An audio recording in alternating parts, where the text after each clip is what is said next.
Hey listeners, how are you all? Thank you so much for being our awesome members. There's a lot to come more. Sit tight, be comfy, put your headphones, now let's begin.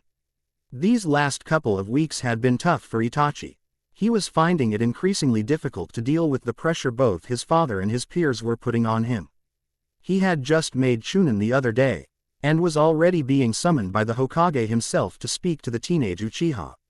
He suspected it was a mission of higher than usual rank, considering he did not receive a scroll or any written memo. This was unusual, considering that most Chunin didn't receive such missions.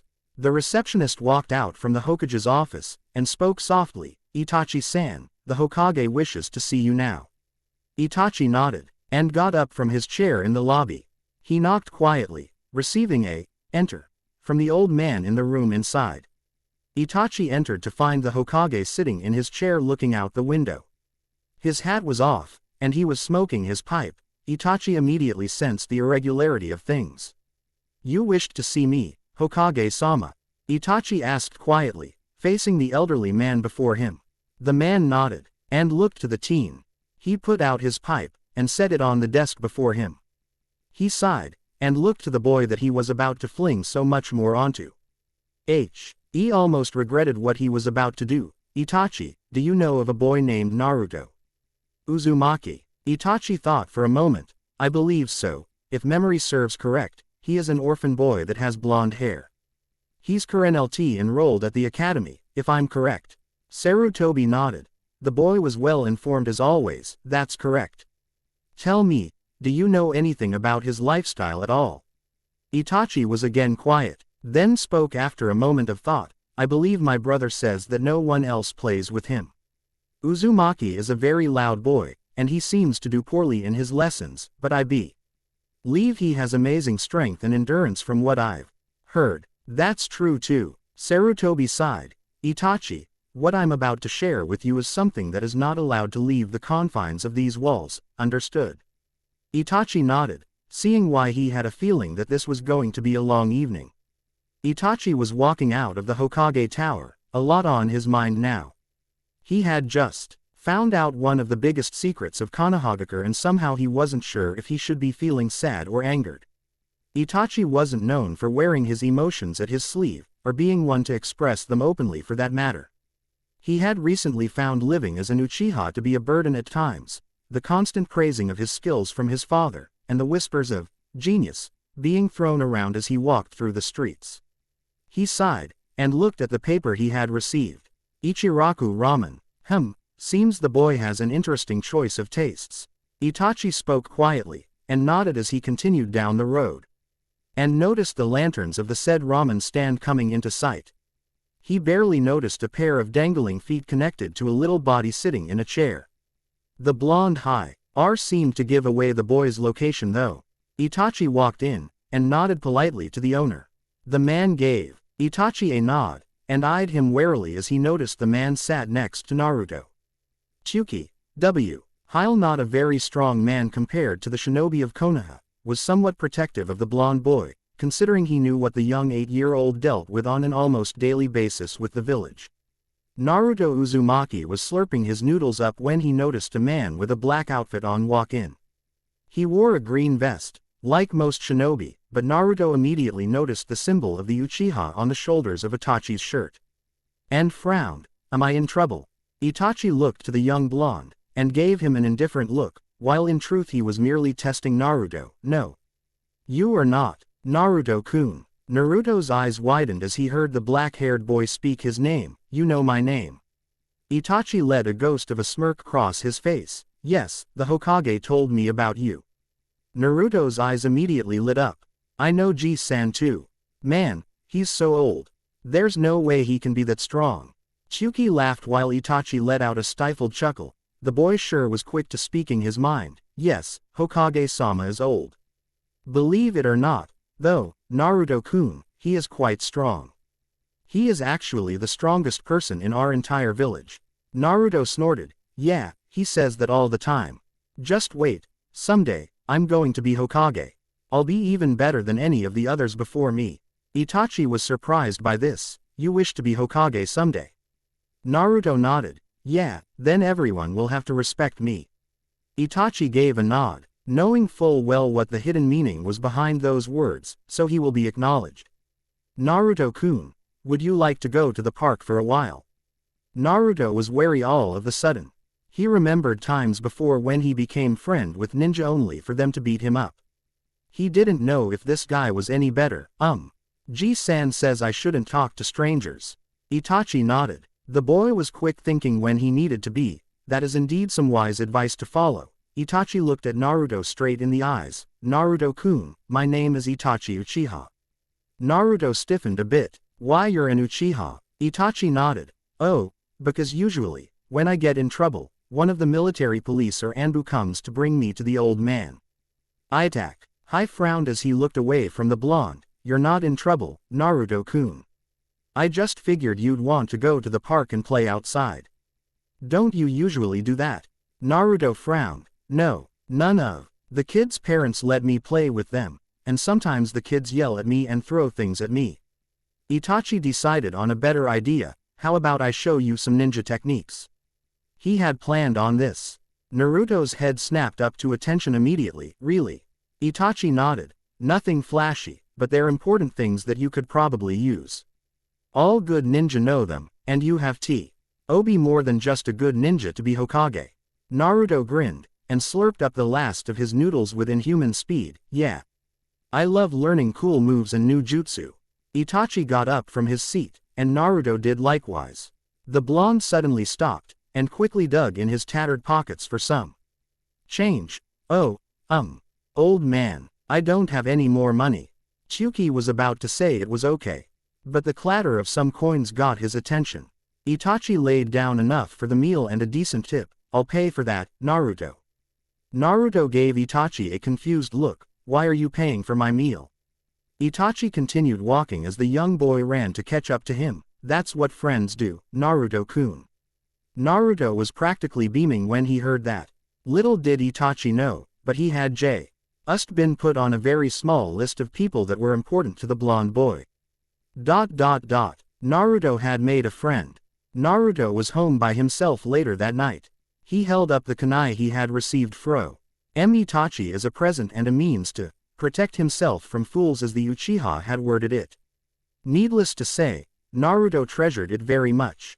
He put it under his mattress, just like Itachi told him, and then crawled into his bed as well. Naruto slept very well that night in his little apartment. He even stopped having the nightmares that continually assaulted his mind that night. Itachi watched from across the street as Naruto fell asleep. As soon as he was sure that the boy was no longer awake, he leapt off to home. Within a minute or so, he was in front of the Uchiha compound, and nodded to the 2 guards present at the gate. It was probably close to 9 o'clock from what he guessed, looking at the moon. He opened the sliding door of his house, and quickly took off his vest. He sat down on the bed, and let out an exhausted breath. Naruto was, surprisingly, quite a bundle of energy. He wasn't sure what he had gotten himself into by having this mission thrown at him by the Hokage. He could Sandaime had placed it under S rank, which was a bit confusing at first. It wasn't until he remembered that usually Naruto was in constant danger while out in public.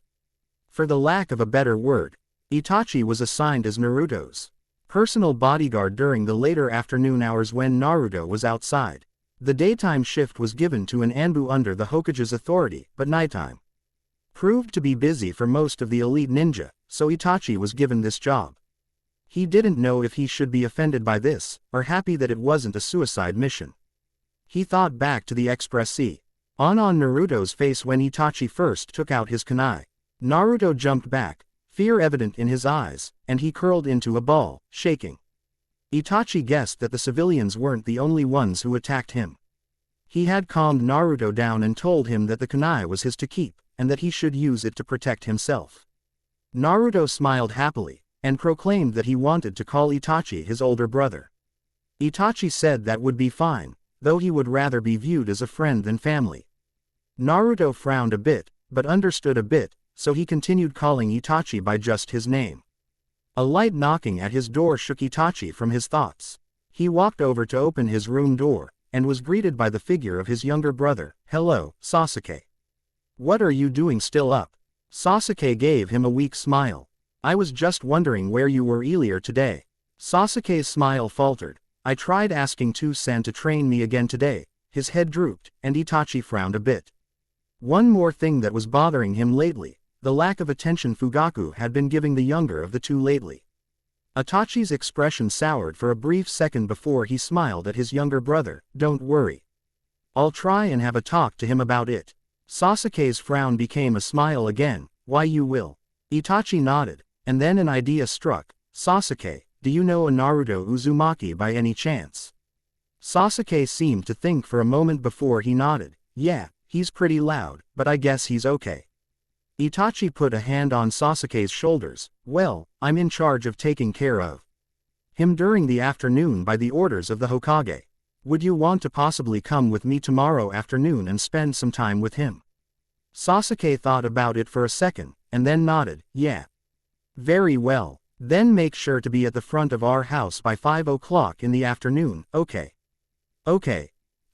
Ni-san, Sasuke asked quietly. Itachi turned to look at the 8-year-old boy. Yes. Does Naruto have any family? Sasuke asked, looking away. No. Naruto lives by himself. Itachi replied quietly. Why? Sasuke asked again. Itachi thought of the appropriate answer for a brief moment. Then looked at Sasuke again. To be honest, I'm not entirely sure why. He's misunderstood by many, but I still don't think that's a good excuse for him to be alone. Sasuke nodded, and then said goodnight. Itachi headed over to his bed, and flopped down with a thud. He was not happy with the way things were going in his life right now. His father was getting on his case lately about joining Anbu, and ignoring Sasuke even more than he had been in the past. Itachi was thankful that at least their mother was still as caring as she always had been to her younger brother. He sensed that she actually favored Sasuke out of the two, but they may have been because he was still young, and that gave her an excuse to be all worrisome for him sometimes. Now this added fact that he knew more about Naruto Uzumaki's history had him realizing just how easy he and his brother had it. Itachi eventually drifted off to a dreamless sleep, knowing that he would need to rest a lot if he planned on keeping an eye on both Naruto and Sasuke tomorrow. At recess the following day, Naruto was sitting at his usual swing by himself. He was used to it. None of the kids would want to play with him anyway.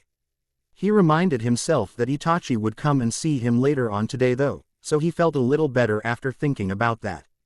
Naruto felt someone was looking at him, and he lifted his head to see a black-haired boy around his age standing a few feet away from him. Hi. Naruto was confused. Why was this boy talking to him? Hi. Sasuke looked away for a second, then smiled. Are you Naruto Uzumaki? Naruto nodded slowly, and Sasuke walked up to him and held out his hand. Naruto realized that Sasuke wanted him to shake it, so the blonde did just that. I'm Sasuke Uchiha. I think you know my older brother.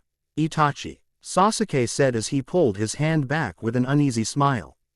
Naruto grinned upon hearing this. Oh, so you're Itachi's younger brother. He told me he had a brother, but I didn't know it was you. Sasuke and Naruto spent their recess sitting under the tree talking about their experiences in the academy. Sasuke was surprised as Naruto told him about the pranks he pulled on different people, and that he was able to sneak into the Hokage's office without being noticed by the Anbu. Wait, you can do that? Sasuke went wide-eyed. Don't you get in trouble when you do? Naruto laughed. Nah, Ji-san always says that I can come and see him when I feel like it, and most of the Anbu don't bother me when they find me there. Soon Naruto and Sasuke were heading back inside, and found themselves sitting next to each other. Naruto wanted to keep talking to Sasuke, but he found that Sasuke actually listened to the lectures given by their teacher. So Naruto figured he should do so as well. When they did some classwork and Naruto didn't understand, Sasuke would try to explain it after seeing that the teacher had completely ignored the blonde when he raised his hand. Eventually it was going on to 3 o'clock, and class was done for the day. Naruto said he was going to go and get some ramen, and offered Sasuke to come along. Sasuke politely declined, saying that he had to be home or else his mother would get worried about him. Naruto spent about an hour at the ramen stand, telling Tsuki about everything that he did today, and Tsuki. I couldn't help but smile when Naruto told him he made friends with Sasuke. Tsuki was about to serve Naruto his third bowl when a familiar figure in black with a green Chunin vest walked in. "Ah, Itachi-san, good to see you." Again, Itachi nodded, and took a seat next to Naruto. "Hello, Naruto-kun." Naruto sprung up from his seat. "Itachi. Hey, guess what happened today?" "Come on, guess." Itachi smirked a little. "I have no clue." "What happened today?" Naruto beamed as he got the chance to tell his older friend about his newest friend he made. "I made friends with your brother today. Sasuke's real smart, and he helped me with my work in class today. I still don't think I know all of it, but..." Naruto looked around before whispering. "He let me copy some of his answers." Itachi gave a rare shadow of a smile. "Well, I'm glad Sasuke and you are friends. That will help save introductions when I bring you to my house today." Naruto's grin widened even further. "You're going to let me go over to your house?" "Yes, I wanted you to meet Sasuke, but it seems you already know him. So I thought you and him can go practice in our family's training ground, and maybe have dinner with us later tonight." The Uchiha spoke as he laid down some money for Naruto's food without the boy noticing. "Really? You really want me to eat with your family? You're not playing a trick on me?" Naruto said, a little wary all of the sudden. "No, I'm not playing a trick on you, Naruto-kun. Now come on, we're going to go to the park for a while. I'm going to see how well you are at throwing shuriken today," Itachi said as he led the boy out of the stand. Tsuki watched the two leave, and a small smile crept on his face. His favorite customer had made another friend today, and it seemed that maybe he would find himself a place to belong after all. 5 o'clock rolled around, and Sasuke waited at the gates of his clan's compound like his brother had asked. He noticed Hizar Blonde walking towards the compound, and noticed that Naruto seemed to be jumping up and down as he saw Sasuke at the gates. He waved frantically at the younger Uchiha, and Sasuke waved back with only a little less enthusiasm than the boy around his age. "Hey, Ni-san, Naruto," Sasuke said as he gave a polite bow to his guest. "Why are you bowing?" Naruto asked, giving Sasuke a confused look. "It's a polite thing to do when someone has a guest, Naruto-kun," Itachi said as they walked in. The guards gave Naruto a wary look, but one glance from Itachi kept them from saying anything. Naruto and Sasuke soon found themselves in the forested backyard of the main household. Sasuke and Naruto had decided to play a game of hide-and-seek, and Sasuke was currently having the worst of luck trying to find his blonde-haired companion. Itachi sat on a rock, giving the occasional glance towards a particular branch of a tree Sasuke was near. Naruto was definitely good at hiding. Itachi could probably guess why too. "What's Sasuke doing, Itachi?" came a woman's voice. "Hello, Ka-san," Itachi replied. "Sasuke's trying to find his friend, Naruto." Makoto Uchiha was quiet for a moment. "Naruto?" "Yes, Naruto Uzumaki, the boy that I told you about. The one with a special condition." Makoto nodded, fully understanding. She knew full well about the village's Jinchuriki. She had no ill feelings toward him, and was actually quite glad to find that he was here.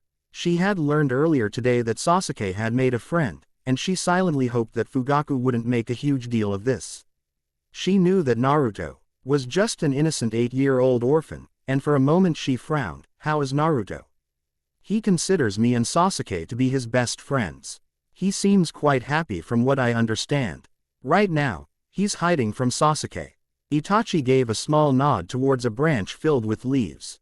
Being a former Junin of Konoha, Makoto was able to sense others' chakra, and she had a fair amount of experience in battle. She was unable to ever obtain the Sharingan, but that didn't mean she wasn't respected. "Well, dinner's ready. Why don't you call the boys over here?" she asked, and Itachi nodded. "Sasuke, Naruto, it's time to eat," Itachi called over, and within a minute Naruto was bounding down the tree. Sasuke was a bit surprised, but didn't say anything. He was just happy to have someone his age to spend time with. Naruto followed behind Sasuke and noticed Makoto. He stopped short, and looked down all of a sudden. Makoto gave the boy a sad look, and decided to start up a conversation. "Why don't you introduce your friend to me?" Sasuke. Sasuke smiled, and told Naruto to walk up from behind Naruto. Ka-san, this is Naruto Uzumaki. He's in my class at the academy. Makoto smiled at the boy as he chanced to look at her. Upon seeing her smile, he seemed to become less tense. Hi, he said meekly. The Uchiha matriarch kneeled down to the boy's level. Hello, Naruto-kun. I'm Sasuke and Itachi's mother, Makoto. Naruto smiled a little, and became interested in his feet all of a sudden. Makoto, who could sense his uneasiness, put a hand gently on his head. Naruto-kun, would you like to eat with us? Naruto nodded with a small, yeah. Makoto smiled, and with Itachi lead the two younger boys inside. She usually had leftover food when she cooked anyways. Naruto felt nervous as he sat at the Uchiha's dining room table. To his left was Sasuke, and on the other side was Itachi. Across from the two boys was Makoto, and on the side opposite of Itachi sat a man that Naruto had learned was Sasuke's father, Fugaku. The man had given Naruto a stern, yet non-threatening look, and Naruto felt very vulnerable as he ate. Luckily for him, Makoto had striked up a conversation with the Uchiha boys while Naruto quietly listened. He was afraid if he spoke he would get yelled at. Well, aside from the scuffle between those two merchants, did anything else happen on patrol today, Itachi? Makoto asked. No, unlike Naruto and Sasuke, my day wasn't that interesting at all. Itachi spoke as he looked to the two boys. You shouldn't be doing simple patrol, Itachi, spoke Fugaku. You. A member of the Uchiha clan with great potential, I could only think that you'll be in Anbu sooner or later. Makoto sensed a sudden drop in the atmosphere by a few degrees, and felt the tension between the two men.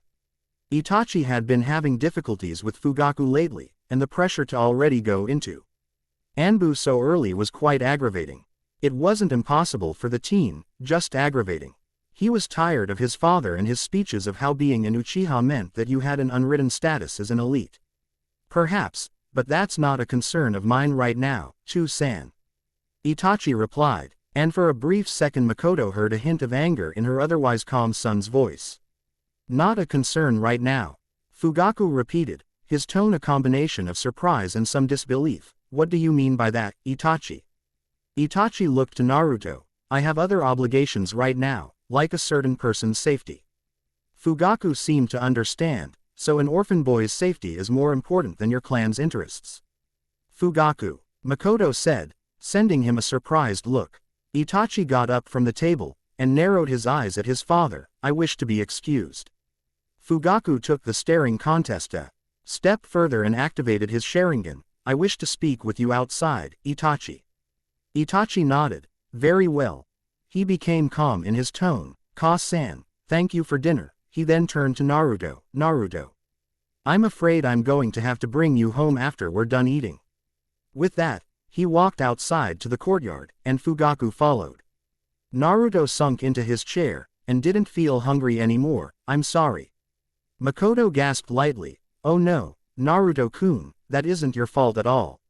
Yes it is, Naruto said as he felt tears prickling the corners of his eyes. Whenever I make friends with kids, their parents always say that I can't play with them, and that I'm a monster. Makoto's expression went from distraught to saddened. Naruto-kun, you are not a monster. Sasuke nodded too, even though he was unsure of what this conversation was about. He knew Naruto wasn't a bad person. Naruto got up from his seat. I'll go wait out in the front. He rubbed his eyes a bit as he tried to hold back his tears. Thanks for the meal, Makoto-san. Bye, Sasuke. He ran to the door, and tears trailed down his face as he did so.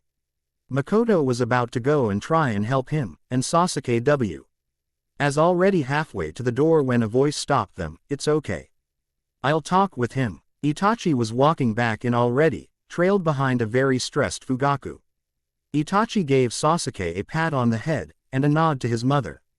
Then went out to the entrance to catch up with Naruto. Naruto was sprinting through the Uchiha compound, sobbing quietly as he did so. He had tried not to cry, as people only laughed at him when he did. But he couldn't help it. He had made friends with Itachi and Sasuke, and thought Makoto was a really nice lady. Sasuke's dad didn't like him though, so that meant he Wouldn't be able to play with Sasuke anymore or spend time with Itachi. He was about to turn a corner when he bumped into someone. Without even looking, he choked out a, "Sorry. It's okay, Naruto." Naruto looked up to see Itachi standing in front of him, look of indifference on his face. He bent down to Naruto's level. "One thing you must learn to do though is not let the words of others hurt you so much." Naruto nodded. "Does your dad hate me?" Itachi shrugged. "I will not lie to you, I am not sure. He seemed upset when he saw you at our house, but he didn't kick you out. I wouldn't have allowed that. But he didn't do it anyway. I cannot say if he hates you or not." Naruto's face drooped a bit. "Don't let that bother you though. Sasuke thinks of you as a friend, my mother cares for you. And I believe that you are a good kid as well." Itachi helped Naruto get home, and waited until he saw that Naruto was in his bed and asleep. He watched Naruto from last night. He gave a sigh, and jumped off towards home. Itachi arrived home, and found a few men to be waiting at the front door of his house, talking to his father. "Are you certain of this? He can't be found anywhere?" Fugaku asked. The three men. The three Konoha military police officers all nodded and gave an affirmative, and Itachi decided to make his presence known. "What seems to be the problem?" The three men all nodded. And one of them spoke. "It seems that Shisui Uchiha has gone missing recently. There aren't any signs, though, as to where he may be." The officer gave Itachi a questioning look. "You were good friends with him, weren't you?" Itachi shrugged. "I suppose, though he seemed to be distant as of late. I haven't spoken to him in a few weeks, so I don't know where he could be." The three men nodded. "Very well. We're going to let the Anbu know of this. They can do searches outside of the village, and it will help us expand our own efforts as well." "That's fine. In the meantime I'll inform the Hokage of this," Fugaku replied, and he quickly turned to Itachi. "Itachi, if you see anything suspicious that may lead to clues of Shisui's whereabouts, let us know." Itachi gave a curt bow, and the four men disappeared in a wisp of smoke. Itachi headed inside, and was greeted by Makoto. "Is Naruto all right?"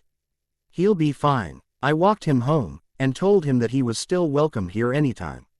I was thinking of maybe stopping by when the academy lets out to bring him and Sasuke home. I'm sure he would like that," Itachi replied quietly. Makoto seemed a bit relieved as she heard this. "Good. Sasuke was upset by what happened, and I don't think he took it that well. I simply told him Naruto's had a difficult time making friends. Hopefully Sasuke will continue to talk to him when they're at school."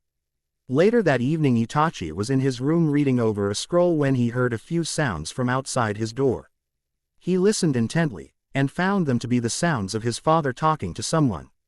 He leaned an ear against his door, and closed his eyes to focus. Scrolls look like they've been read over recently. I'm not sure who could have gotten in here so easily and not been noticed. Well, we've found no traces of a possible theft, but to say that someone outside of the Uchiha clan was able to look over those clan scrolls is practically impossible, spoke another man. Most likely a military police officer. I know, that could only mean that either someone is a great seal master, or one of the Uchiha in our clan is doing acts behind our back, spoke Fugaku. There's also been no signs of Shisui anywhere. This is becoming unsettling, Fugaku. We may have to consider him a missing nin. He wasn't scheduled for any missions, so there should be no reason why he's not within Konoha, replied the officer. Itachi sat back, and thought over what he just heard. Was his father talking about the forbidden scrolls of the clan? Even he wasn't allowed to view them, which was a bit suspicious in itself. He thought it over, and arrived to a conclusion after some thought. He may have been off, but it was somewhat plausible. Shisui had entered the main house of the clan and looked over the scrolls before going missing. Itachi looked out his window, and noticed the moon was brighter than most nights. He cracked his neck before slumping down into his bed. He was once again drifting to sleep with thoughts of what other reasons he didn't fully understand his clan sometimes. 8 months later, Sasuke was walking home after another night of practicing his ninjutsu out by the dock. He had come a long way since he managed to perform the Gukaku no Jutsu in front of his father, and received some praise from him. While it did make him happy, the fact that he was still concerned about Itachi made him upset. He showed Naruto it one day, and Naruto said openly, "That's freaking awesome. Teach me. Sasuke, however, said that it wasn't possible right now. Having remembered Itachi telling them both that Naruto still had poor control of his chakra. Sasuke had promised Naruto that one day, when he was ready for the technique, that he would try and show him. Naruto made sure to hold Sasuke to it. Itachi had gone on to become an Anbu only 4 months after he became a Chunin, and was now even busier than before. Itachi still would visit Naruto once a week when possible, yet his new job prevented that. Naruto, however, did see the older Uchiha every now and then in the Hokage Tower when he wasn't on active duty. As for the two boys, they had improved a lot in the academy. Naruto, while still not the greatest student, had managed to bring himself up in the class. He even managed to make a few friends with Choji Akamichi, Kiba Inuzuka, and Shikamaru Nara. He also found himself interested in a certain pink-haired girl, named Sakura Haruno, who he had later told Makoto was the prettiest girl he had ever seen. Makoto smiled, only imagine how much of a heartbreaker the boy would be when he got older. Sasuke came back from his thoughts as he turned the corner towards his house. He stopped almost immediately as he felt a sudden ominous feeling in his stomach. The kind that a ninja in training seemed to inherit once they began to understand shinobi skills better. Killer intent was what it was always identified as, but this feeling, it felt worse. Sasuke started sprinting to his house, fearing what he would find there. As he rounded another corner, he nearly fell over his shock. All over the street lay bodies of Uchiha clan members. Sasuke was stone still as he scanned the area. What happened? He forced himself to move, and he let out a panicked breath as he looked over the faces of familiar relatives. Who could have done this? He went up to the door of his house, and felt a surge in killer intent from the other side of the door. He shook a bit, but forced himself to grip the doors, and open them, hoping that maybe his was all a genjutsu being used to test him. Sasuke opened the door, and saw something that made his stomach flip, tighten, and cause him to fall on his knees. There on the floor lay the body of Fugaku Uchiha, the clan head of the Uchiha, one of the military police officers of Konoha. Sasuke's father, Chu-san. Sasuke cried as he ran over to the body, but stopped as he heard a sound from upstairs. He listened, and heard voices. He couldn't distinguish them, but it sounded like fighting. He ran up the steps as quickly and quietly as he could. He reached the top of the stairs, and saw a single light on in a room. He slowly approached it, kunai in hand, and listened intently to the voices inside. "Why did you do this, Shisui?" came a low voice, and Sasuke immediately recognized it as Itachi's. He forced himself not to run and help his brother, and instead listened. A sound of someone laughing was made. "Come now, Itachi, surely you understand what I mean. I had to test my capabilities, to get one step closer to achieving a greater weapon." A growl was heard. Itachi was mad. He never growled unless he was really mad. The Mangekyo Sharingan has not been achieved by clan members for years for a reason, Shisui. I can't believe you would go this far. You were one of the greatest shinobi of our clan, how could you betray us? Look who's talking, mister. Tired of my clan's ideals. You know, Itachi, I expected you of all people to understand my reasoning. I am looking at a bigger picture here, not just Konoha. Until you understand that, there's no reason to bother explaining this to you. It was silent for a few seconds, and Sasuke had enough. He burst through the door, kunai in hand. He immediately felt a sharp pain in his shoulder, and cried out. "Sasuke!" came a woman's voice. Makoto was alive, and standing behind Itachi, a kunai in her hand as well. Being a former shinobi, she knew how to wield a weapon. "Well, I was wondering where the little runt was." Shisui spoke, a deadly edge in his tone. To think that you actually were able to learn the Gukaku no Jutsu that our clan had low standards for our members." Shisui held a sword in his hands, aiming to decapitate the boy. Well, at least you won't bother wasting space anymore. Good riddance. Sasuke was frozen in fear, and watched as the blade came swinging down. He closed his eyes as he heard his mother cry out. But he never felt a thing. He opened his eyes as the sound of metal hitting metal was heard. "Sasuke! Get Ka-san out of here now," and get the Anbu here immediately," Itachi said as he struggled against the older man, the man that he had until recently saw as his best friend. Sasuke wasted no time, and with his mother, they ran down the steps, and hurried out to the path in front of their house. They heard a crash of breaking glass, and saw the two Uchiha begin fighting each other on the streets, swords dancing in the moonlight. They had to hurry. Naruto ran as fast as his legs could carry him. He forgot to give Sasuke's shuriken set back to him, and he really didn't want to wait any longer for them to be returned. He knew it was late, but he also knew that someone would be awake at the compound to give it back. He was however surprised when he saw no one at the gates to stop him. He continued onward, hoping maybe Sasuke's mother or Itachi was awake. That's when he heard it. The sound of steel hitting steel. He slowly turned down a corner, and gasped as he saw bodies littering the road to Sasuke's house. He immediately panicked, but suddenly noticed Sasuke and his mother heading towards him, well, at least heading in his general direction. Looking further down the road, he saw Itachi fighting a man with an Uchiha clan shirt and vest. He never saw the man before, so he wasn't sure who it was. However, he knew something bad was happening. Naruto reached into a pocket, and pulled out a small, silver whistle. This whistle wasn't ordinary though. Itachi had given it to him for one purpose, and one purpose only, to call any Anbu within earshot to his location. He took in a deep breath, and blew into the whistle for all he was worth. A sharp, shrilling note was heard throughout a good portion of the village that was within a good 15 minutes of the Uchiha compound.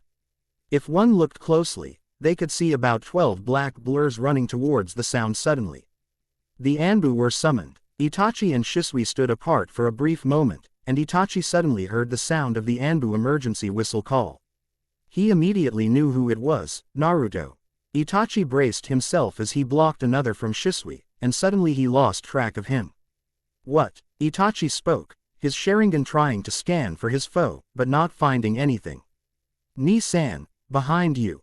Sasuke cried, and Itachi jumped back just in time to avoid a spray of shuriken. Shisui growled in frustration. It didn't help that his attack was now public knowledge to the Anbu of Konoha, and that he probably would have to retreat within less than a minute. He hated the fact that despite the Sharingan's ability to predict the opponent's moves, it couldn't help you keep up with their speed. Itachi was fast. Not a good thing. Shisui frowned. "That demon brat saved your family's life, Itachi, but don't think this is over. We will meet again." With a single hand seal, he disappeared. Itachi scanned around, and when he felt the presence of about a dozen Anbu, he collapsed, exhaustion taking its toll on him. He was good, but Shisui was also considered the best Uchiha in the clan for a reason. One of the Anbu walked up to Makoto, Sasuke, and the newcomer Naruto. "Are you all right?" he asked. Makoto nodded quickly, trying not to break down in front of her son and his best friend. Itachi's been wounded in several places, but it looks like he was able to avoid any lethal wounds. He'll need to be brought to the hospital immediately. In the meantime, we ask that you and these two boys come with us to the Hokage's office. Makoto nodded again, not trusting her voice. Naruto looked up to her face, and noticed tears in her eyes. "Makoto-san, is Itachi going to be okay?" Makoto looked to the boy that had probably just saved both her son's lives as well as her own. She kneeled down to him, and wrapped him in a hug. "Yes, Naruto-kun, thanks to you, Itachi's going to be okay." She sobbed a bit, and rubbed his head a bit. "Thank you for saving my sons, Naruto." Naruto nodded, somewhat confused. He had received a hug from her before, but the feeling was still foreign to him. However, from the small nod he received from Sasuke, he knew that he did something right. And thus begins our story of how one chance meeting of Itachi Uchiha and Naruto Uzumaki changed the course of history for Konohagakure, and the surrounding ninja world. End of Chapter 1. Well, I think that this counts as the longest introductory chapter to any of my stories ever. Anyway, this idea would not leave me alone. Why? I'm not quite sure. Blame it on imagination. Yeah, curse you imagination for giving me creative ideas to alter the Narutoverse completely, lol. Well, let me know what you think. I'm not sure when I'll update next. Like most of my stories, I do this as I go along. I have an idea of what I'm going to do, but it may be slow going for a while. Anyway, thanks for taking the time to read this, and I hope you enjoyed it. Until we meet again, happy reading. Justu notes. Kaden. Gukaku no Jutsu, Fire Release, Fireball Technique Origi. Ngal, a fire jutsu used by many of the clan members of the Uchiha clan, as well as quite a few shinobi of Konoha. The user does the necessary hand seals, draws the necessary chakra from their mouth to their chest, and exhales it in a steady stream of flames, creating a fireball. On a side note, the Uchiha clan consider being able to master this technique as a rite of passage into adulthood, and being recognized as a true member of the clan, and no longer as a child. On a side note, Naruto will become the main focus soon enough, and I do have a pairing in mind. Those of you who know me well enough can probably already guess. And I kind of hinted at it in this FIC. As you can see, things have already done a 180 as far as the Naruto storyline goes. Imagine more twists while something's to remain the same. Well, later. Family of my own. Disclaimer. Insert random joke of not owning Naruto here. Sorry folks, nothing today. I do not own Naruto, or any of its characters. Glowing Embers in the Wind. Chapter 2. Family of my own. Makoto stood outside the lobby of the hospital, looking every now and then at the red light above the door that signaled the emergency room being used. She turned to the sleeping form of Sasuke and Naruto, who had come along out of fear that Itachi would not make it through the treatment. She thanked the heavens above for the blonde boy's impeccable timing for the 10th time that night. Naruto truly saved all of them last night. Another 15 minutes passed before the light went off, and Makoto slowly got up, making sure not to disturb the two sleeping boys. She waited until the door opened, and a medic nin walked out. He appeared tired, but a small smile was on his face. Uchiha-san. She nodded. Itachi's going to make a full recovery. He'll need to rest for a day or two before he can return to service, and about 1 week. Until he is able to rejoin Anbu forces. She let out a breath, and looked up. Is there any chance that we can see him? The medic nodded. Certainly. Once we get him to his room, we'll allow you a few minutes to see him. A few minutes later, a receptionist lead the Uchiha matriarch and the two sleepy 8-year old boys to a room in the recovery wing. They opened the door, and on a bed with a few bandages was Itachi. Itachi. She practically ran up and held him in her arms. He gently patted her back. It's all right, Ka-san. The doctor said I'll be fine. He spoke in his usual quiet tone. She nodded, thankful that he was still the same boy she always knew. She took a step back and brushed a few tears out of her eyes. Sasuke walked up to him and smiled. Aki nodded with a small smile. Sasuke, I'm proud of what you did today. It was proof that you're truly capable to be a leaf ninja to stand up against someone to protect others. He spoke quietly, and smirked as Sasuke let a small grin cross his face through some unshed tears. We'll have to work on that stealth of yours though. Naruto stood to the back, not really sure if he should make his presence known. He suddenly noticed the three family members looking at him. What's wrong? Itachi spoke. Naruto, thank you. You may have very well saved my life tonight. Naruto looked down, not used to being thanked by anyone, let alone Itachi. He shuffled his feet nervously, and felt a pair of arms wrap around him. He stiffened, but then noticed it was Makoto. Naruto, I owe you a debt I don't think I can ever pay, for saving my son's lives and my own. Thank you. She let a few tears fall quietly, and she tightened a bit. And Naruto slowly wrapped his small arms around the woman's frame, not sure what to do. He heard her laugh, albeit a hint of sadness was in her tone. Naruto-kun, haven't you ever been hugged before? She already knew the answer, and frowned a bit when he shook his head. This was only his second one tonight, both had come from the dark-haired woman before him. Well, I want you to know that I deeply care about you. And tonight I think has shown me just how brave you are. Naruto blushed a bit, being affected by another foreign feeling. Pride. He never had that before, but receiving those words from Itachi and Makoto made him feel warm on the inside, something he wasn't sure he felt before. Thank you. Makoto-san. She laughed, Makoto is fine, Naruto, you know that. He nodded, and apologized, and she sighed. You don't need to apologize for something like that either, Naruto. Just remember that, okay. Naruto nodded again, and let out a yawn, and Sasuke followed suit as well. It had been a long and very stressful night. She was pretty sure that tomorrow would be worse, once the results finally kicked in for the family. She cringed at having to face that, and shook the thought out for now. She would worry later when she got home. The funeral had been long, and very hard for Sasuke and his family. He was however happy to see that he still had some family left, and his friend Naruto. Itachi stood on a crutch by his mother, facing the pictures of the numerous members of his clan. He did not cry, and did not feel weak. He felt guilty for not being able to save them, that much was true. That arrogant smirk on Shisui's face flashed in his mind all of a sudden. He gripped his crutch a tad bit tighter, but killed the anger. He knew all too well that letting emotions get to an individual at such a time could be bad. The Uchiha heir looked down, and felt all his negativity disappear as he gazed upon the faces of his little brother and young friend Naruto. His mother was shedding silent tears, and he frowned with a hint of sadness. He wasn't sad for the losses. Well, some of the deaths were indeed saddening. He would miss his aunt and uncle, that was true. His father though, he didn't feel sorrow for Fugaku's loss. In truth, most of the Uchiha were very arrogant. He hated that arrogancy, but as always there were exceptions. Sasuke was an example, and so was his mother. He found it ironic that two people he cared for had survived the massacre. The Hokage spoke a few words, and a funeral pyre was lit in honor of the fallen clan members. The skies were sunny though, and a light breeze blew by. Itachi noticed a few rays of light fall on Naruto's face. The boy looked up to the sky, and a small grin crossed his face as a few birds flew by, chirping quietly. Itachi smiled a bit. It was almost symbolic in a way.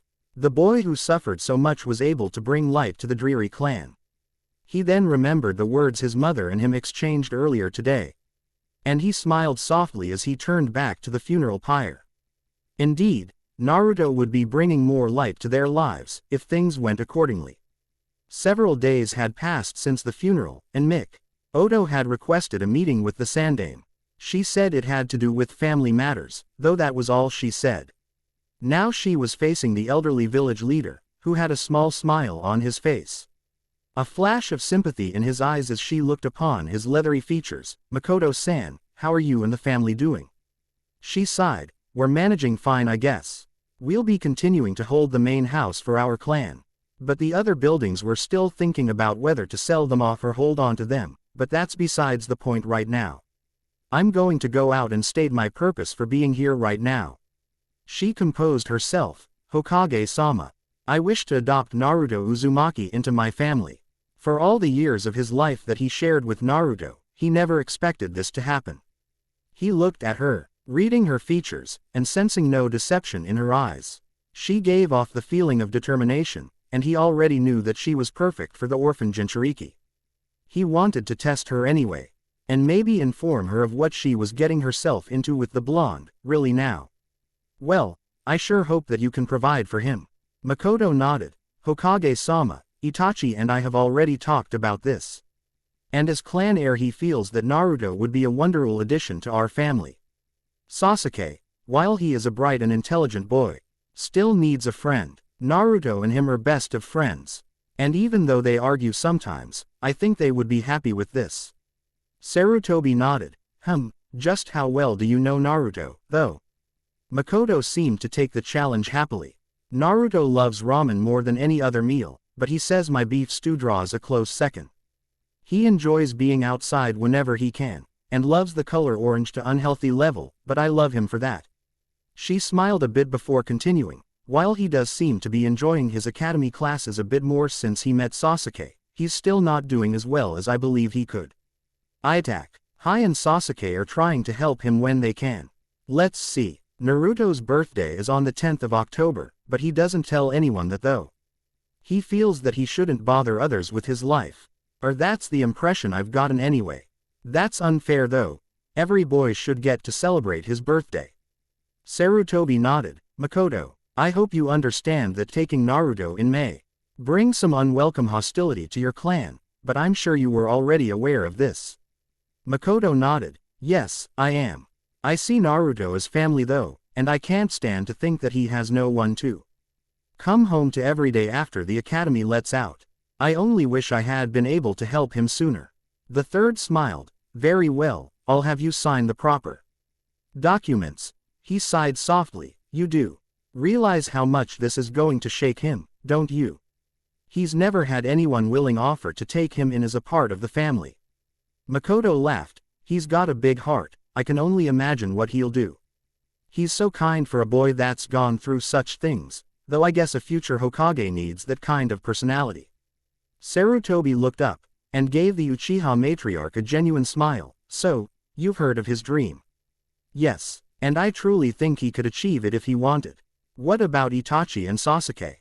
The third asked with a raised eyebrow, and was surprised to see her simply shrug. I know Itachi isn't interested in that position, and if Sasuke wishes to achieve that title someday, then he'll be having some serious competition from Naruto. Though I guess that's a good thing. Having a rival can be quite rewarding to shinobi. Makoto finished as Sarutobi handed her the proper papers. She signed over the lines, and gave the third her word that she would care for Naruto. Then she received several scrolls. And she raised an eyebrow. Hokage-sama, what are these? Sarutobi smiled again. Naruto's family heirlooms. Well, they're actually just the few positions that his parents had left to him. You mean, you knew of his parents this whole time and… Sarutobi raised a hand, and she quieted down. Makoto opened the scroll, and read over it. I'm sure you'll understand, since I believe you fought in the Third Shinobi War for a while before giving birth to Itachi. Makoto slowly opened the seal on the scroll, and noticed the rather official look it had, something you would expect to see from the Hokage himself. She noticed a seal on the paper, and she looked to see Sarutobi nod. She let some chakra flow through the seal, and a single letter popped out. She took one look at the envelope, and immediately gasped upon seeing the seal with the kanji for fourth on it. She gave the elderly man a nervous look, and he simply gestured for her to open the letter. She opened the letter, and noticed the writing was rather hasty on the letter, yet it seemed to carry some urgency as she scanned over it. To the future parents of my son. First off, I would like to give you my deepest, heartfelt thanks. I'm sure you know about Naruto's condition. As an expression of my thanks, I wish to give you a small sum of money to help you care for him. Makoto almost dropped the letter as she counted off the zeros. Above all else, I ask you to love him as a parent normally would with a child of theirs. I have only barely set eyes on my son, and I can only imagine he'll grow up to be like me and my wife. If that is the case, then I'm sure he will love you like a family. Another thing I would like to address is the family treasures and heirlooms that Naruto will inherit when he either marries or reaches 17 years of age, whichever comes first. First off is the numerous scrolls of mine and his mother's being held safely within the Hokage's personal library. Secondly is the Namikaze estate. Makoto looked at the name again, and took a few seconds to compose herself and all the property on it. The key to the house is held within one of the seals in this very scroll. However, a seal is also on the doors of the estate's entrance, and only Naruto or the current Hokage will be able to access the house. Lastly is a letter addressed to Naruto. I will greatly appreciate it if you don't show him this letter until he's old enough to understand things better. I have only one small request, and while it isn't of dire importance, I would like it if Naruto be allowed to keep his last name. Kushina was a wonderful woman, and I want him to have something to carry on of hers. However, please try and keep him from knowing of my relation to him. I gained many enemies in my lifetime. And if any found out that I had a son, I fear that Naruto's life would be in danger. Again, thank you from the bottom of my heart. Kushina and I owe you a thanks that we cannot give you personally. Please accept the money and few items sealed within here as a token of our appreciation and gratitude. May you live happily, and take good care of Naruto. Sincerely, Minato Namikaze, Yondaime Hokage of Konoha. Makoto silently set the letter down, and took a moment to collect her thoughts. She felt a migraine coming, and was surprised to see Sarutobi offer her a small saucer of sake. I felt the same way the night Minato died to seal the Kyuubi within his son. Here, take a drink, it'll calm you down. Makoto sighed, and took the sake from the man. She drank it down slowly, and then looked at him. We've all dishonored Minato horribly. She spoke sadly. I'm glad I can at least try and start to make up for it. Sarutobi gave the woman a serene look. Indeed. I can assume that you're shocked by how much money you've received. Before you protest, stop. I'm not taking the money from you. It was in Minato's will that whomever should adopt Naruto receive the money. And use it to help provide for the family. I know the Uchiha already have a sufficient amount of fortune, but if anything you can save it for Naruto until he's older. The Uchiha matriarch smiled. Hokage-sama, thank you. I promise to care for Naruto as if he were my own son. Well, I already do, but I'll continue to do so. Sarutobi gave her a grin. Thank you, Makoto. You've given a boy a family, and a place to call home. Now then, how would you like to arrange his move from his apartment? I can have several Anbu move his.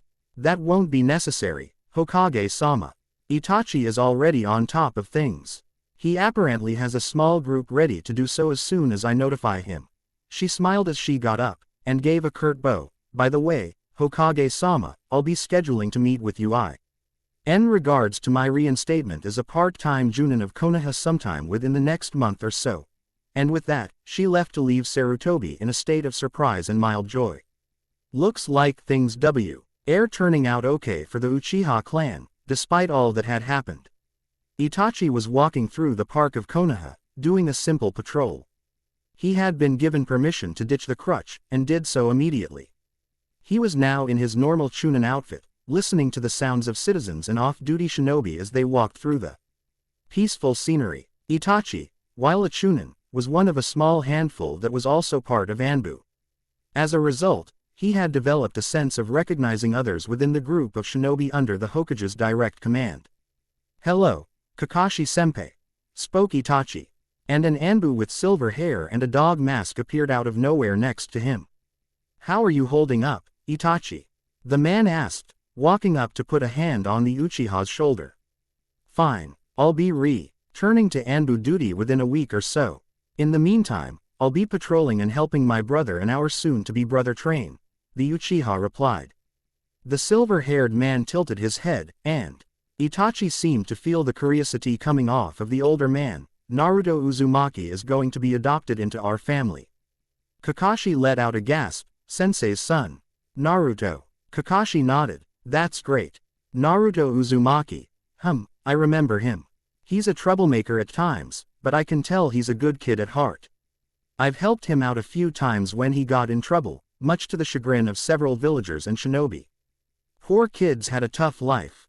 Itachi nodded, both knowing the hidden meaning behind those words, because of something that he has no control over. Itachi spoke again. Senpai. I take it your mission went well. Kakashi shrugged. Could have been better, but we did okay. A few missing nin to take care of in the area, track down a large-sized bandit group. Nothing too special. Kakashi shrugged. I'm thinking of hanging up the mask for good in another year or so. It was all good and whatnot in my younger days, but serving as an Anbu and switching off as Junin instructor every other year doesn't help. I still haven't seen anything worth my time yet in the younger generations. I'm afraid the idea of teamwork just doesn't seem to be that important to these kids. Itachi smirked. Wait another 3 or 4 years. Naruto and Sasuke will be genin, and they will pass. In fact, I think you could even pass them. Kakashi caught on to the challenge. Itachi, are you making a bet with me? Itachi shrugged. I'm simply saying that Naruto and Sasuke will make great students, even if they were under your instruction during that infamous bell test of yours. Kakashi laughed. Very well. I'll make a bet out of this. If you're right, and I get either one of them as a student and pass them, I'll stop reading Ika for 1 month. Itachi knew that for Kakashi to say that meant he was serious and confident. Fine. If you're right, and neither of them is passed if they're made your students, I'll cut my hair. Neither of them said a thing, and nodded. Before Kakashi could go, however, Itachi spoke again. Oh, by the way, Kakashi-senpai, if it wouldn't be much trouble, I'd like you to stop by my family's house later. We're going to need help moving Naruto's things. And I think Sasuke and Naruto would like to meet you. Kakashi smiled behind his dog mask. Sounds good, I'll see you around 5 then. Actually, we would prefer you there around Tade. Kakashi nodded, and jumped off into the trees. Itachi smirked. Kakashi would be at the house around 5 or so for dinner and to help move Naruto's things afterwards. Naruto and Sasuke were heading out to play on the swing set for an hour before Itachi came to pick them up at the end of his patrol duty. Sasuke had already found his preferred swing, and Naruto was about to go down a slide when he heard some crying, followed by the laughter of several girls. It was very faint, but he heard it. He looked across the playground to see a group of kids standing in a corner of the playground, all surrounding a girl with a red ribbon in her hair, and the most beautiful pink hair he ever laid eyes on. It was Sakura Haruno. He never actually introduced himself to her, but he found out her name when a boy named Shikamaru Nara told him that she was friends with a girl named Ino, who the lazy boy claimed was a troublesome girl his family knew. Sakura was crying while kids were laughing at her. Naruto looked to Sasuke. Hey, Sasuke. I'll be right back, I got to check something. Sasuke, being the kid he was, knew Naruto didn't just go to check something. He got down from the swing, and roaned as Naruto headed off to the crowd of kids. He was going to get beat up again. "Gch, you're nothing without Ino around, forehead girl," said a girl, and a few kids laughed at the joke. Sakura kept her head down, and just waited for them to go away. Usually the boys would leave her alone after a while, but sometimes the girls would push her around.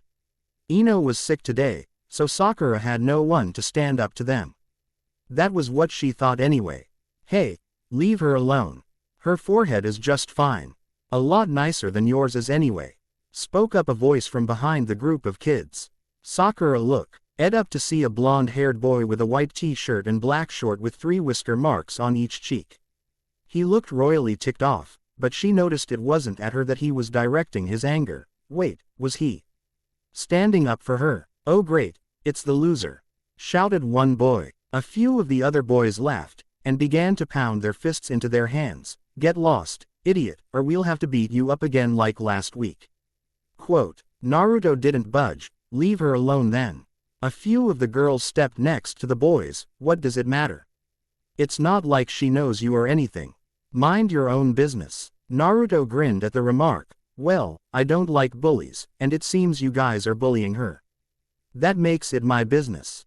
Besides, someday I'm going to be Hokage, and if I can defend someone who's getting ganged up on, then I don't deserve the title Hokage. Now leave her alone. The boys laughed and ran at Naruto. Now, Naruto was tough, that wasn't a lie. However, he wasn't the greatest of fighters. So he was soon sporting a broken lip and a black eye. The boys punched and kicked him in the gut as the girls laughed before they left, or so they thought. Hey, what did you do to Naruto? The boys and girls all stopped short and looked to see Sasuke Uchiha standing next to a beaten Naruto. Why do you care about him? He's a loser, a boy replied, albeit a bit cautiously. Sasuke was at the top of the class. No one really wanted to get on his bad side. A few of the girls were blushing while they looked at him.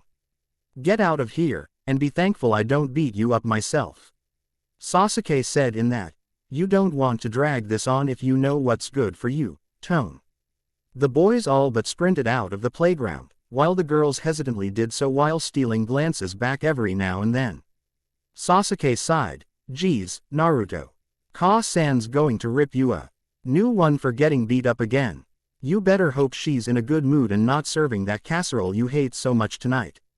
While Naruto wasn't a family member yet, technically speaking, he did eat over at the Uchihas quite a bit, at least whenever Fugaku had been on a mission. Naruto laughed. Hey, I'm okay Sasuke. How's Sakura doing? Sasuke looked over to see the pink-haired girl that he knew Naruto had a crush on walking over tentatively.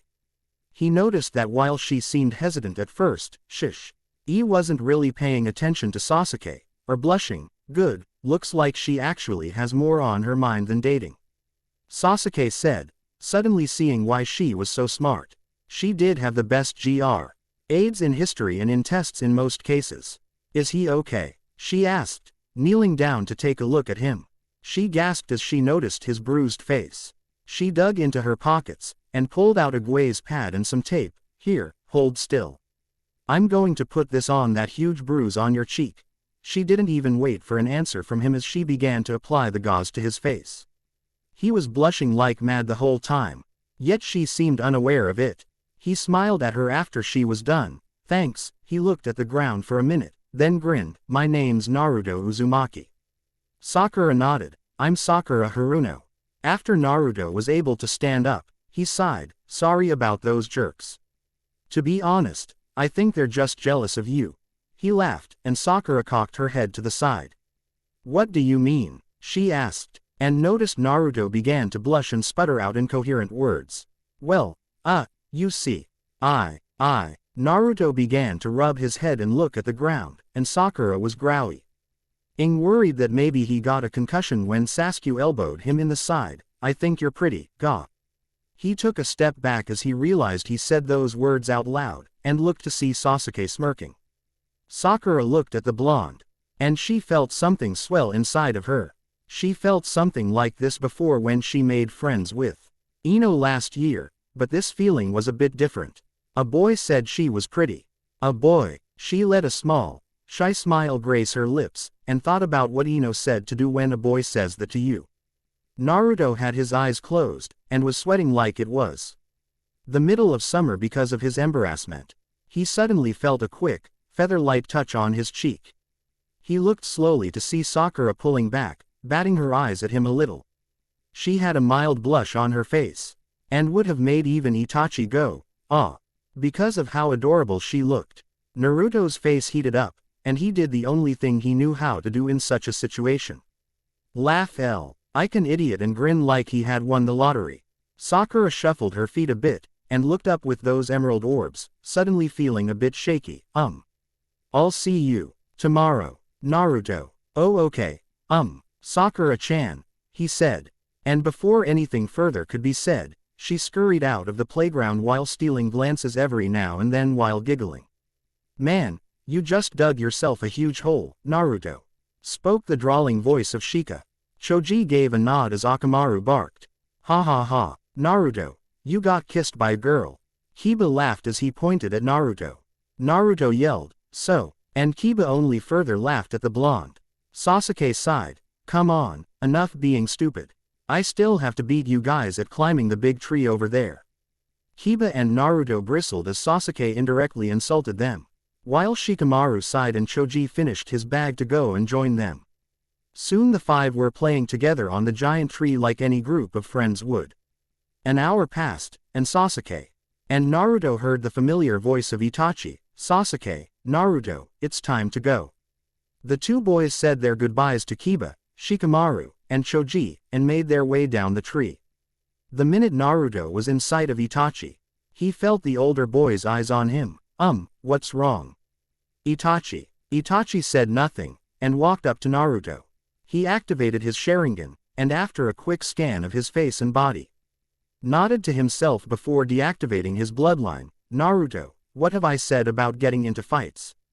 Naruto quickly objected. The kids were teasing Sakura-chan, and I told them to stop.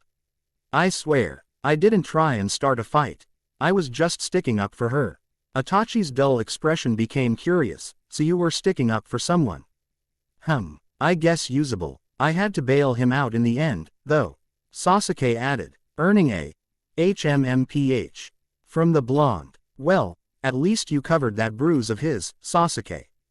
I'm sure that Ka-san would have done the same though. Itachi added. Sasuke didn't do it, Itachi. Naruto's girlfriend put that gauze pad on his face.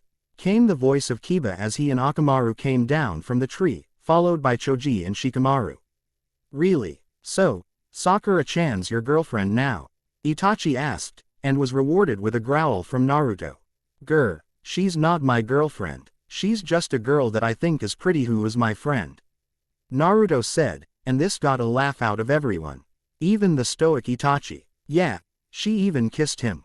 Choji added, and the younger boys laughed while Naruto simply stuck his nose in the air with his arms crossed. Itachi stood back up and nodded to Kiba, Shika, and Choji. Well, you three have a good night. Maybe I'll see you tomorrow. Bye, Itachi. Came the chorus from the three boys, and with that, Naruto, Sasuke, and Itachi headed to the Uchiha compound. All the way there, Itachi couldn't help but wonder how Naruto would react to the news he would receive tonight.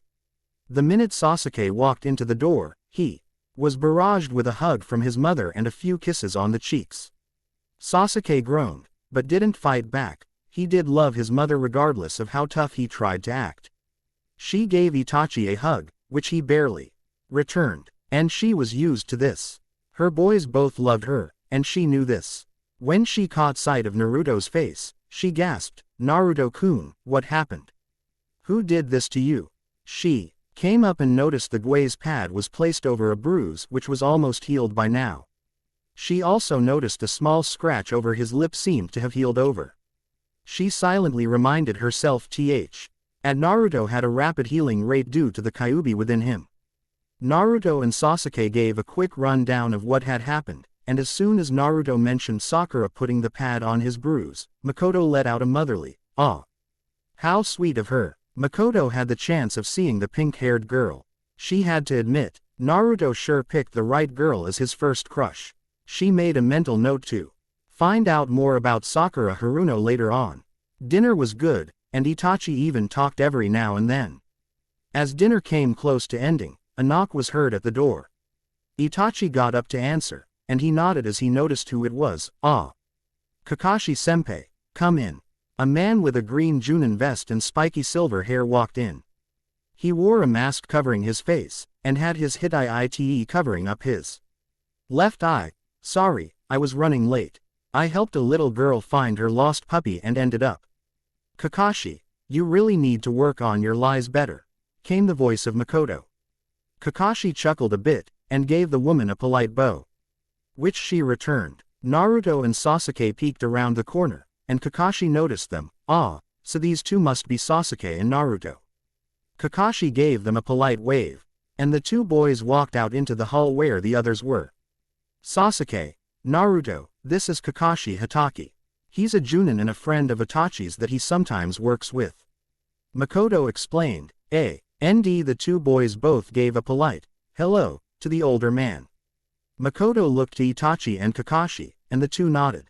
Kakashi walked over to the boys, and each put a hand on their heads. "What do you say we go into the living room? I'm not that hungry right now anyway." Naruto was sitting on the floor with Sasuke while Makoto, Itachi, and Kakashi sat facing them on the other side. Makoto felt nervous. She really wanted this to go well. But she couldn't be sure how Naruto and Sasuke would react, so. "Naruto-kun, how do you like spending time here?" Naruto grinned. "I like it here a lot, Makoto. The place is so big. And spending time with Itachi and Sasuke is fun. You're a great cook too, almost as good as the old man at Ichiraku's." Makoto giggled a bit, and smiled, feeling sure that she had made the right choice. "Well, Naruto-kun, how would you like to stay here from now on?" Naruto cocked his head to the side, then a light bulb seemed to turn on. "You mean, like pay to have a room here?" Itachi decided to explain. "We mean for you to live with us as a family, Naruto." Naruto's eyes widened. Family. Sasuke, on the other hand, was standing up. "Can Naruto really stay with us? Like, live here from now on?" He was trying to hide his excitement, but he really liked the idea of having his best friend live with his family.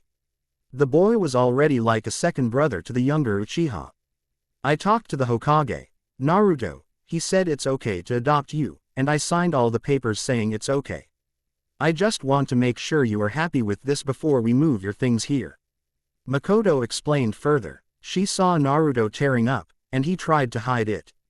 I would really like that, if it's okay with you." He looked down, and tears were visible as they hit the matted floor. "You really want me to be part of your family?" Makoto smiled, and instead she walked over to the boy and wrapped him in a hug. "Naruto, nothing would make me happier in Riga to you than if you became a part of our family." She smiled as she felt him shake a bit as he sobbed. Sasuke, while usually not a very expressive boy with emotions like sadness, joy, and excitement, was smiling. "Hey, Ni-san. Does that mean I'm an older brother now?" Itachi smirked a bit. Yes, you are older than Naruto by a few months, so you are technically an older brother to Naruto now. Naruto took the opportunity to stick his tongue out at the youngest Uchiha, but then smiled as he wiped away a few tears. So, does that mean you're my mom now? He asked, looking up at Makoto with a weak smile. She nodded before hugging him again, a few tears in her own eyes. Kakashi, Itachi, and Naruto quickly went to Naruto's apartment and sealed the few belongings he had into a couple of scrolls. Makoto, along with Sasuke's help, cleared a guest room for Naruto to have. That night at the Uchiha clan household was filled with laughter as the bright and cheerful Naruto was taken into the Uchiha clan as a son and brother. Kakashi stood outside the Uchiha clan house entrance as Makoto and Itachi followed him out. He turned to them both and smiled under his mask. You know, I think I'm going to retire from Anbu next week. Spoke the silver-haired nin. Makoto raised an eyebrow. Really? Why would that be? Itachi and him shared a silent conversation with their eyes, and Kakashi shrugged. I don't know. I guess I need to lay back for a while. Those constant missions are starting to wear me down. I think I might just settle back to elite Junin status. He gave them a wave. If you ever need help, you know where to find me. Makoto and Itachi nodded, and with that, Kakashi disappeared in a puff of smoke. I'll get the two off to bed, Itachi said as he headed inside. Itachi, Makoto called back. Yes, Ka-san, are you aware of Naruto's heritage? She asked. He nodded. Yes, Hokage-sama informed me earlier today after you stopped by to sign the adoption papers. I must say, I'm quite surprised. He'll be keeping his own clan name, I assume. Makoto nodded. Yes, but he is still a part of our family. Itachi laughed. I must admit, he'll be quite a handful. However, I find his attitude to be a welcome change around here. He was quiet for a few seconds. I only hope that perhaps the village will start to see him in a new light. Did you know he got a kiss from that Sakura girl today? Makoto turned to her eldest son. Did he now? I imagine he enjoyed it. Itachi shrugged. Sasuke and Naruto's friends gave him trouble, but I think Naruto liked it either way. Makoto smiled, and walked inside. Tomorrow she would take Naruto shopping and get him some new clothes and a few other things he would need. She felt a little better since the attack now that she had a new addition to the family. Indeed, life was looking better for the Uchiha clan. 4 years later, Naruto was sitting in the kid oatmeal with apple slices and some brown sugar. He had been making breakfast for himself, since his mother was busy in the morning with her part-time duty as a kunoichi again. Sasuke was an early riser, and was usually up at the crack of dawn. Itachi would eat with Naruto if he had time off from Anbu. 4 years ago, Naruto would have probably said that he would never have been part of a family, let alone one like the Uchiha. However, here he was in the main household kitchen, eating oatmeal at a slow pace. Naruto was still the same goof that he always had been, but unlike when he was younger, he only pulled pranks to get even with people instead of to get attention. Naruto wore a dark blue windbreaker designed for shinobi, with a few stripes of orange running down the arms and sides. His pants were a dark blue as well, with similar orange stripes running down the sides of them. On shoulders he had the Uchiha crest, courtesy of Makoto.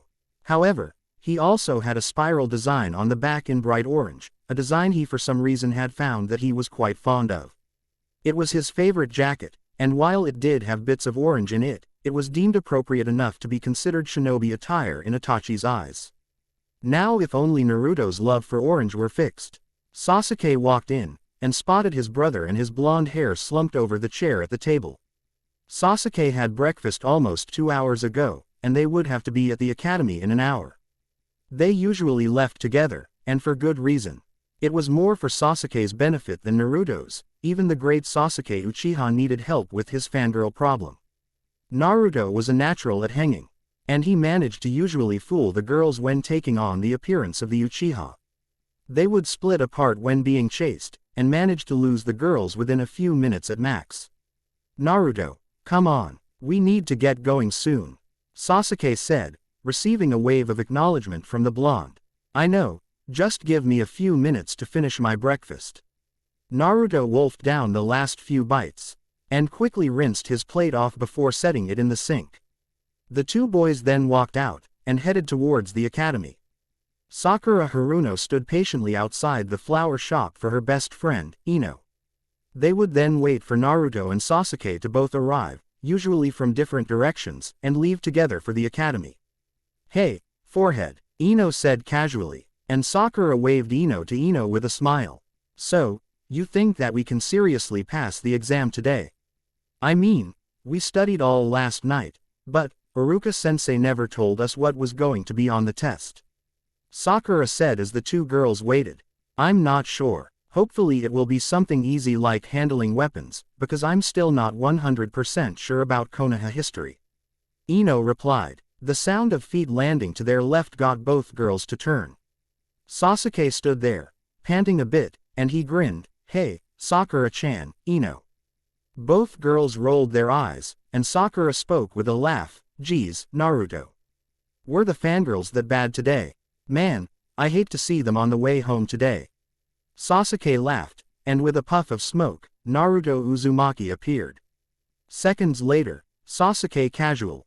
Why rounded a corner with both hands in his pockets. He smirked at Naruto. "Geesh, that redhead almost got you today." Naruto sighed. "You know, if you would just tell them to back off, maybe they would stop chasing you." Naruto said, "The only reason I do this is because you're family, you know." Sasuke groaned. "I've tried telling them to leave me alone. They don't listen, or they think I'm just playing hard to get. I swear, I don't get you girls sometimes." Ino and Sakura both shrugged. "Hey, at least we're not chasing you around the village." Sasuke chuckled a bit. "You don't chase me, Becca. You've got Naruto wrapped around your finger, Sakura." This got a blush from the pink-haired girl and blonde, and Ino giggled a bit. I don't know what you're talking about, Sasuke. Naruto and I are just really close friends," she said, but couldn't help but look at Naruto as she said this. He gave a very unconvincing nod, and she fought down her inner self from breaking through and making her yell that Naruto and her simply weren't ready to date yet, even after 4 years as best friends. Truth be told, Sakura was very fond of Naruto. She was one of the few people that had seen the real him. Aside from the Uchihas, Iruka-sensei, and the few close friends that Naruto made, everyone continued to see him as the idiotic kid who barely made it in class. Ino shook her head and said something that sounded like denial.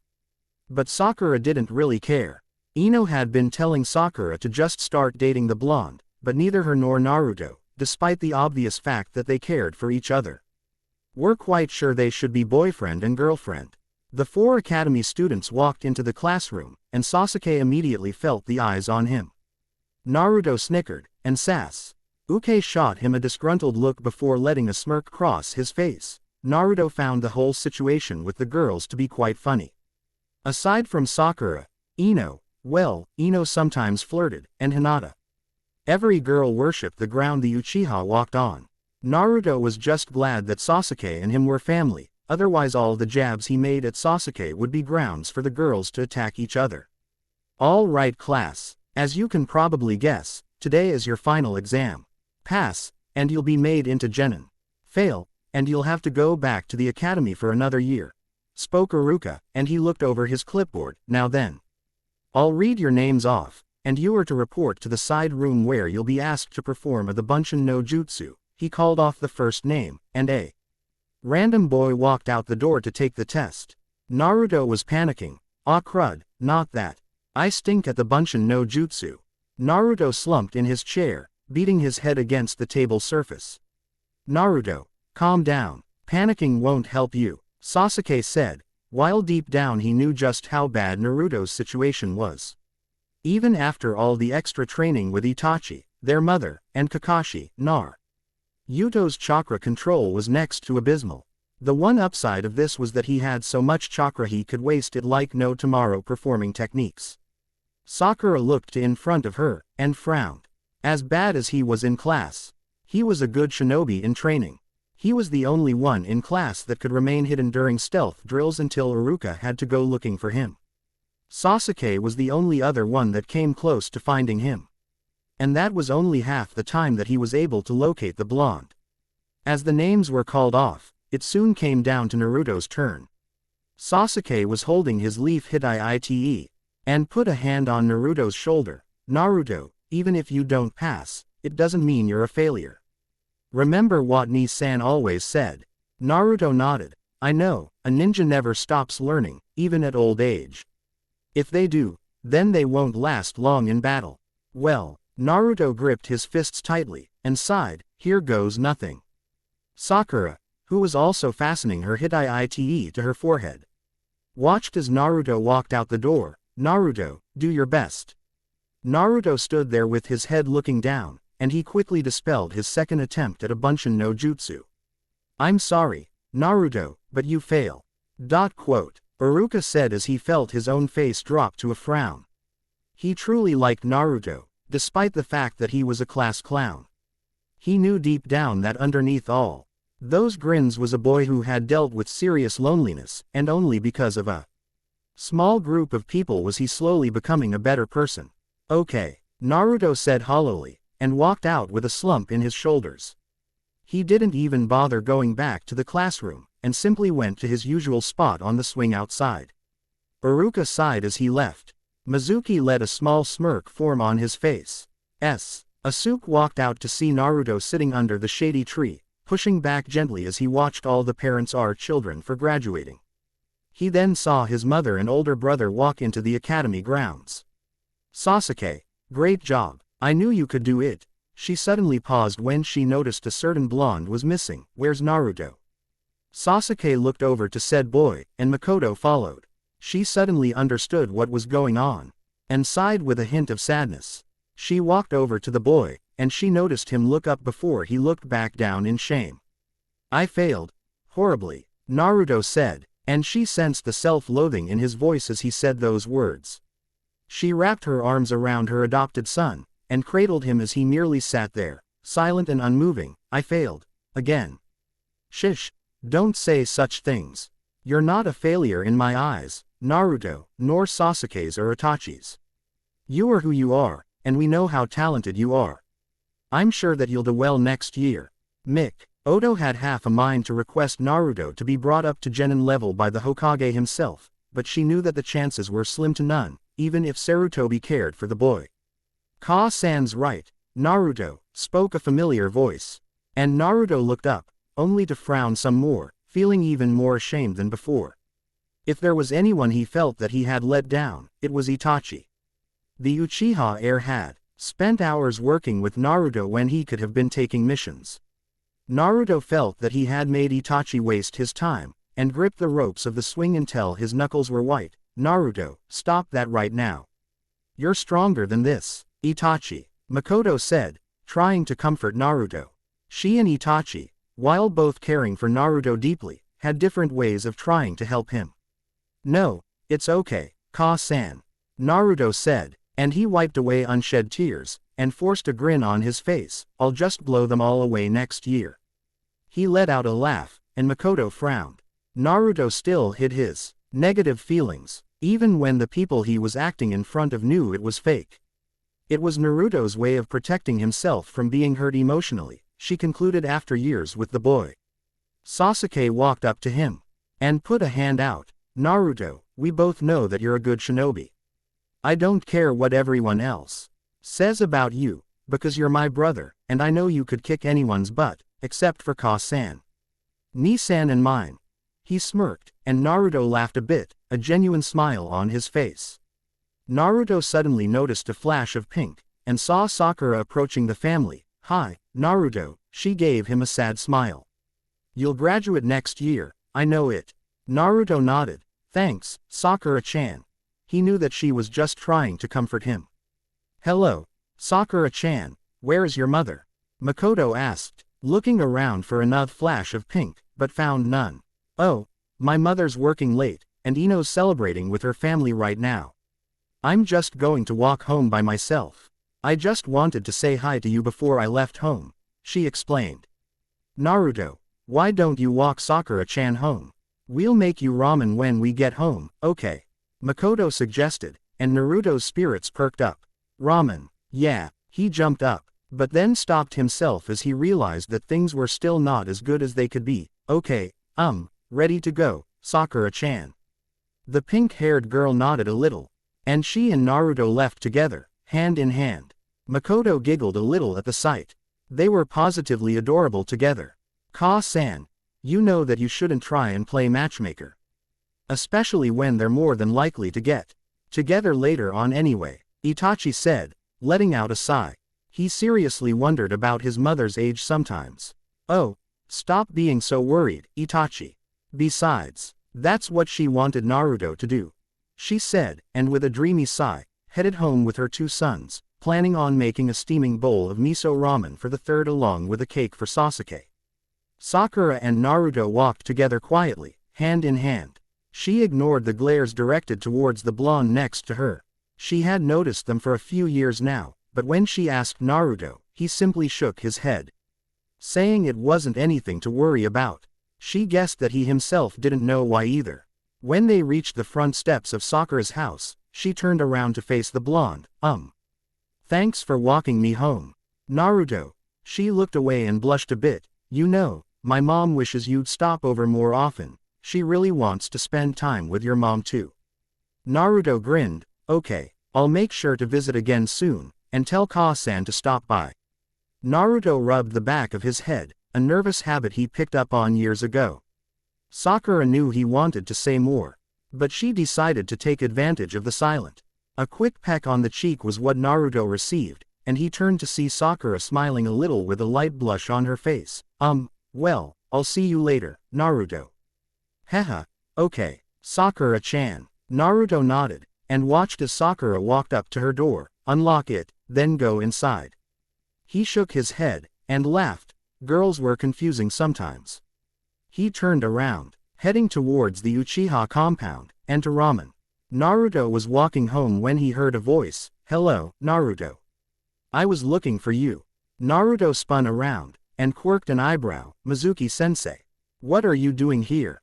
Mizuki smiled. I wanted to talk to you about something. There's another way to become a genin, and I thought I would let you in on the secret. End of chapter 2. Huzzah. Update no jutsu. Well, I guess I'm somewhat satisfied with this. I know I made a huge jump in time and skipped 4 years. I'll leave that part to your imagination. Needless to say, Sakura is very close friends with Naruto, and Sasuke's not a total antisocial kid. I realize a few of you don't like the pairing of Sakura and Naruto, but I will be putting the two together. Sorry if I disappointed any of you, but they are one of my favorite pairings. I'm still debating on whether I'll be pairing Sasuke with anyone. Mind you, this is not the same as the canon series, so I may pair him with someone other than one of the usuals, or I may not pair him at all. There's also the fact that a few more people are friends with Naruto and Sasuke. Oh yeah, and Sakura and Ino don't worship Sasuke like he's an Adonis. I tweaked a few other things, like Kakashi meeting Naruto and Sasuke earlier in life as well. I'm going to have fun with this tidbit of information later. I'm Sue. A few of you can guess what will happen next. Well, let me know what you think. Later. Bunshin no Jutsu. Clone technique original, a basic technique taught to every academy student. The user makes a copy of themselves without any substance. The copy serves as a distraction, and can function just like the user in movements. As soon as the copy makes contact with the opponent or is attacked, however, it disperses. The reason. Disclaimer. Hey, everyone. I don't own Naruto. Oh, don't feel bad though, since you probably don't either, unless you're Masashi Kishimoto, and if you are, well, then I feel honored that you're looking at this. Anyway, on with Chapter 3. Glowing Embers in the Wind. Chapter 3. The Reason. Hokage-sama, we have to find him, and we have to find him now. He's gone too far this time, spoke a random Chunin amongst a group of shinobi that had been summoned before the Hokage during the middle of the night. A general murmur of agreement was made, and the old man sighed. Enough. Find Naruto, and make sure that you bring him back here safely. I'm sure there's more to this than we're aware of. Sarutobi spoke, and then he gave them the signal to leave. In a burst of wind and leaves, the group of shinobi were gone. The third Hokage pinched the bridge of his nose, and looked up to the Hokage monument behind him. He looked at the fourth face on the far right, and sighed, Minato. What I wouldn't do to have you here with him sometimes. Naruto bounded through the trees, and landed in a small clearing next to a shack. He had done it. He had successfully retrieved the scroll of sealing from the old man's place, and now he impelled jutsu from the scroll, and then he would be able to become a genin. He grinned, and plopped onto the grass while unraveling the scroll. Now, let's see. Shiki Fujin, Iu, corpse spirit sealing. Now wait. Hey, what's this? Naruto looked closely at the scroll, and groaned, ah, man, another clone technique, wait. Shadow, clone. Naruto studied it, and shrugged, why not? Naruto stood up, and cracked his knuckles, time to learn a new jutsu. Man, Itachi and Sasuke will be blown away when they see this. Iruka had been searching for almost an hour when he suddenly saw a flash of orange. He smirked. That blue jacket was great overall, but Iruka had keen vision ideal for shinobi, so it was hard to pick out the streaks of orange on the otherwise dark jacket. He hopped closer to the clearing, and landed quietly. Naruto seemed unaware of his presence, and he walked up to face Naruto while the boy was still breathing heavily. His eyes closed as he tried to catch his breath. So, this is where you were, Iruka said, and Naruto looked up and jumped a bit. There you are, Iruka-sensei. I was wondering when I'd run into you. Naruto grinned, and Iruka took a closer look to see he had indeed been training. What could tire out a bundle of raw energy like Naruto so easily though? A thin layer of sweat was visible on the boy's face, and his hair was matted against his forehead. He was chuckling though, so he must be pleased about something. Naruto, why did you steal the Hokage's scroll of sealing? That scroll contains some very powerful and forbidden techniques. Iruka forced a frown on his face, and Naruto raised an eyebrow. Forbidden. But Mizuki-sensei said that if I get this scroll, learn a technique from it, and come to this spot, then I could graduate and become a genin. Naruto replied in confusion. Wait, Mizuki said that. Iruka suddenly heard the sound of projectiles cutting through the air. He quickly pushed Naruto away, and then put his arms up as he was pinned to the wall of the shack by a couple shuriken. Well, Iruka, I'm surprised to see you here. Thanks for helping me find the brat. Mizuki appeared from the darkness, a large shuriken that dwarfed the ones thrown earlier in his hands. Naruto, give me that scroll, now. Iruka turned to Naruto as he yanked a shuriken from his thigh. No, Naruto, don't listen to him. He's trying to steal that scroll from Konoha. Mizuki laughed. Oh, you're a fast one, Iruka, I'll give you that. Mizuki grinned menacingly, and pointed to Naruto. Naruto, Iruka's trying to keep you from passing. That's why he wouldn't let you pass. Haven't you ever wondered why he never offered extra help? Why he always yelled at you? Naruto gave Mizuki a concerned look, then turned to Iruka briefly, then back to the white-haired academy teacher. What do you mean? Mizuki laughed. Oh, that's right, you never were told about your secret. Iruka went wide-eyed. Mizuki, no. That information is forbidden by the third Hokage. Naruto looked to Iruka. What information? Naruto, don't listen to Mizuki. Give me the scroll and we'll take Mizuki to the Hokage so he can be dealt with. Iruka drew a kunai, and gritted his teeth as his legs throbbed in pain. He blocked off the sharp pain, and drew a breath. Mizuki, stop this. Why are you doing this? Mizuki laughed yet again. You wouldn't even be able to understand the very beginning of my reasons, Iruka. Mizuki smirked. Naruto, have you ever wondered why you were always left alone when you were younger? Why everyone still glares at you, even though you're a part of a family now? Why no one ever helped you in the academy and let you struggle back when you first started out? He grinned as Naruto seemed to be taking a step back. Iruka was yelling for him to stop, but it was too late. The reason why, Naruto, is because of what happened 12 years ago. The Kyuubi no Yuko attacked Konoha 12 years ago, and the Yondaime Hokage died supposedly defeating the fox. However, the truth is that the demon fox was too powerful to be killed. So the Yondaime died sealing the fox inside the body of an infant born on the 10th night of October, the same night the Kyuubi attacked. Naruto was paralyzed with shock, already piecing together what Mizuki was saying. You mean? Mizuki began to spin the shuriken around on his back. Yes, Naruto. You were the nine-tailed fox. The incarnation of the Kyuubi itself. He laughed maniacally, and he grinned. Now then, die, demon. Naruto was frozen stiff and watched as the massive shuriken went flying at him. He almost felt like just letting it hit as he processed the information. Time seemed to slow down. He balled his fists, waiting for his death. Splurch. The sound of metal hitting flesh was heard. Naruto opened his eyes, expecting to see the shuriken embedded in his chest. Instead, he saw a face of a teary-eyed Iruka looking down at him. Naruto. I'm sorry. I really should have paid more attention to you. Naruto looked to see that Iruka had blocked the shuriken's path, taking it in the back, narrowly missing his spinal cord. Iruka. Sensei. Why? He laughed. I guess. You reminded me of myself when I was younger. I had no family after the Kyuubi attacked. Naruto looked away. I was angry at first. But I realized you're not to blame. Naruto looked up at him in disbelief. What? Iruka shed a few more tears, feeling the years of bottled-up grief and guilt hitting him. It must have been tough. Living alone for almost 8 years. I'm sorry, Naruto. Maybe if I had been a better teacher, then maybe I could have helped you sooner.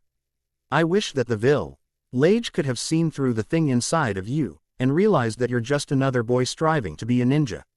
Mizuki clapped. That's beautiful, Iruka, if not a bit morbid as well. Mizuki pulled out a second shuriken. I'll deal with you first, then I'll take care of the demon brat. Iruka yanked out the shuriken in his back, and tossed it to the side. Naruto. I'm sorry this had to happen, but I need you to help me. Naruto nodded, and made his hands into a seal he hadn't used before. I can handle him. Naruto began to gather chakra. I'll show you my newest technique, jerk, and beat you to a pulp with it.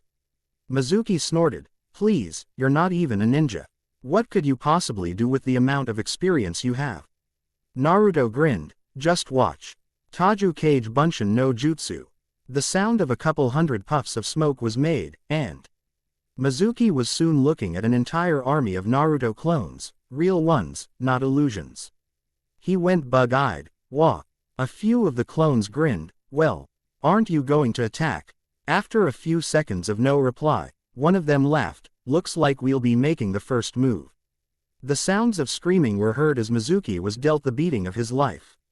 Itachi had been running through the woods in search of his adopted younger brother when he heard a scream of pain. He headed towards the direction, and within a few seiko, NDS was looking down upon a clearing filled with shadow clones of Naruto.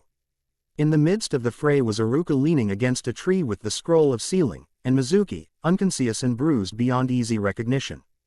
Itachi watched as Iruka called Naruto over to him, and congratulated him for putting up such a good fight and not handing over the scroll. It seems that Mizuki was behind this. Naruto was then told to close his eyes, and Itachi let a small smile cross his face as Iruka untied his Hitaite and placed around Naruto's head. He decided to make his presence known, and jumped down from the trees. Iruka. I see you found Naruto. Iruka and Naruto both looked up, and Iruka nodded as he slowly got up. Yes, it seems there was more behind this than we thought.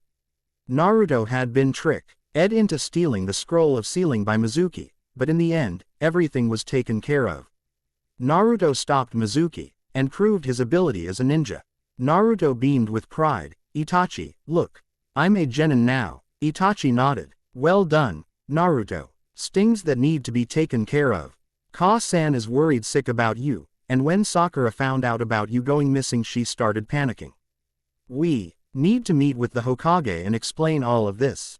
Naruto nodded, and with Iruka and Itachi picking up an unconscious Mizuki, the trio left to speak with the third. Little did they know that a certain old man had just put away a crystal ball and was currently smoking contentedly on a pipe. Naruto was definitely a boy of many surprises. Naruto sat quietly in his room as the sun began to peek over the horizon.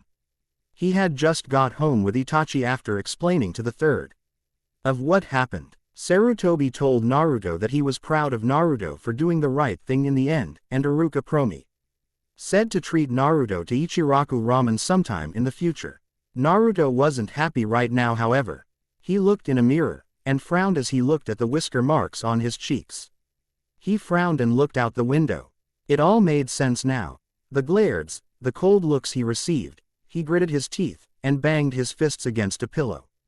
Why him? A knock at his door got his attention. And he looked to see a smiling face of his mother, and he looked away. Makoto frowned sadly. Itachi had informed her that he found out about him being a Jinchuriki. Naruto, honey, look at me. Naruto shook his head, and tears began to form in his eyes. Why did you take me in if you knew what I was? Makoto said nothing for a moment, and instead wrapped her arms around her blonde-haired boy. Naruto. If you think that you are the Kyuubi, even for a second, stop it right now. You're not a demon, you're a boy. A boy with a family that loves him, and cares for him deeply. I'm not just a boy. I'm a Jinchuriki, a demon vessel. Naruto looked up into the black, peaceful eyes of his mother, and he looked away. How many Uchiha members died on that night? Makoto sighed. I'm not too sure, half of the clan maybe. But that doesn't matter. You're not responsible for what happened. Naruto let the tears finally fall. I'm sorry. Don't be. Makoto replied. Naruto swallowed tightly. Mom. How long did you know of the? Ever since you were born. She replied, and he nodded. What about Itachi? Naruto asked. She continued to hold him, probably since he became a Chunin.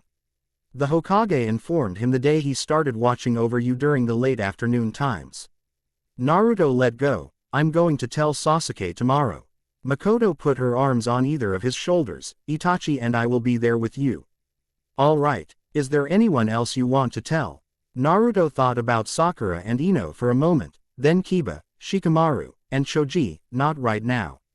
Makoto nodded. Kakashi also knows too. If it makes you feel any better. He still cares about you all the same too. Naruto gave her a smile, a bit strained, but it was there. Okay, he paused for a moment. It's going to take some time for me to get used to this, but, he hugged his mother a final time. Thanks. Mom. She rubbed his back, and kissed his forehead. There's no need to thank me, you're my son. And I'll love you no matter what happens. Naruto was soon fast asleep in his mother's arms, and she quietly tucked him in and set his alarm so that he could wake up tomorrow morning in tea. Ime to head out with Sasuke to have his team assigned to him. As Makoto closed Naruto's door, she was greeted by her eldest son. Is he going to be all right? Makoto nodded, realizing Itachi was having a rare moment of concern for one of his younger brother's show. He's had a long night, but I know that he'll get through this in the end. He wants to tell Sasuke about it tomorrow.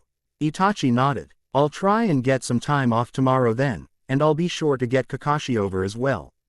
He's practically an uncle to the boys. Makoto laughed. He's also a perverted man at times, and I don't approve of his choice of reading. Itachi shrugged. Well, if things go my way, he won't be reading any Ika for a month. Naruto woke up to the sound of his alarm, and groaned as he blinked out the sleep in his eyes. He then remembered that today he would be assigned his team, and he jumped out of bed, quickly throwing on his clothes. He was about to run out of his room, when he noticed a flash of metal. And saw his forehead protector on his dresser. He laughed, and quickly tied it on. He then bounded down the steps, and was greeted by the smell of eggs. Itachi was cooking breakfast today. Morning, Naruto, Sasuke said with a wave. He found out about Naruto's little event last night, minus a few important details, but the thing that mattered the most to him was that he was now a genin as well.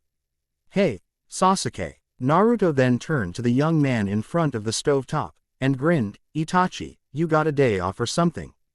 Itachi nodded. I figured I deserve a day off, and my team doesn't find anything wrong with that either. He handed Naruto a plate of eggs and 2 slices of toast with an apple. I expect that apple gone, too. Ka-san's been on your case about eating fruits and vegetables for over 2 years. Now that you're a genin, you better start eating healthier. Naruto stuck his tongue out at Itachi, then dug into his plate. Sasuke was quietly sipping some tea, having already finished breakfast. As Naruto finished his meal, he sighed with satisfaction. Thanks, Itachi. I'll see you later. Sasuke headed out the door in front of Naruto, and just before the blonde exited the house, Itachi called to him, "Naruto." Naruto turned to see Itachi standing behind him. "I'll be here when you want to talk to Sasuke later on today about that certain topic." "Okay." Naruto gave a weak smile. "Thanks, Itachi." Itachi nodded. "Go on now, before Sasuke gets ahead of you to try and steal Sakura from you." Naruto growled at the obvious teasing from his older brother. "Shut up. She's not my girlfriend." Itachi raised an eyebrow. "Did I ever say she was?" Naruto yelled in frustration, and bounded off to catch up with Sasuke. Sakura was surprised to see both Sasuke and Naruto standing outside when Ino and her walked out the door of the flower shop. Ino laughed at how Naruto's headband was too loose for him, and then asked how he got to be a genin. Sasuke was the one to reply, saying that some things were taken into consideration, and he passed. Naruto nodded, thankful his brother was a genius sometimes. Ino shrugged, and the four began to head to the academy. Sakura walked over to Naruto and smiled. "Naruto, who do you think our teammates will be?" Naruto rubbed his chin. "I don't know. Truthfully, I don't mind, but I think I may have a problem with Kiba. He can be a real jerk sometimes. But I guess that I wouldn't mind still." He lowered his voice a bit. "I don't know if Ino and I should be on the same team though. She can be real scary when she's angry, as nice as she is." Sakura giggled, and Ino sneezed. Sasuke turned to the two, and rolled his eyes. Why wouldn't his brother just ask her out, already? The only thing that could possibly be more annoying than being around them and their weird behavior was if they were on the same team as him. Well, at least they would know each other. They arrived about 10 minutes early, and they all took seats next to each other. Iruka walked in shortly after, and grinned to his students. "Well, I'm both happy and disappointed that this may be the last time I'll ever see you in a chair before me. However, you're all genin now, and as such, shinobi of Konoha. Always remember what that means to you, and keep it with you, for a shinobi of the leaf carries the will of fire, and that is what gives us strength. I hope that all of you become fine shinobi in your own way, and I'm sure that I'll be hearing about your accomplishments in the future." He paused for a moment before taking a look at his clipboard. "Now then, I will call out your names, and designate which teams you will all be on." Naruto was hardly listening for a while, still pondering on what he would be doing later tonight when he got home. His mom here to help him. But he was worried about what Sasuke would think. Would Sasuke hate him? Would he be afraid of him? He didn't know. Sasuke would most likely not even give a visible clue as to what he felt.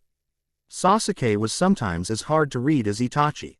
Only years with the Uchiha family had given him the rare gift of being able to read beyond the blank and indifferent expressions of Itachi and sometimes Sasuke. It was almost a trade secret, since aside from a few other shinobi such as Sarutobi and Kakashi, almost no one could understand the Uchiha brothers. Naruto suddenly perked up when he heard his name. Team 7 will consist of Naruto Uzumaki, Sakura Haruno. A whistle from Kiba was heard, followed by a death threat from Naruto, and Iruka telling the two to pipe down, and Sasuke Uchiha. "All right, everyone, you'll only have to wait here, and your Junin sensei will be here to meet up with you." Naruto looked over to Sasuke, who smirked a bit. "Well, looks like we lucked out, Sasuke." Sasuke shrugged. "It will be easier working with you, I guess. You're probably one of the best when it comes to stealth in this class. I wonder who we're getting for sensei though." Sakura smiled a bit, looking to Naruto. Though she was quiet on the outside, her inner self was doing cartwheels and dancing like no tomorrow. She was on a team with Naruto. She couldn't have asked for anything better. Not only that, but Sasuke was part of their team too. Two of friends were on a team with her. A small part of her was disappointed that Ino and here were separated, but Sakura knew she'd still see her. First to arrive was a woman with red pupils and black hair. She was a rather beautiful woman, and she seemed to give of an aura of mystery, wisdom, and deadliness typical of Junin Kunoichi. Kurenai Yuhi smiled as she caught sight of Hinata Hyuga among the students. She was interested in teaching her in particular, seeing as she had heard a bit of Hinata's background and the fact that she was the supposed heir to the Hyuga clan. Thought that was a shaky topic these days. "Will Team 8 please follow me?" Kiba, Shino, and Hinata all got up and Tly followed her out of the classroom. Naruto would have thrown a punch to keep his face, but Sasuke grabbed Naruto by the collar of his jacket beforehand. Shortly afterwards, a man with a rather dark, yet very well-trimmed beard came into the room. The faint smell of smoke hung on him, and he wore a grin on his face that spoke millions of things about his character. I'm Asuma Sarutobi, the sensei of Team 10. Follow me, I'll be taking you guys out for some lunch. Shikamaru groaned from the back, and Choji got up rather quickly upon hearing about the offer of food. Ino walked past Sakura, and waved goodbye to her as she followed her two oddball teammates. Though she seemed to be a bit annoyed, a faint smile hung on her lips that Sakura noticed. It seemed Ino wasn't too disappointed with the choice of teams. Slowly, the other kids filed out with their respective Junin. Eventually it was just Sakura, Sasuke, and Naruto. They had been waiting for almost 2 hours now. Hey, Sasuke, your turn. Naruto spoke as he pointed to a picture of half of a man hanging from a gallows. The three had decided to pass the time with a game of hangman on the chalkboard, and currently Sasuke's turn. The door opened suddenly, and Naruto laughed as a cloud of chalk dust exploded in the face of a masked shinobi. Naruto continued laughing until he suddenly paled upon realizing who it was, Kakashi. You're our sensei. Kakashi Hatake sighed, already a bit miffed at the whole predicament he had been thrown into. He was happy to have two talented students, because he knew that Naruto and Sasuke were both really good. He knew a little about Sakura from Naruto, and met her once or twice, but most of his information came from Iruka. She was book smart, and had a very sharp mind. He had indeed been given a rare gem of a team. However, he wasn't thrilled at the fact that he'd be the one to fail them instead of being the one to teach them.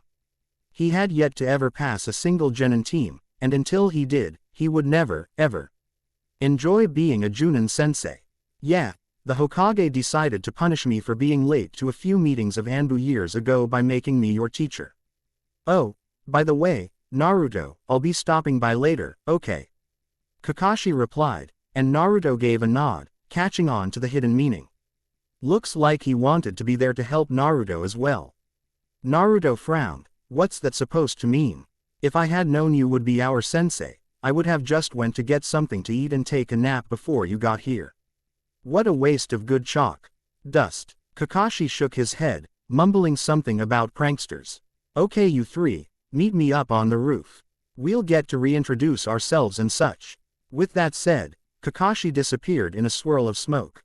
Sasuke sighed. Great, Captain Tardy is our sensei. We'll never get anything done with him. Sakura shrugged. He's not that bad, Sasuke. Besides, he's already taught you and Naruto a few things, and your brother used to work with him, didn't he? Sasuke nodded. Itachi says he was one of the worst Anbu in regards to punctuality, but he had the fewest amount of failed missions next to Itachi. Naruto nodded. Yeah, not to mention he's the only other guy that has the Sharingan right now besides Itachi. Once you get yours awakened, Sasuke, I'm sure you'll get training from him and Itachi. The trio of genin eventually reached the roof, and looked to see Kakashi leaning on a railing while reading Ika Ika. Naruto pointed to him. You're still reading that? Kakashi raised an eyebrow as he pocketed his book, and smiled behind his mask. Naruto. Reading shouldn't be considered a bad thing. Naruto decided to hold back a retort, and sat down next to Sakura. Kakashi, along with a few others, was aware of the awkward feelings of friendship between the two. He was actually notorious for giving Naruto a hard time about it, but not to the same extent as Kiba was. Okay then, let's start off by introducing yourself. Sakura, you first. Sakura gave an awkward grin. Kakashi, do we really? First off, it's Kakashi sensei. And secondly, yes, I think it's an important part of becoming a team. So, go on. Kakashi interrupted, and waved his hand for her to continue. Just tell us about your name, likes, dislikes, dreams, that sort of stuff. Sakura nodded. Okay, well, as you all know, I'm Sakura Haruno. My likes include umeboshi, reading, and being with my friends. Kakashi noted that she blushed a little while giving a quick glance to Naruto. My dislikes include people who bully others, superficial idiots, and spicy foods. My dreams? Well, I want to be able to help others as best as I can by being a great kunoichi, Again she gave Naruto a quick glance, which he missed.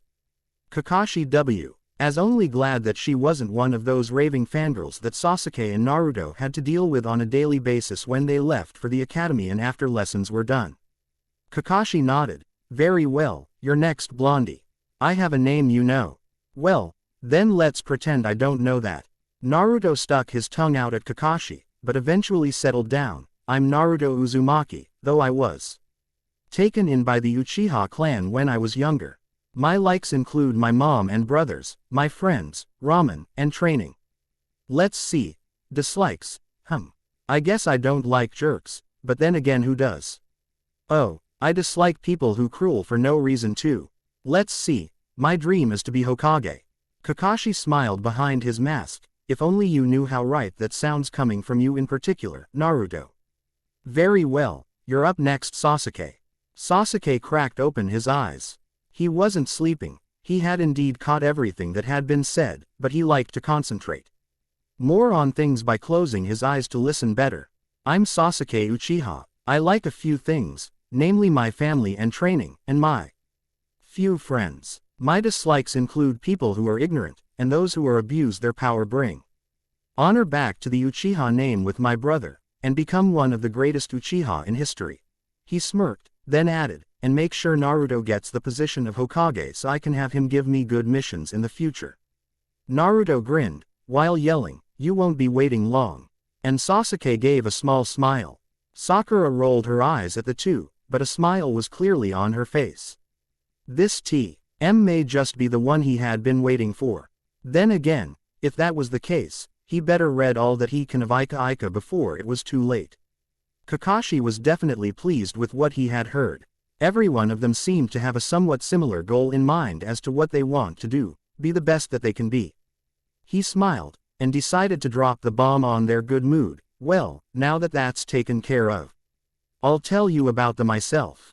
I'm Hatake Kakashi, and my likes and hobbies are none of your business. The words, Ika were mumbled by a certain blonde. I heard that. Let's see. Dislikes. I have a few. Nothing important, I guess. My dreams. Never gave them much thought. The three genin merely groaned. That was expected from the Junin. Learn just his name and that was it. Truth was, they already knew him to a certain degree. Right, now, let's talk about the test. The expressions he received made him chuckle on the inside. T-test. Naruto stuttered. Yep, this one is a pass or fail, with chances of failing being over 66%. Screw it up, and you go back to the academy for another year. Kakashi said, his voice still bored and indifferent, even though in reality he was very interested in how this would turn out. Kakashi-sensei, what about the test we took back in the academy? Sakura asked, and the two boys gave nods showing their thoughts being similar. Oh, that test was to see who even had the potential to be a genin to begin with. We don't need to bother with those that don't show any signs of being ready yet, the silver-haired Junin replied with a shrug. And he handed the three papers with some notes. I suggest you look this over. These papers are review on what you three should already know. Kakashi stood up. Anyway, Naruto, Sasuke. I'll see you two later today. Sakura, take care. He was about to disappear when he spoke once more. Oh yeah. I recommend that you skip breakfast tomorrow, unless you don't mind throwing up later from the test. As the three kids walked home, Naruto looked from Sakura to his brother. You don't think he meant that, do you? Sasuke gave a shrug. You can never be too sure with him. He's a sarcastic jerk one minute, a jolly Junin another, then dead serious the next. Sakura sighed. Well, I'll see you guys tomorrow morning, I guess. Later. Sakura, nodded Sasuke. Naruto grinned. Okay, Sakura-chan. I'll see you tomorrow. Make sure to eat a big dinner tonight since we can't have breakfast. Tomorrow. Sakura rolled her eyes while smiling. Right. I'll see you tomorrow, Naruto. She gave him a hug, and then waved goodbye to Naruto and Sasuke. Naruto watched her go with a small grin on his face. Man, you've got it bad. Shut it, Sasuke. After dinner that night, Naruto sat quietly at the table, and he felt Itachi's eyes on him as well as Makoto's. He nodded, but then gave them a sad grin. Kakashi-sensei stopping by too. Makoto nodded, giving him an understanding smile. He'll be here when he gets here. What matters is that you do this the way most comfortable to you. Naruto looked to see Sasuke looking up at him. What are you talking about, Ka-san? Makoto looked at Naruto, then back to Sasuke. Sasuke, Naruto has something very important to tell you, something that he found out recently. Sasuke nodded, and saw Itachi get up. I think it would be best if we discussed this matter in the living room. There were murmurs of agreement, and the four headed into the said room. Naruto shifted in place uncomfortably, and noticed Sasuke giving him a worried glance. Naruto. What's the matter? Naruto looked at his brother, one of his best friends, and he felt his chest tighten. Sasuke. You know about the Kyuubi, right? He could see the gears already turning in the younger Uchiha's head, and saw him nod. Well, the fourth Hokage didn't die defeating the Kyuubi. It was too strong, he had to take care of it a different way. Sasuke looked at his older brother and mother, and they both nodded, so he continued to listen to Naruto. Well, on that night, the Yondaime sealed the Kyuubi away, inside a newborn kid so the chakra coils could adjust to the demon fox's chakra. You do know what night that was, right? Sasuke's eyes widened. October 10th. He shook his head. But, you were born that night, and that was 12 years. He got up. No, you're lying. Sasuke, please, don't get upset at Naruto, listen to him. Makoto said worriedly. Naruto was already looking down in shame. He can't be the Kyuubi. He's not a demon. Sasuke looked at his brother, and Itachi nodded. No, I don't believe it. He ran upstairs, and the sound of his door slamming was heard. Naruto's knuckles were white as he gripped his pants tightly while kneeling on the floor.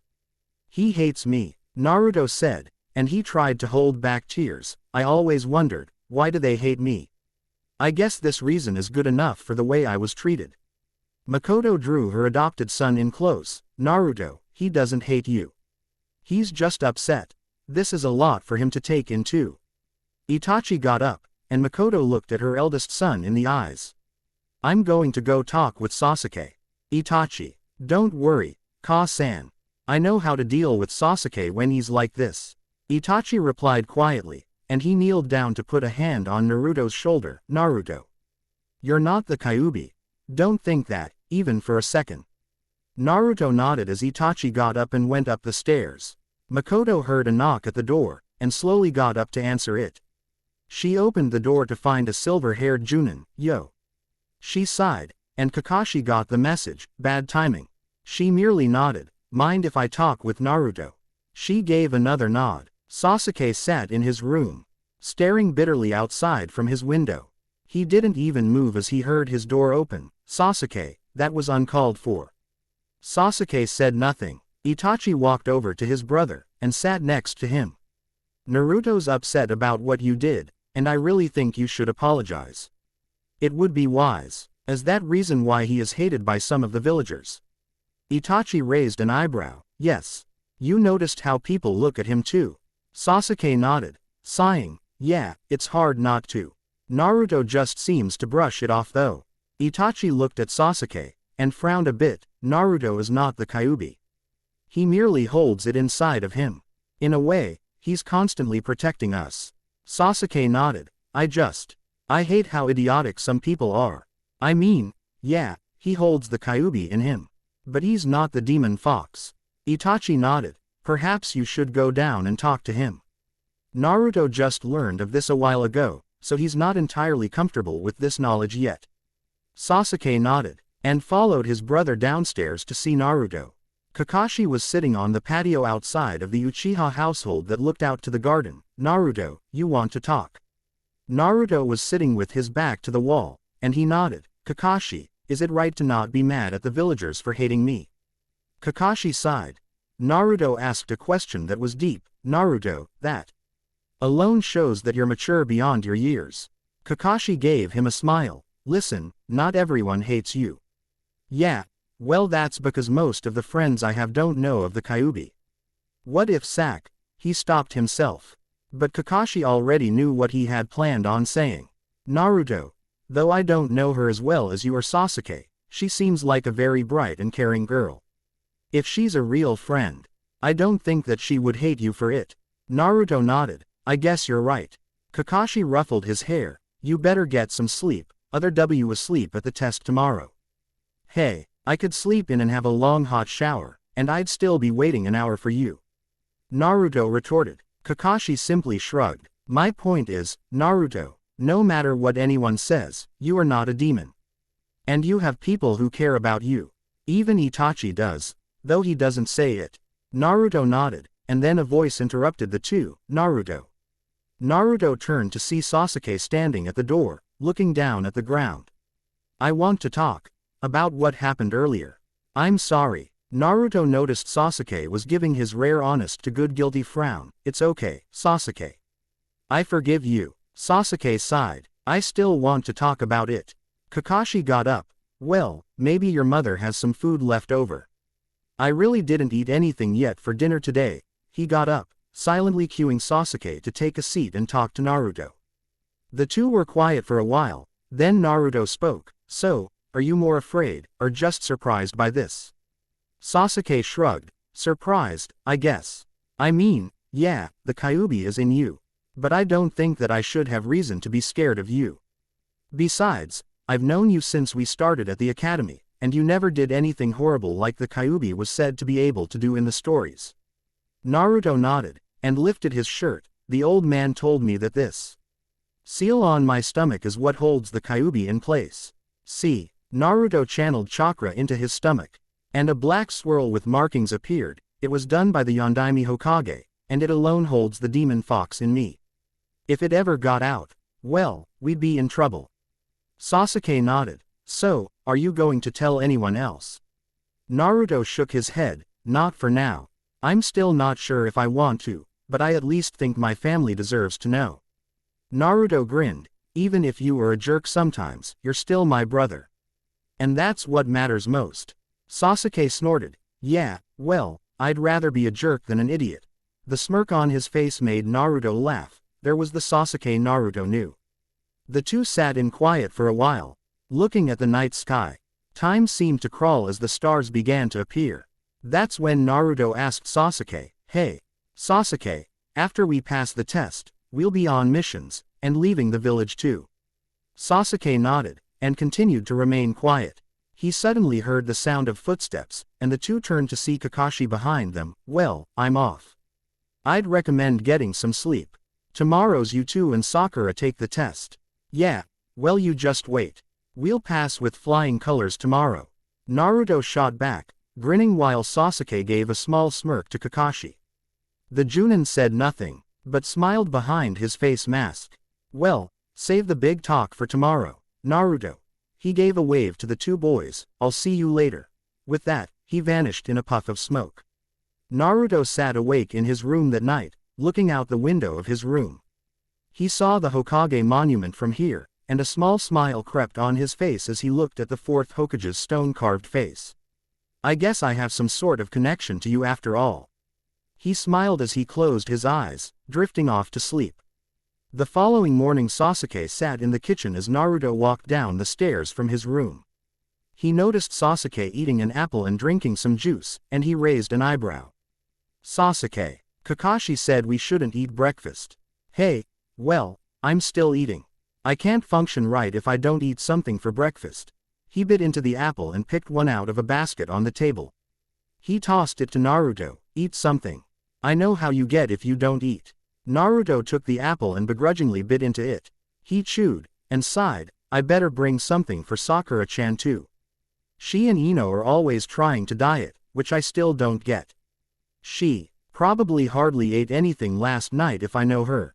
I'm going to have to talk with her about that later. Sasuke rolled his eyes. Idiot, you seriously have a problem. Naruto took a ferocious bite out of his apple while staring at Sasuke. If you weren't my brother, we better get going, otherwise Sakura's going to ream us out for being late. Sasuke said, basically ignoring Naruto's interrupted threat. Naruto grumbled, picked out a few plums and put them in a bag while stomping outside to join Sasuke over to Training Ground 7. Sakura sat quietly on a post while waiting for her team to arrive.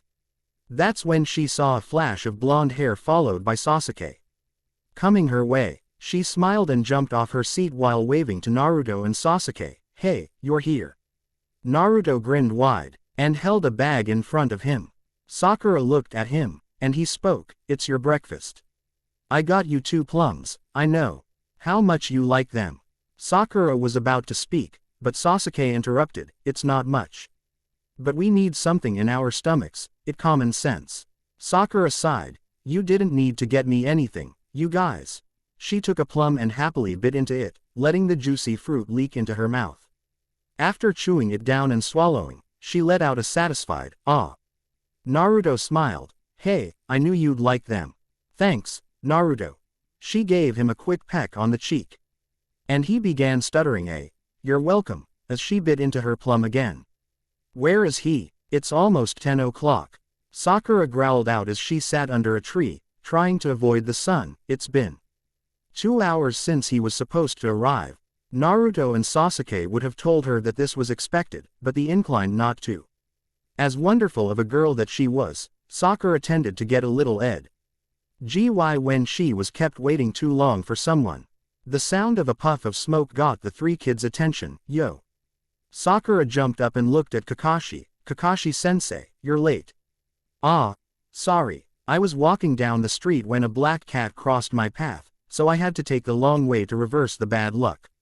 Naruto grinned as Sasuke placed a few Ryo notes in Naruto's hands. You win. I thought he was going to make an excuse about helping someone. Naruto chuckled. Nah, I knew he would use an odd one today.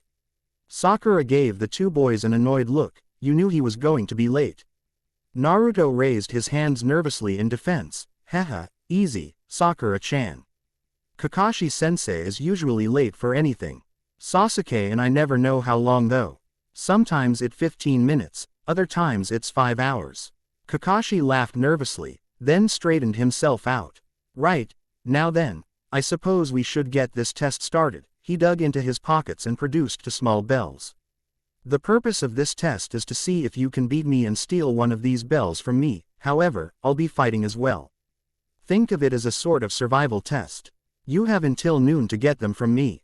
Whoever doesn't get a bell will fail this test, and be sent back to the academy for another year. Sakura spoke, but, Kakashi-sensei, there's 3 of us, and only 2 bells. Kakashi smiled. Ah, very observant, Sakura. He then gave them a dead serious look. Now, as she pointed out, there are only 2 bells, but 3 of you. That means that one of you will be failing this before the day is over. Of course, you could all fail if that were the case as well. He shrugged. In the end, the maximum number of people passing this exam is 2, no more than that. You can't be serious, Naruto yelled, but Kakashi nodded. I am, he set an alarm clock on a stump. Now then, this clock is set to go off at noon, and I have 2 lunches here as well for after the test. Whoever fails will be left unable to eat as well. Naruto, Sasuke, and Sakura all suddenly realized how smart they had been to eat something earlier. That was why he said not to eat anything for breakfast, to fool them. The 3 waited for the clock to hit 10, and then Kakashi looked to the 3, go. The 3 jumped off in different directions as Kakashi let a smile spread on his masked face. They all are meeting up it seems. Perhaps I was wrong about them. Sakura, Sasuke, and Naruto were all sitting in a tree about 200 clearing where Kakashi was. They had an idea in mind, but there was one problem. Who would be failing in the end? I'll let you 2 take the bells, Naruto said with a shrug. I technically wasn't qualified to be a genin to begin with. Sakura frowned. Naruto, that's not true. You just don't have the same amount of chakra control as some of the others do to produce a bunshin, but that doesn't mean you should be held back another year. She looked down. I'll do it. No, I volunteered to take the fall, and I can. You 2 are my friends, and I have a technique that can hold him down long enough for you to steal the bells. Sasuke looked at his brother, and sighed. Naruto. Relax, Sasuke. I'm not upset with it. He gave them both a grin, and Sasuke noticed it was forced. Sakura did too, but she said nothing. There was no way of convincing Naruto otherwise. Naruto, Sasuke, and Sakura all discussed their ideas, and after about 20 minutes into the test, they came up with an idea. It should work. That's what they thought at least. Kakashi walked through the forest. reading his book while chuckling a bit every now and then. He suddenly looked ahead to see a grinning Naruto as he stood in the path ahead of the Junin. Alright, Kakashi-sensei, let's do this. Fair and square, you and me, one-on-one. Naruto shouted, pointing to the Junin while clenching his free hand. Kakashi groaned. Naruto, didn't they teach you anything about stealth in the academy? Naruto laughed. I don't need stealth to beat you. You're just a lazy shinobi who is chronically late. Kakashi took a moment and noticed that Naruto wasn't alone. He sensed Sakura and Sasuke nearby, hiding in the foliage. Hey, seems they caught on. Hey, are you paying attention to me? That's it, now I'm going to bury you into the ground. Kage Bunshin no Jutsu. Naruto made 6 shadow clones of himself, and one of them spoke, here we go. Kakashi smiled. Well, so I see you learned a technique from the scroll of sealing after all. He shrugged, very well. If you're so confident that you can win, why don't you stop talking and actually do some fighting? Naruto growled, that's it, now I'm going to throttle you. Naruto along with his clones, ran at Kakashi, yelling like a berserker. Sakura and Sasuke waited a distance from where the others were fighting, waiting for the chance to jump in. Do you think Naruto can pull this off? Sakura asked. I don't know. Kakashi isn't a Junin for nothing. Naruto looks like he has the advantage at the moment though, the Uchiha replied. Oh really, does he now? The two whirled around, only to be face to face with Kakashi. Yo. End of chapter 3. Finally, I updated. Hey, this one took me some time to get around to finishing. Well, the secret's out to a few more people now, well, namely Naruto and Sasuke. Expect this to change things a bit in the future. As for Sakura, she may find out later, or she may not. Naruto has a family to fall back on, so this may make things easier for him to handle. I mean, yeah, Sasuke and Itachi aren't the greatest at comforting, but Makoto's there. Anyway, hope you enjoyed chapter 3. Thanks for reading, let me know what you think. Shiki Fujin. Core. E-Spirit Sealing Method Original, a Fuinjutsu sealing technique developed by Minato Namikaze, the 4th Hokage, who used a variation of this technique to seal the Kyuubi inside Naruto.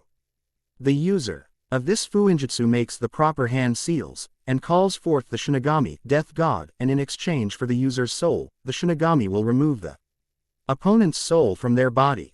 If the Hinigami is unable to remove the entire soul, then it can use a knife and remove a portion of the soul, and thus render the corresponding part of their body dead and useless, such as arms or legs. Then, the opponent's soul or portion of it will be sealed into the chest of the caster of the Just You, and then both the soul of the caster and soul or portion of the soul of the opponent will be consumed by the Shinigami, making them unable to pass into the afterlife. The souls remain within the stomach of the Shinigami, where they will be locked in hated combat for all time. While this technique is a Fuinjutsu, it's also considered a Kinjutsu, forbidden technique, because it kills the user. Kage Bunshin no Jutsu. Shadow Clone Technique Original. Unlike the Bunshin no Jutsu, Kage Bunshin no Jutsu is a technique that creates a copy of the user that has both form and substance by distributing chakra into the clone. The Shadow Clone can also use any jutsu and other tactics the original user has on knowledge. Once the clone is dispersed by an attack, damage, or by the user themselves, all information gained from the clone is passed on to the original ninja, as well as any other clones.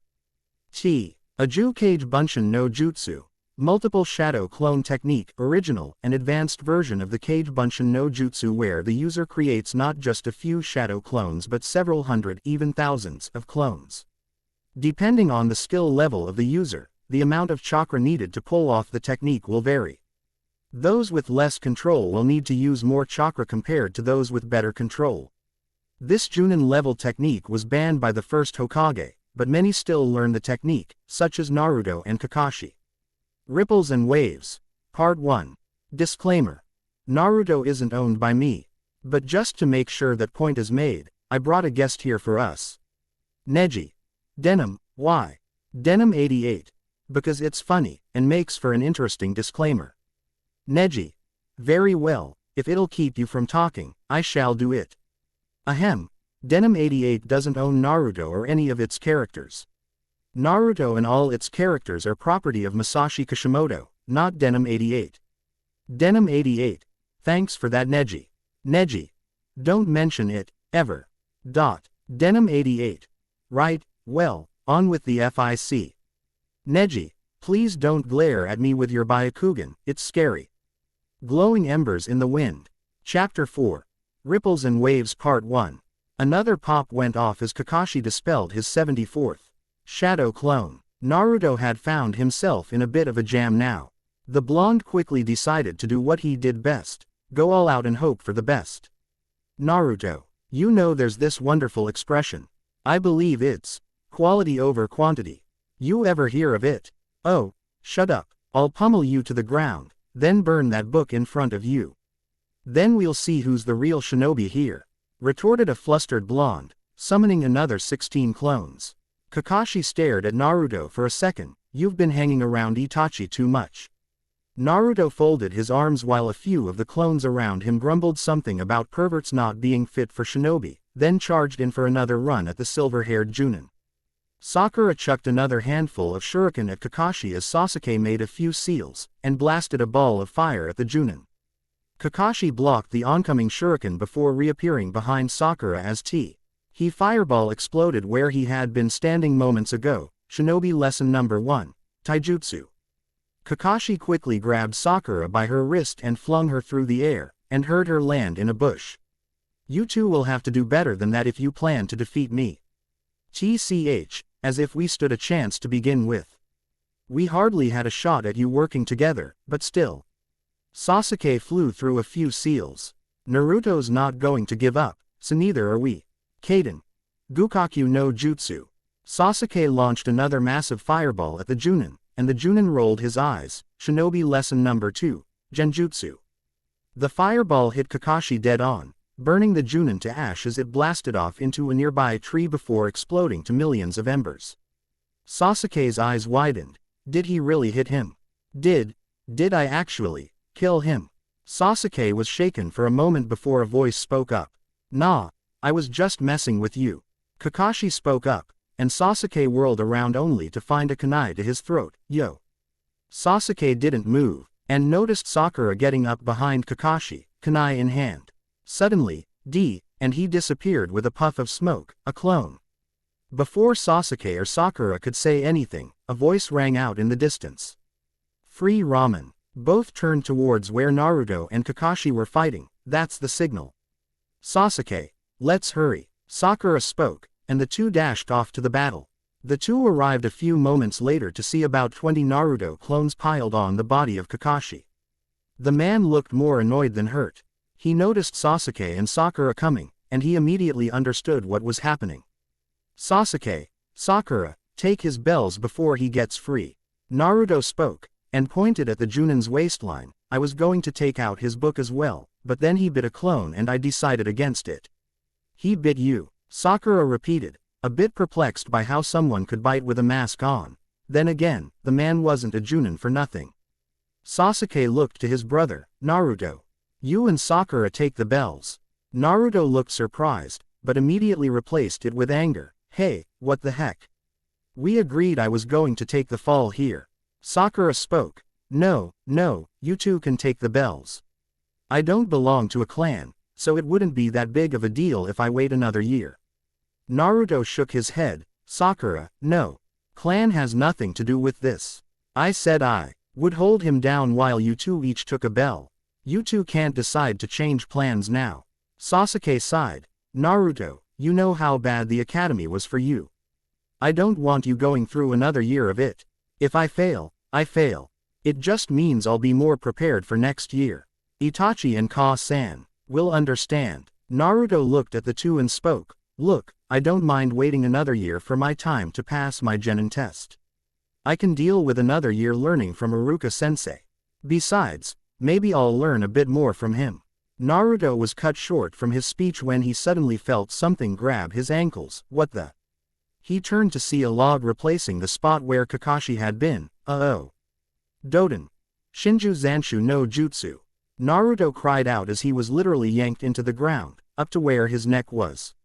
Kakashi jumped out of the ground and smiled at Naruto, and that was Shinobi Lesson Number 3, Ninjutsu. Sasuke and Sakura jumped back a few feet, and Sasuke spoke, "Crud. We spent too much time arguing and didn't notice him get free." Naruto, on the other hand, was plain peeved off. "Hey, someone want to help me here? We're a little busy here, idiot," Sasuke yelled as he chucked a few kunai at Kakashi. "We'll be there in a minute, Naruto," Sakura yelled as she blocked a 3 shuriken with a kunai. Things weren't looking good for the three. Kakashi jumped to the side. Avoiding Sasuke's kunai, he disappeared in a puff of smoke and reappeared behind Sakura and Sasuke. I think that's good enough." Sasuke and Sakura turned around and gave the silver-haired man a confused look. "What?" they both said. Kakashi smiled behind his mask. "Go get Naruto out of the ground there and meet me at the 3 posts over there." With that, Kakashi walked off to said destination while the 3 genin all had befuddled expressions on their faces. The 3 sat by a post as Kakashi stood before them, his face displaying a bored expression. "At least that's what they thought it was anyway. Okay, I think I've made up my mind with you 3. Sasuke spoke up, a bit annoyed. "We still have a good hour before time runs out." Kakashi nodded, and spoke in a serious tone. "This is true. But I believe that your performance today told me enough as far as where you 3 stand in regards to becoming true genin. So, what decision did you reach then, Kakashi-sensei?" Sakura asked, a bit nervous as she looked at the masked Junin, who gave her a blank stare. "Well, first I'll say this," he turned to Naruto, "you tried to take me on by yourself. Knowing that I'd have no trouble with you.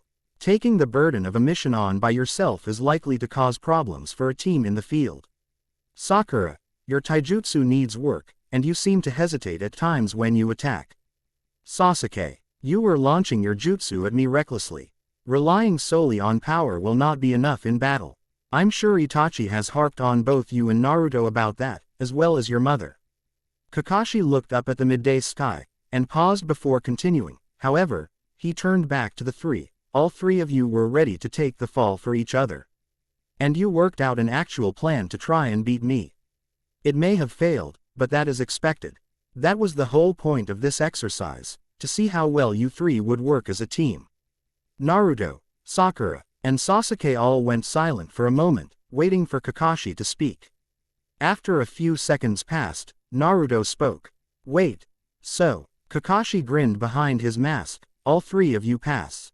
Congratulations, Team 7. The silence was once again interrupted by the hooting and cheering of Naruto. "Ah yeah. I'm a ninja. Ha ha ha ha. Yes." Sasuke smiled a bit as he got up while Sakura giggled at Naruto's celebrating. "Easy, Naruto. You're going to end up hurting yourself." She laughed a bit more as Naruto stopped and grinned embarrassingly. While Kakashi was indeed happy with this, a small part of him cried on the inside. He took a long look at his beloved Ika before sighing. Itachi would no doubt have a field day when he heard about this. Kakashi was going to have to pick up on a hobby for a while, he just knew it. That night, Naruto, Sasuke, and Sakura decided to celebrate their victory by having dinner together. Makoto was on a mission, and Itachi would be out on patrol until the early hours of morning. So, it was decided that Sakura's house would be the appropriate place to celebrate. Naruto sat at the table with his brother and their kunoichi teammate as Ms. Haruno prepared dinner. It was quite funny really, the fact that Yuko Haruno and her daughter Sakura shared the same color hair. Yuko's hair was only slightly lighter in color compared to her daughter, and her eyes were a darker green.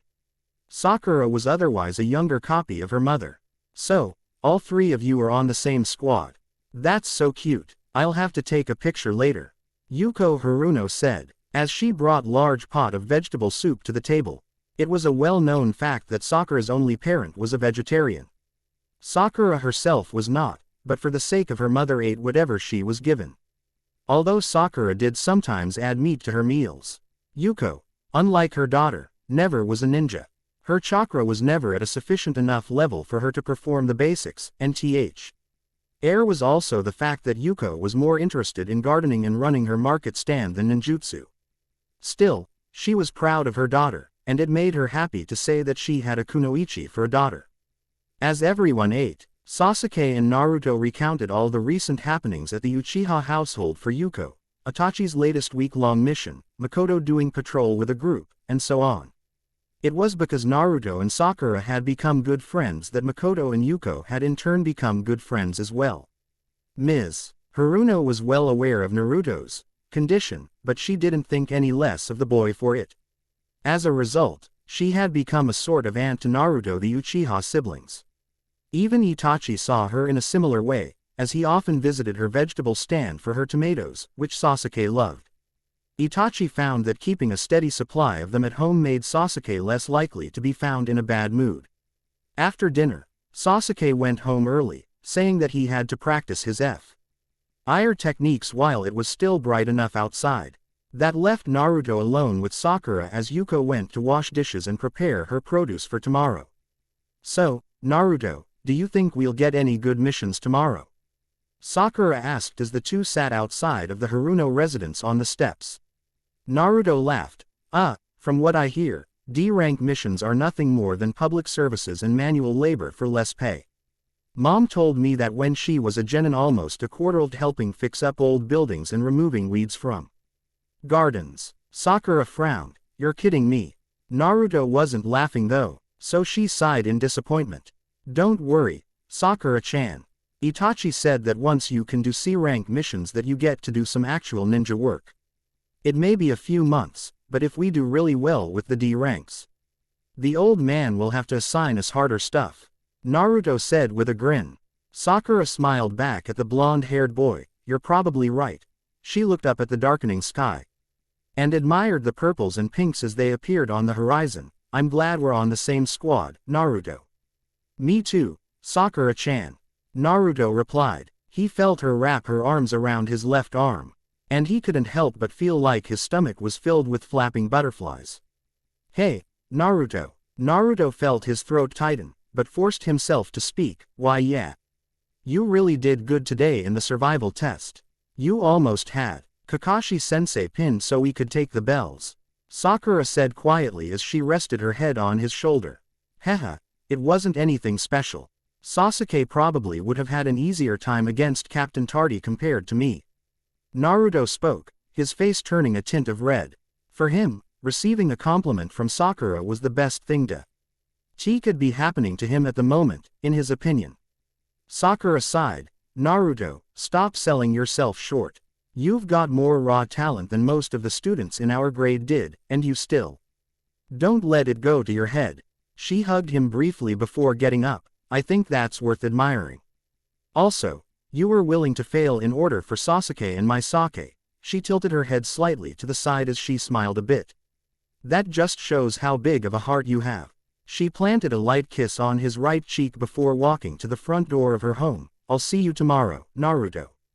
As Sakura shut the door, the blonde was staring at the pink-haired girl as she slowly closed the door, glancing behind her before fully shutting it. Naruto touched his cheek, and grinned. "Sakura-chan, kissed me." He jumped a bit and yelled in celebration before running home. He ran up the street to his home in the Uchiha district, feeling a bit lighter in his step. Sakura watched from her window with a smile as Naruto went running down the street, happy as kid in a candy store. She sighed a bit, and promised herself to do that more often. She wouldn't deny it anymore, was infatuated with the boy. "I can still remember the day you came home and said that you meet the boy that you plan to marry someday," spoke Yuko, watching her daughter from the kitchen.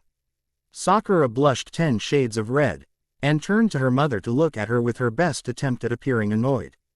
"Mom, please, I was only like 8 at the time." Yuko laughed a bit, and smiled warmly. "Sakura, honey, I'm not trying to upset you. You and Naruto are by far the cutest together."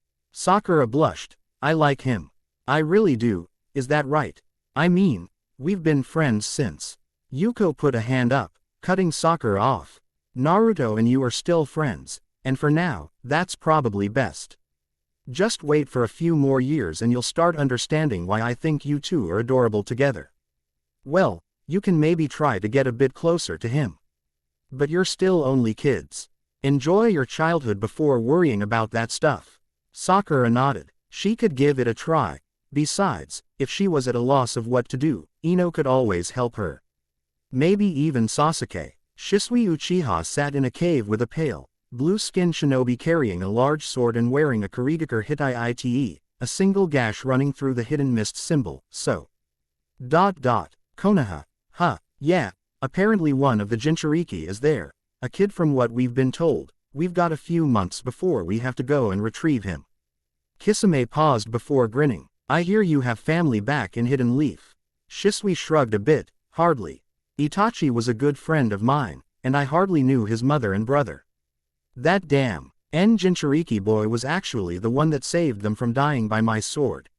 Shisui smirked. Next time. Itachi won't know what to expect though. Kisame laughed a bit too. Well, I look forward to it as well. I've heard that Konoha's full of powerful shinobi. Kisami's grin widened a bit as he gripped Samahade ever so slightly. Soon enough the time would come for Akatsuki to begin putting its plans into action. A couple weeks had passed since Team 7 began. They turned out to be quite a well-developed team. However, like all teams, they had their weaknesses and flaws, and odd tendencies to complain to their village leaders. Hey, old man, how many times do we have to freaking hunt down that cat? How many more times? Naruto said as he pointed to said cat which was currently being crushed by Madame Shijimi. Sakura, in the meantime, was trying to keep Naruto still long enough to put some disinfectant on the numerous scratches he got from the cat. Sarutobi sighed. Yuto had been relatively patient with the D ranks. He wouldn't deny it. He even felt bad about giving Team 7 the mission to catch Tora a total of 6 times within only 2 weeks. Naruto, yelled Iruka, your team is a genin squad. And as such, you are to take on D rank missions. As you progress, you'll start taking C rank, then B, A and so forth. Yeah, but the D rank missions are nothing more than cheap labor. Naruto deadpanned, earning a growl from Iruka, and a sigh from Kakashi, Sasuke, and Sarutobi. Very well, Naruto, if you think your team is ready for a C rank mission, then I have one here for you. Bring in the client, spoke Sarutobi, and Team 7 turned to the door behind them as it opened. Ugh, what smells like sake? Sakura said as she pinched her nose. These are the ninja assigned to protect me, spoke an older man with a straw hat, glasses, and a slight slur to his speech, Hokage-sama, with all due respect. Relax, Tazuna-san, these 3 are more Han capable of the mission you've asked for, spoke Sarutobi as he took a drag from his pipe. Kakashi decided to speak up, I'll be going along as well, so it's not like you'll be alone with a group of young genin for a mission. You're in good hands. Tazuna gave a grunt and nodded, be ready in 2 hours at the southern gate. You'll be escorting me to Wave Country to ensure my safe travel from bandits and such. And ensuring my protection as I complete the construction of a bridge, if you're up to it. I'm not sure about the shrimp there, though. Wait, who are you? Naruto looked at Sasuke, then Sakura, and blinked, why Easy, big guy, Kakashi said as he held Naruto by the collar while the blonde was shouting obscenities and promising pain for the bridge. Builder if he was set free. Luckily, Kakashi was the stronger of the two at the moment, so Naruto was forced to bear with yelling and cursing. Naruto and Sasuke were packing their travel packs for a good week's trip to Wave, and were done within 15 minutes. After Sasuke convinced Naruto that packing 10 cups of instant ramen wasn't a good idea, they walked to the Uchiha compound's training ground to find Itachi. Aki was sitting by the small stream in the training ground of the Uchiha home, his eyes closed as he meditated. Before Naruto or Sasuke had even stepped foot outside, Itachi sensed them heading towards him, especially Naruto. Ni-san, we've got our first C rank today. We're going to Wave Country apparently. We're protecting some guy while escorting him back and keeping him protected while he Nisha's building this bridge connecting Wave to the mainland. Sasuke called out as the 2 younger boys approached Itachi. Itachi nodded. Well, be sure to do your best, and don't forget everything that you've learned in becoming a shinobi. Naruto and Sasuke both nodded, and Itachi rose up. I believe Ka-san should be back in time to say goodbye to you too. What about saying goodbye did I hear about? Came the voice of Makoto. All 3 of the Uchiha matriarch in a standard Junin flak jacket and black pants with a black short-sleeved shirt. Where are you 2 off to? Naruto spoke. We're going to Wave for about a week. We're going to help an old geezer get back to Wave Country, and protect him while he finishes a bridge. Makoto smiled at her two younger boys. Well, I'm glad I got back early then. She crouched down by the two, and planted a kiss on either of their foreheads, earning an embarrassed groan from both. Take care, and make sure to get plenty of rest and food while on the road. Mother, we're shinobi, we know what to do, Sasuke said in an exasperated tone. Seriously, did mothers always have to be so worried about everything their children did? Both boys gave their word to stay safe, well, as safe as possible for a shinobi, and left for the rendezvous with the rest of the team as Makoto and Itachi watched them go. I do believe Kakashi will be needin' to find a new activity while traveling. The month is not over yet, Itachi said with a ghost of a smile while Makoto raised an eyebrow, saying nothing as she had heard plenty from the other Junin about Kakashi's new predicament. Was this your card? Sakura looked over at Kakashi's hand, which held a 8 of clubs. She shook her head as Kakashi sighed as he reshuffled his deck. It was hard to find stuff to do that didn't involve reading adult literature, the silver-haired Junin thought. So, Kakashi-sensei, when do we get to fight some bandits? Naruto, that's the kind of thing ninja on an escort mission want to avoid. Sasuke replied, looking forward as the road became wider. They were only minutes from Konoha, but the three genin were already in awe. This was their first time outside the gates, after all. As the group continued, Kakashi made note of a small puddle on the side of the road, a road that hadn't been rained on for 2 weeks. As the group moved past the puddle, 2 figures slowly rose out of the standing water. Kakashi made note that they seemed to taking their sweet time in making a move, which meant they were definitely trained ninja. Suddenly, out of nowhere, a figure flew down upon the group. Using a bladed chain-like weapon connecting the two shinobi by their wrists, they quickly ran around Kakashi. Naruto, Sasuke, Sakura, and Tazuna barely had time to react as the blade wrapped around Kakashi and ripped him into chunks.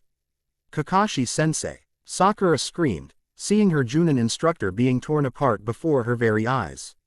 The two enemy ninja Ned to the 4 remaining people and smirked. One down, spoke the taller of the 2 attackers. Sasuke, while forcing back the shock from seeing Kakashi get ripped to shred before his very eyes, threw a shuriken towards the chain connecting the 2 shinobi by the wrists. He took another look, and saw that they were wearing claw-like weapons on their hands that were joined by the chain. The shuriken caught onto the chain, embedded itself to a tree, and held the 2 in place. That is until they yanked on their arms and snapped the chain. One of them ran towards Naruto, and the other ran towards Tazuna and Sakura. Naruto was running on autopilot now, and prepared for an attack. He just saw Kakashi die moments ago. He suppressed the panic inside him, knowing that losing focus right now was a dangerous thing to do. He dropped into a low stance and jumped back to avoid a swipe with the claw. Then he blocked a kick with his arms. Unfortunately, that left an opening for the enemy, and he delivered a slash with his clawed weapon. Naruto hissed in pain as the metal gave him a gash in his arm. He pulled back, and pulled out a kunai to attack with. Sakura pulled out a kunai as the other shinobi rushed at her. Drawing back his claw to attack, Tazuna-san, please stand back. She grit her teeth as she pressed down her fear. Kakashi was dead, and it was just the 3 of them against these 2 rogue ninja. She gripped her kunai tightly, preparing to defend the bridge builder.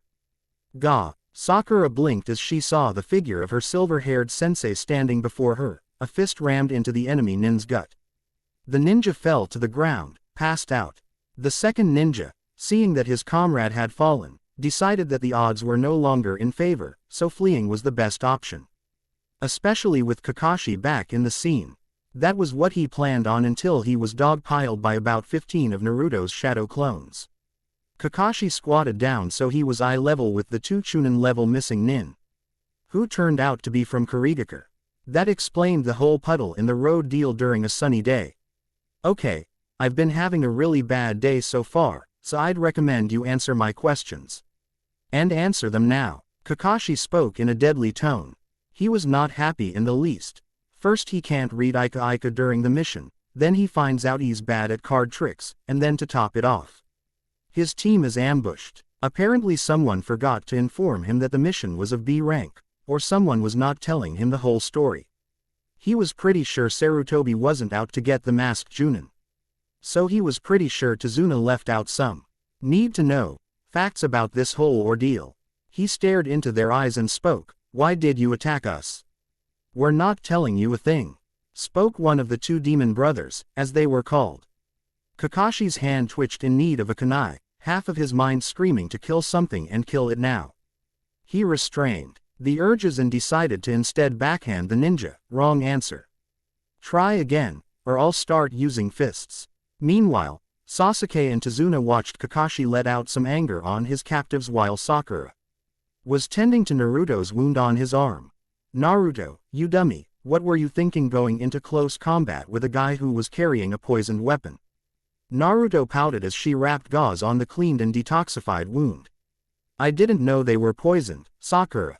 Honest." Sakura sighed as she finished dressing the wound, and looked at him with a bit of concern and annoyance, mostly concern though. "Get careless like that again and I'm telling your mom about how you always tried to pawn off your fruits and vegetables to other kids at school during lunch." Naruto gave her a shocked look. "You wouldn't."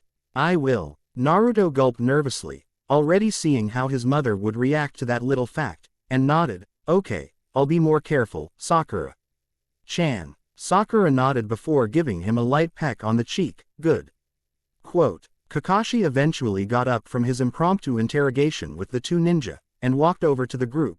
"Well, it seems our two friends here are missing Nin from Kurigakure. From what I understand though, they've been hired to kill Tazuna here. We were never informed of other shinobi being among the list of possible threats here. We were sent with you to protect against bandits and thieves." Not ninja. Tazuna looked rather ashamed at this point. "I can explain myself." Kakashi gave him a flat look. "I'm sure you can, but the point remains that this mission is now void. We're no dealing with a B rank mission or higher if my suspicions are correct. I'm calling this mission off." Naruto spoke up at that. "What? Hey, come on, we just left Konoha. Why are you calling off the mission like that?" Kakashi sighed. "Perhaps you didn't hear me. Tazuna lied to us about the details of the mission, and shinobi enemies are now a possibility. If continued, we'd no longer be in contract with the mission we took on at the beginning. We'd be on our own, going into who knows what kind of danger. Kakashi-sensei, I think we should still help out Tazuna-san though." Sakura spoke, and Naruto nodded while Sasuke merely sent Kakashi a determined look. The silver-haired man groaned. He really could use his favorite book right now. "Very well, we continue with the mission. Let me send a message to Konoha about the two over there, and that this mission is no longer of C rank. We're going to be halfway to wave by the time it reaches though." Kakashi replied, "Tazuna, I want to be good too.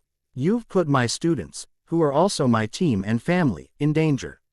"Understood." Tazuna only nodded as he felt Kakashi's single visible eye bore into him. "All right." So the four shinobi and one bridge builder continued onward to Wave Country. Tazuna had gone to explain the plight of the country's people as they neared the coast of Fire Country during the time on foot. Wave Country is a very poor island nation. We never had much money, but at least we were happy. You see, we rely heavily on shipping and trade with other countries in order to meet our need for food and clothing and other such things.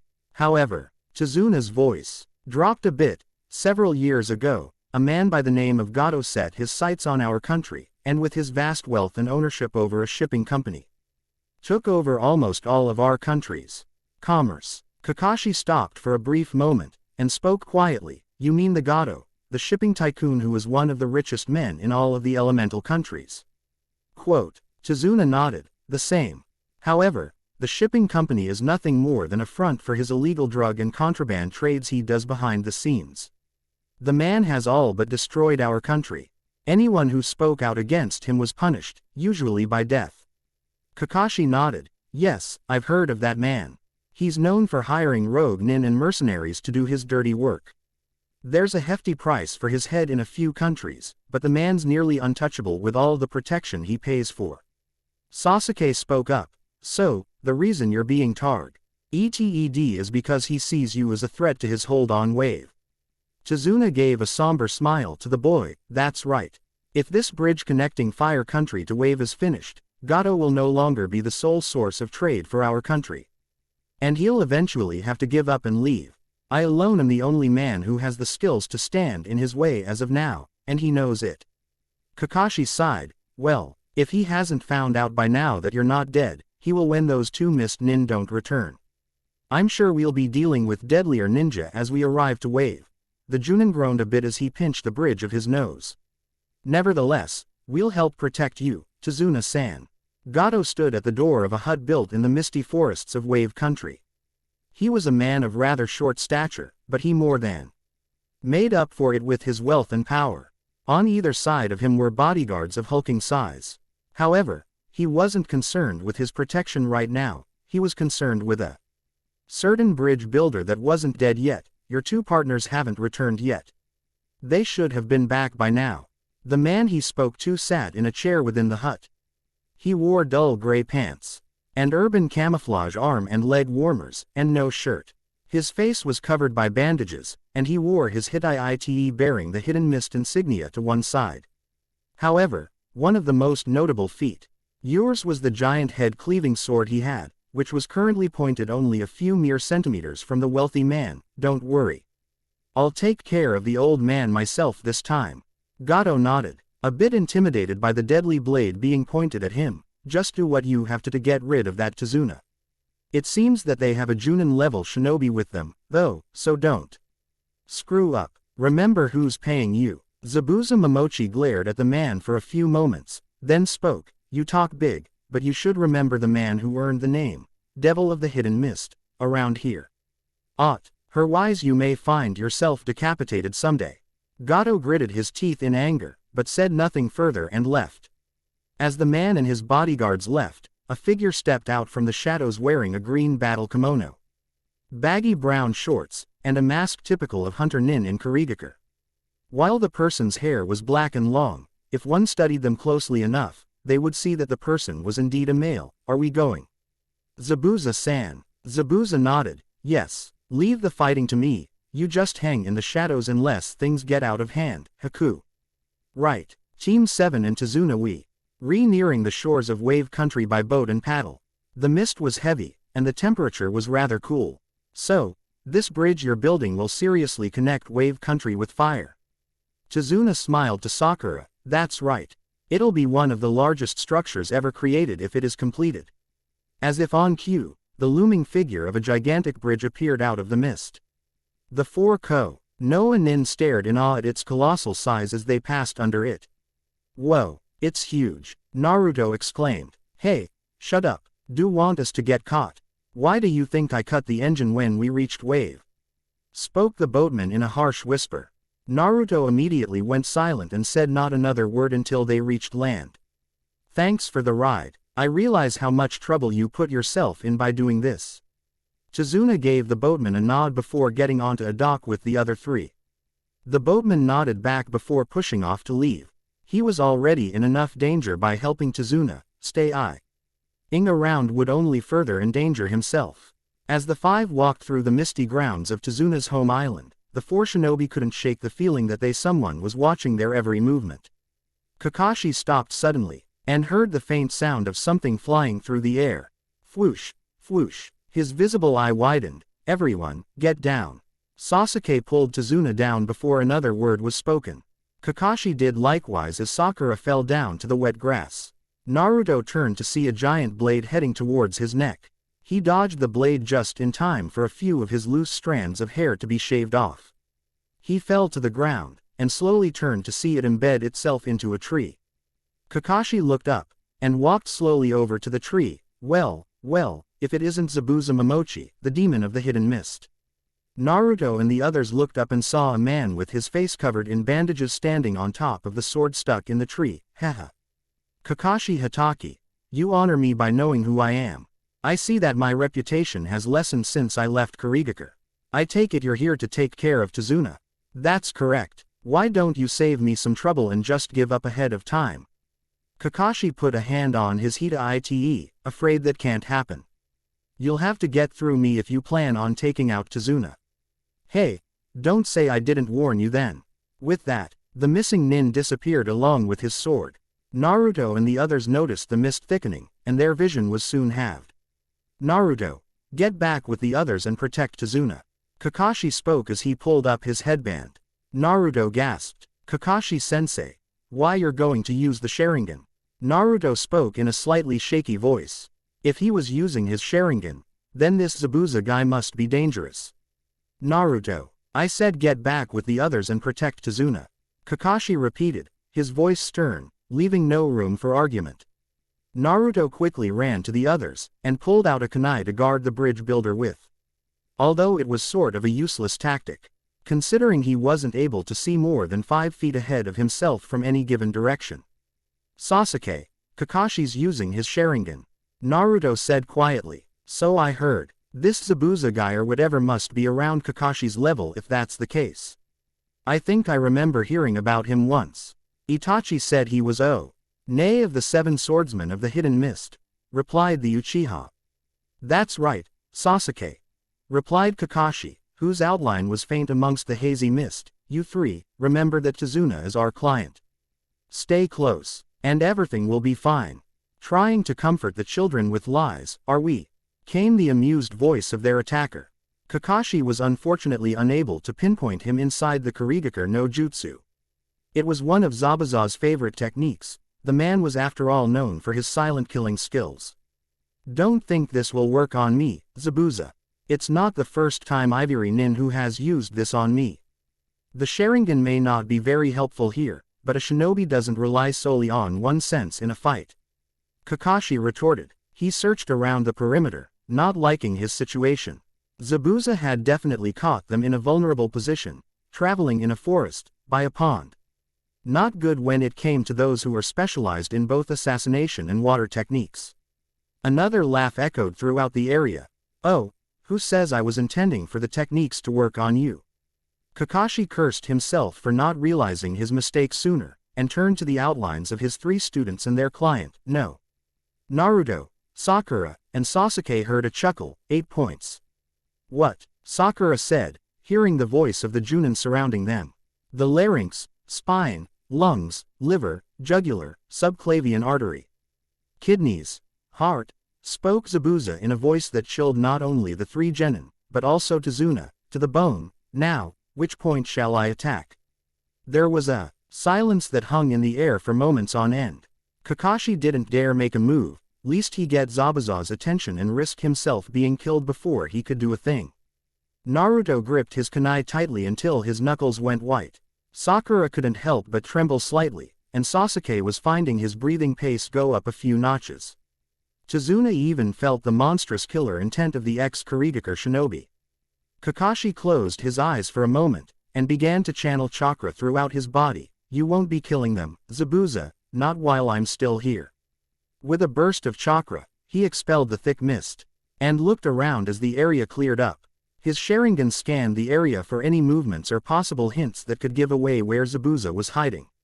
Everyone, just stay calm. Kakashi spoke, feeling the fear ebbing off his 3 students. I'll protect you with my life if I must. I promise that nothing will happen to you as long as I'm standing. I think you spoke too soon. Everyone turned towards the source of the reply, which was right between Tazuna and the 3 genin. Zabuza stood there with his sword at a ready position to strike down the 4 in a single slash. It's over. Kakashi, with the mist gone, was able to see the movements of Zabuza. He dashed as quickly as his legs could carry him. Unfortunately, he didn't expect Naruto to try and stop the man beforehand. Naruto, no. It had been more on the lines of instinct than planning. Naruto had a kunai in hand, and reacted as such, stabbed Zabuza before he could strike first. Zabuza grinned under his bandaged mask. He quickly grabbed a hold of the boy's arm with the kunai, twisted it enough to make him drop the weapon, kicked him in the gut, and then in a swift movement lifted Naruto by the throat.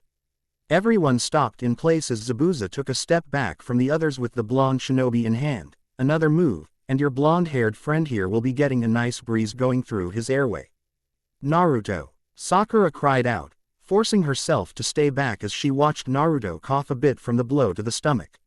Sasuke gritted his teeth. Damn it, why did Naruto do that? He had to think up a plan, and quickly. But how could he do anything without being noticed? Kakashi pulled out a kunai. Zabuza, drop my student this instant. I am your opponent, not him. Zabuza laughed. Ha, come on, Hatake. You and I both know that being a shinobi doesn't work that way. He gave the masked leaf Junin a glare. Give me the bridge builder and I'll give you the twerp. Damn it. This was not what I had been planning for. This guy was one of the 7 swordsmen of the mist for a reason. Kakashi steeled himself, and sighed, I have one shot at this. If I fail. Meanwhile, Naruto was finding it harder and harder to breath. Zabuza sneered, TCH, you're nothing but a little kid playing ninja. You have no clue what it takes to be a shinobi, do you? Figures. Konoha always. One of the softer villages with its shinobi. He squeezed harder on Naruto's throat, and Naruto began to gasp as he tried to breath, I'll make it easier for you. Zabuza ran through a few seals, Suoro no Jutsu. Water rose up and enclosed itself around Naruto as Zabuza looked at Naruto, now. Then, to take care of the others. Mizu Bunshin no Jutsu. Quote, Sasuke grit his teeth, great, now we have a water clone to deal with. Sasuke suddenly had an idea, Sakura, I have an idea. Sakura turned to Sasuke and nodded, heading over to him. A few minutes passed, and then Sakura ran to Kakashi, speaking something to him. He nodded, then faced Zabuza again. Kakashi carefully watched Zabuza and his water clone. Zabuza, you've made a mistake in capturing my student like that. Kakashi ran through some seals. And about a dozen water clones rose up from the water-saturated ground. I'll just fight fire with fire, or in this case, water. Zabuza snickered, you really think copying my techniques will work? Zabuza shook his head, you really are the copycat ninja. Zabuza and his created 11 more of his own water clones. I'll play your little game for now, Kakashi. In an instant, the pond exploded in a flurry of water and mist. Kakashi and Zabuza didn't move an inch as the clones fought each other for dominance in the battleground. However, at one point 2 clones smash ed into each other with such force that water literally showered the area. Zabuza saw Kakashi standing there, unmoving, and in the next instant as the water came down, he was gone. Damn it! He snuck off, the nuke nin cursed, scanning the area with not a single clone by his side. Meanwhile, Sasuke and Sakura each pulled out a giant shuriken from their packs. Now, Sakura, Sasuke yelled. Sakura and Sasuke threw their shuriken. Zabuza jumped up as Sasuke's went for his legs, and used his sword to block the second shuriken thrown by Sakura. Just as Zabuza hit the shuriken away, a poof was he. Ard and Zabuza turned to see Kakashi appear from what had been Sasuke's shuriken. What? A henge. Kakashi took his kunai in hand, and went for Zabuza's hand holding the water prison technique. Zabuza quickly jumped away, and the technique was released. Naruto fell into water, and began to swim to shore. Zabuza stared at Kakashi, anger evident in his features. Your students are clever, Kakashi. It's only expected of them. They are leaf nin. Teamwork is one of the greatest tools a shinobi can have at his disposal. The two clashed with their weapons, battling for the upper hand on the water's surface. Naruto finally reached the shore, soaking wet, just glad the water wasn't so cold. Sakura and Sasuke helped Naruto up. Idiot, what were you doing trying to fight a Junin? Naruto gave a feeble glare to his adoptive brother, before giving them a nod of thankfulness. Thanks for the help, Sasuke. You too, Sakura. Sakura gave Naruto a light bop on the head. Baka, you could have been killed. She gripped Naruto by the collar. What did I tell you about being reckless? He. Sorry, Sakura-chan. Tazuna ran up to the three. Are you alright, kid? Naruto nodded. I'm okay, old man. The four turned to see Kakashi and Zabuza fighting each other on the water's edge. It was interesting though. Kakashi seemed to be copying Zabuza's every movement. Sakura and Tazuna looked perplexed while Naruto and Sasuke smirked. Sharingan, the two spoke simultaneously. Zabuza was miffed. You stupid parrot, copying every word and action I make. I'll shut that beak of yours for good. Kakashi finished, receiving an aggravated growl from the missing nin. The two circled each other perfectly for a few minutes, Kakashi copying every movement of Zabuza's as Za. Buza continued to grow more and more infuriated. Kakashi can only hold onto the Sharingan for so long. If he goes too long with it, he'll be out of chakra. Sasuke spoke as he watched the two Junin jump back and roll through seals. Sweden. Suiryuden no Jutsu. They both shouted, and the water churned as two serpentine-like forms rose up from the water. The water dragon creations shot out of the water, and aimed at each other. The two powerful water jutsus destroyed each other as they ravaged each other. The water showered down on them, both of them locked together, steel pressing against steel. How did you do that? Zabuza ground out as he pressed his massive blade against Kakashi's kunai. It was quite a feat on the silver-haired man's part, considering the difference in the size of their weapons. How did you know the jutsu I was about to use before I even finished? Kakashi spoke quietly, not budging an inch. Shut up, Zabuza roared, jumping back and slashing horizontally at Kakashi. The silver-haired Junin ducked, and caught the foot Zabuza had intended to use to kick Kakashi away. You must be wondering how it's possible for me to predict every single move of yours. Kakashi spoke. Nothing escapes the Sharingan, Zabuza, and you'll see firsthand what I mean by that. Kakashi tripped Zabuza up with his legs, and jumped back. Zabuza reeled back as well, and went through another round of seals, copy nin. As Zabuza went through the seals, he noticed Kakashi doing the same ones. However, something was off. Zabuza was just about to finish, when he saw an image of himself appear beside Kakashi. He finished the jutsu before me. Damn it, Daibakufu no jutsu, Kakashi yelled out. A giant vortex of water blasted out from the lake, and shot out at Zabuza. Zabuza, knowing that it'd be futile to get out of the way of the giant spinning waterfall. Gah! Zabuza yelled out as he was hit head-on by the giant swirling water vortex. He was sent crashing into a tree as the water flooded the ground nearby. Naruto, Sasuke, Sakura, and Tazuna had all taken to higher ground, and were watching as Kakashi appeared on the tree branch above Zabuza. How? Zabuza croaked, can you see the future? Yes, Kakashi replied, holding his kunai in hand, your future is death. Before he could do anything further though, Kakashi, I heard the whistling of steel through the air. He looked to see 3 Senbon needles fly into Zabuza's neck. He let out a gurgled cough before falling to the ground. Kakashi looked to the direction the projectile had come from, and saw a figure in a mask typical of a Kurigakur hunter nin. I ask that you forgive me for intruding like that, but we've been on his trail for a while now. Kakashi nodded. Ah, so you're a hunter nin from Hidden Mist. He jumped down and put his fingers on Zabuza's neck. No pulse, he's dead, really dead. The other 4 reached Kakashi and looked to the masked nin. Naruto then scrunched his face up as he stared at the newcomer. Hey, who the heck are you? I'm simply a hunter nin that's been looking for Zabuza Momochi. He's wanted for his attempt at assassinating the Mizuki. He jumped down from his perch, and walked to the lifeless body of Zabuza. Well, it's good to see that he's being taken care of by the proper authorities, I guess. Sakura said with a nod. The boy nodded. Yes. No, if you'll excuse me Hold on. Kakashi spoke to the boy who now had Zabuza's left arm hoisted on one of his shoulders as though he were going to carry him.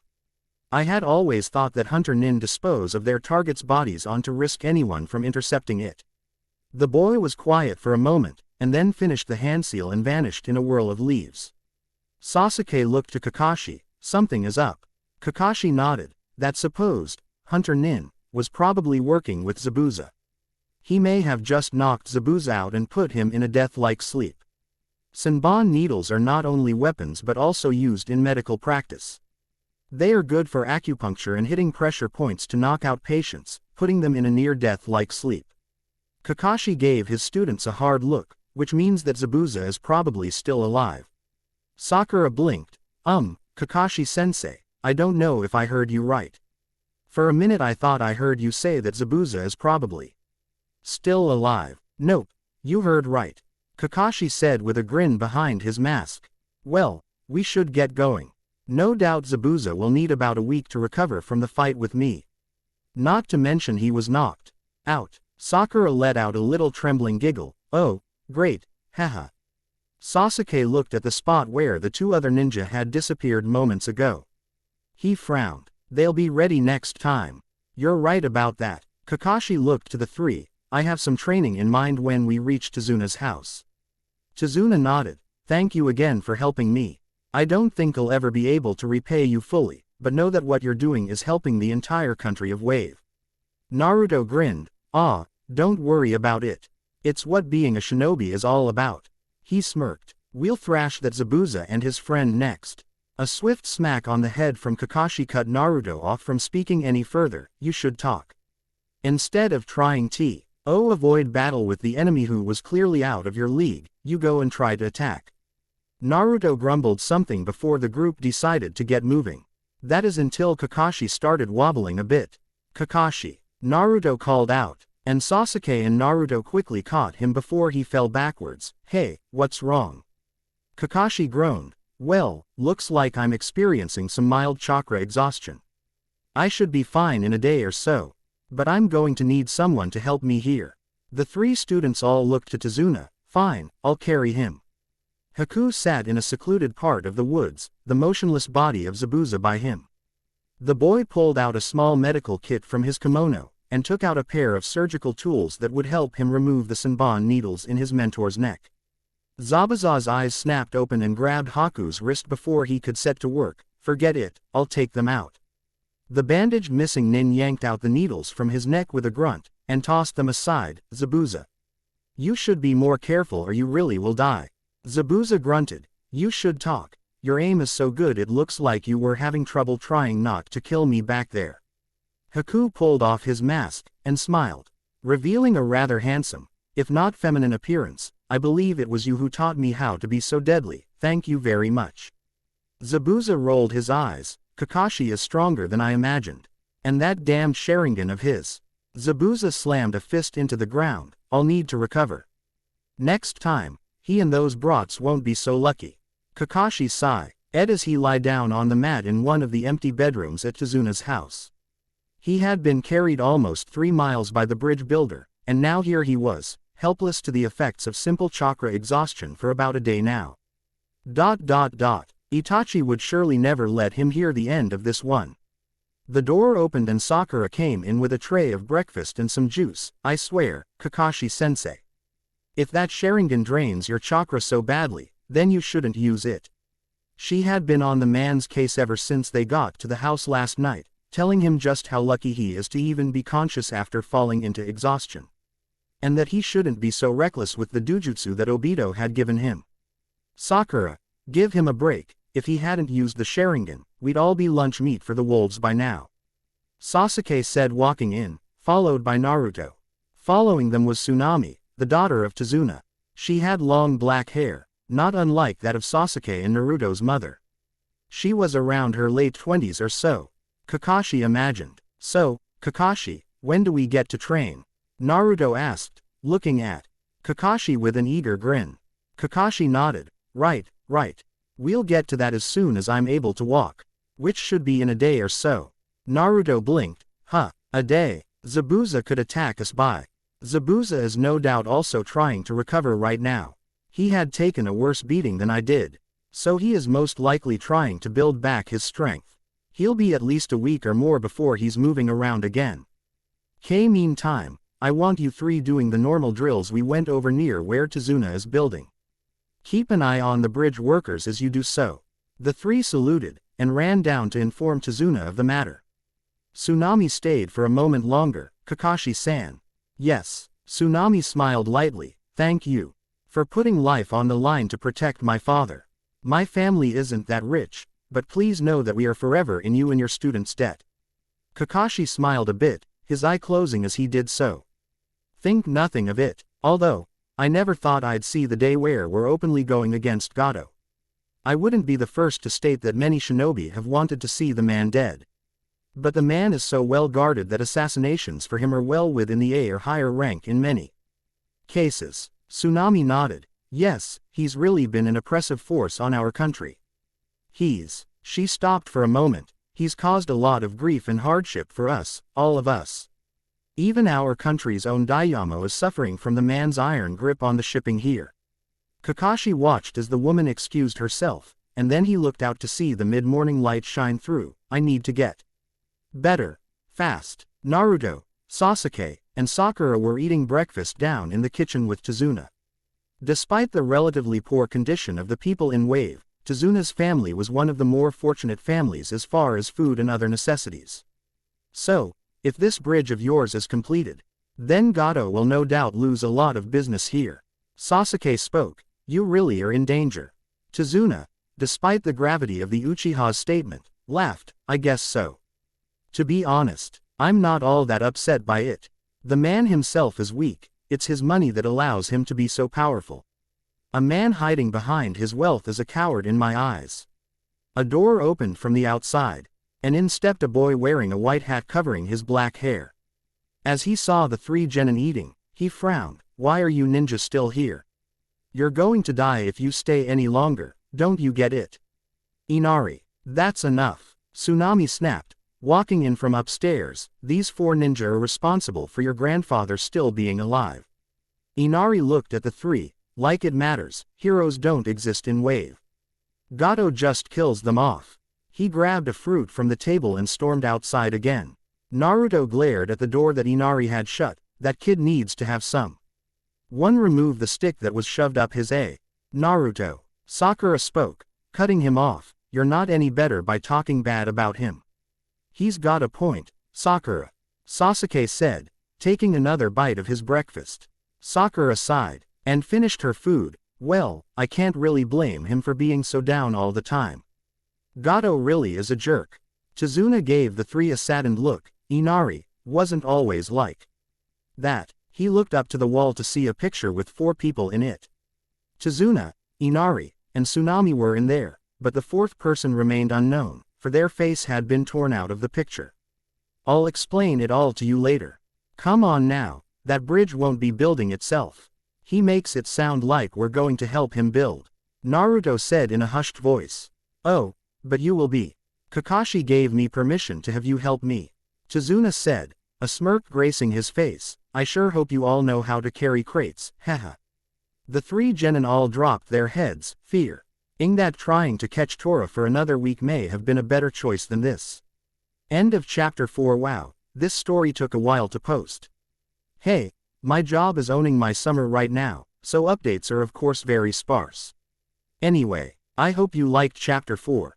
Expect some drastic changes from the canon in the next chapter. For those of you who noticed the few changes I put into this chapter compared to what happened in the canon. Good for you. As always, reviews are good, so let me know what you think. Well, until next time. Kaden. Gukaku no Jutsu, Fire Release, Fireball Technique. Original, a fire jutsu used by many of the clan members of the Uchiha clan, as well as quite a few shinobi of Konoha. The user does the necessary hand seals, draws the necessary chakra from their mouth to their chest, and exhales it in a steady stream of flames, creating a fireball. On a side note, the Uchiha clan consider being able to master this technique as a rite of passage into adulthood, and being recognized as a true member of the clan, and no longer as a child. Doden. Shinju Zanshu no Jutsu, Earth Release. Double Suicide Decapitation Technique, original, a ninjutsu that uses the earth element. The user travels underground, and grabs hold of the enemy's feet. Surprising the foe, they yank them underground, thus immobilizing them. Kurigakur no Jutsu, Hidden Mist Technique. Original, a ninjutsu utilized by the shinobi of Hidden Mist Village. Like its name implies, the user creates a blanket of fog that covers the area around their opponent.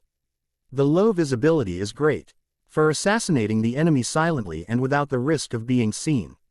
Suoro no Jutsu, Water Prison Technique, original, making the proper hand seals. The user of this jutsu creates a sphere of water which encircles the opponent, severely limiting their movement. The opponent cannot escape from the water, and as long as the user maintains contact with the water sphere, the jutsu will hold them in place.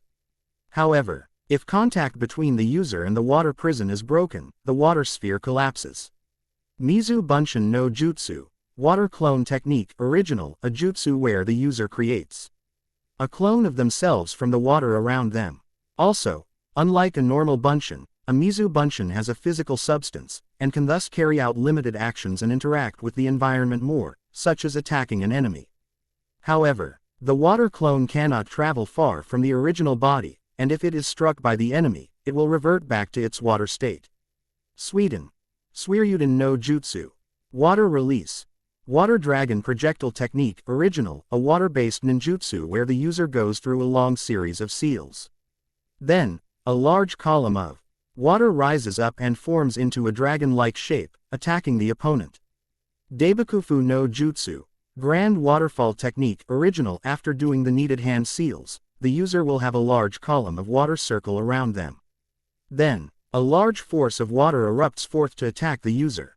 Since the attack is so powerful, the user is at the mercy of the water as it pushes them along the current at a fast pace. Ripples and Waves. Part 2. Disclaimer. Naruto is the property of Masashi Kishimoto, but I will not admit that his Narutoverse is better than my made-up one. Kakashi. You're pitiful. Denim 88. Kakashi, how could you? Kakashi. It's what I do best. Denim 88. But, I always make you to be so cool in my stories. Kakashi. Yes, but you also make me into a somewhat sarcastic jerk. I can't help it. Denim 88. I'm so making you do a sit-up contest with Guy in this FIC now. Chapter 5. Ripples and Waves Part 2. 97. 98. Dobi, quit showing off. Sasuke grunted as Naruto was squatting. With one of the bridge's beams as weight, and besides, using shadow clones doesn't count. Naruto grumbled something about jealous brothers before he and the 6 clones set down the beam. Naru, to then dispelled his clones while letting out a sigh, well, I can't help it. I'm bored. Sure, we got to do some chakra tree climbing yesterday, but dang it, why do we have to help build this bridge? Our job was to protect that geezer, not help construct this huge bridge. Sasuke shrugged. We weren't supposed to be dealing with Chunin and Junin level shinobi, either. The missions changed, so the objectives to complete the goal of the mission also have been changed a bit. Sakura, who was currently standing on the water just a little ways off from the shore, overheard the two boys. Yeah, well, it doesn't help that we only get a 10-minute break for every 4 hours of work. Naruto was obvious ranting when Tazuna walked over to the kids. Do I hear complaining? The 3 genin paled slightly, and no, Tazuna-san. We were just talking about how amazing this bridge is. Sakura replied while running up the side of one of the bridge's support beams, and hopping up to the others. Is there anything you need? Tazuna smiled a bit while shaking his head. Nope. Just do your job and make sure we aren't attacked. The construction crew is ahead of schedule today, so we'll be good for now. The 3 genin sighed in relief. The 3 recalled the first time they complained about working on the bridge. Tazuna had complained to Kakashi about this, and as a punishment for failing to see amply with their duty, were forced to jog around the village for 2 whole hours, with ankle weights and only a single 5-minute break. On the bright side, they all got the next day off, and had alpha and thigh muscles made of steel within the first week of their stay in Wave. Naruto stuck his tongue out at the old man as he walked away to continue work, and Sakura sighed. I wonder what Kakashi-sensei is doing. Probably trying to learn a new card trick, and failing at it. Sasuke spoke, getting a chuckle out of the group. Actually, I was just about to see how you 3 were doing, and take you all out for lunch. The 3 froze in place as the semi-serious voice of their Junin teacher, Kakashi-sensei.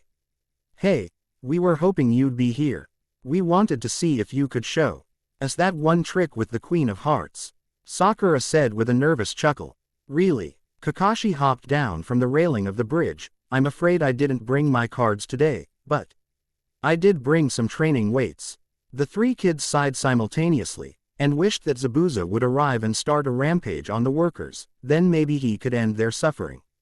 Zabuza sat in his bed deep within the misty woods of Wave Country where his hideout was located. Haku was in a corner of the room, making a cup of tea while the smell of incense hung in the air. Haku, how many times do I have to tell you to put that damned incense candle out? Haku smiled as he turned around to face his mentor. It's for calming the nerves, Zabuza-san. I'm only doing it to help you relax and feel better. Zabuza grumbled as he rolled over to his side. I swear, if I'd known that Kakashi Hatake would have been my opponent. The sound of feet walking up to the door of their hideout alerted the 2 missing nin. Haku sat up abruptly from his chair, ready for an attack while Zabuza reached for a kunai under his pillow. The door opened casually as Gato and two of his giant henchmen appeared. Zabuza. What's the meaning of this? I hired you to kill the bridge builder, not lie around in your bed like a sick child. Zabuza's eyes narrowed. Relax, I had a slight setback. They had a Junin of great skill with them. I believe you've heard of him, Kakashi Hatake. Even Gato heard of the legendary copycat ninja of Konoha. I see. It still doesn't excuse your failure. I'm giving you one last chance. And if you fail, it'll be the end of you working for me. Got it? Zabuza shrugged, like you can afford to get rid of me. Gato took an intimidating step towards the former Kurigakure Junin. What was that? He made a motion to poke Zabuza in the chest with his cane, but was stopped by the boy, who gripped his wrist. What the hell? Haku's eyes flashed dangerously. Leave Zabuza-san alone. The boy's grip tightened significantly, and eventually a sound of bones snapping was heard as Gato yelped in pain. Gah, you little piece of... He cut himself off as he took a step back. Nursing his broken wrist, son of a... His eyes narrowed as he looked at the younger ninja behind his sunglasses. If you weren't a shinobi. Zabuza spoke up. Gato, give me 2 weeks to heal up. The bridge will still be under construction. 2 weeks, and the bridge builder will be dead. Gato nodded, although the grimace on his face never left. 2 weeks, nothing more, nothing less. With that, the tycoon and his 2 henchmen walked out of the hut. Zabuza turned to Haku, and narrowed his eyes a bit. Breaking his wrist was a bit much. Haku. Zabuza spoke, though, he did deserve it. The younger ninja returned to brewing his tea as the older ninja returned to resting. Within 2 weeks' time, they would be done with this mission, and hopefully out of this poverty-stricken country too.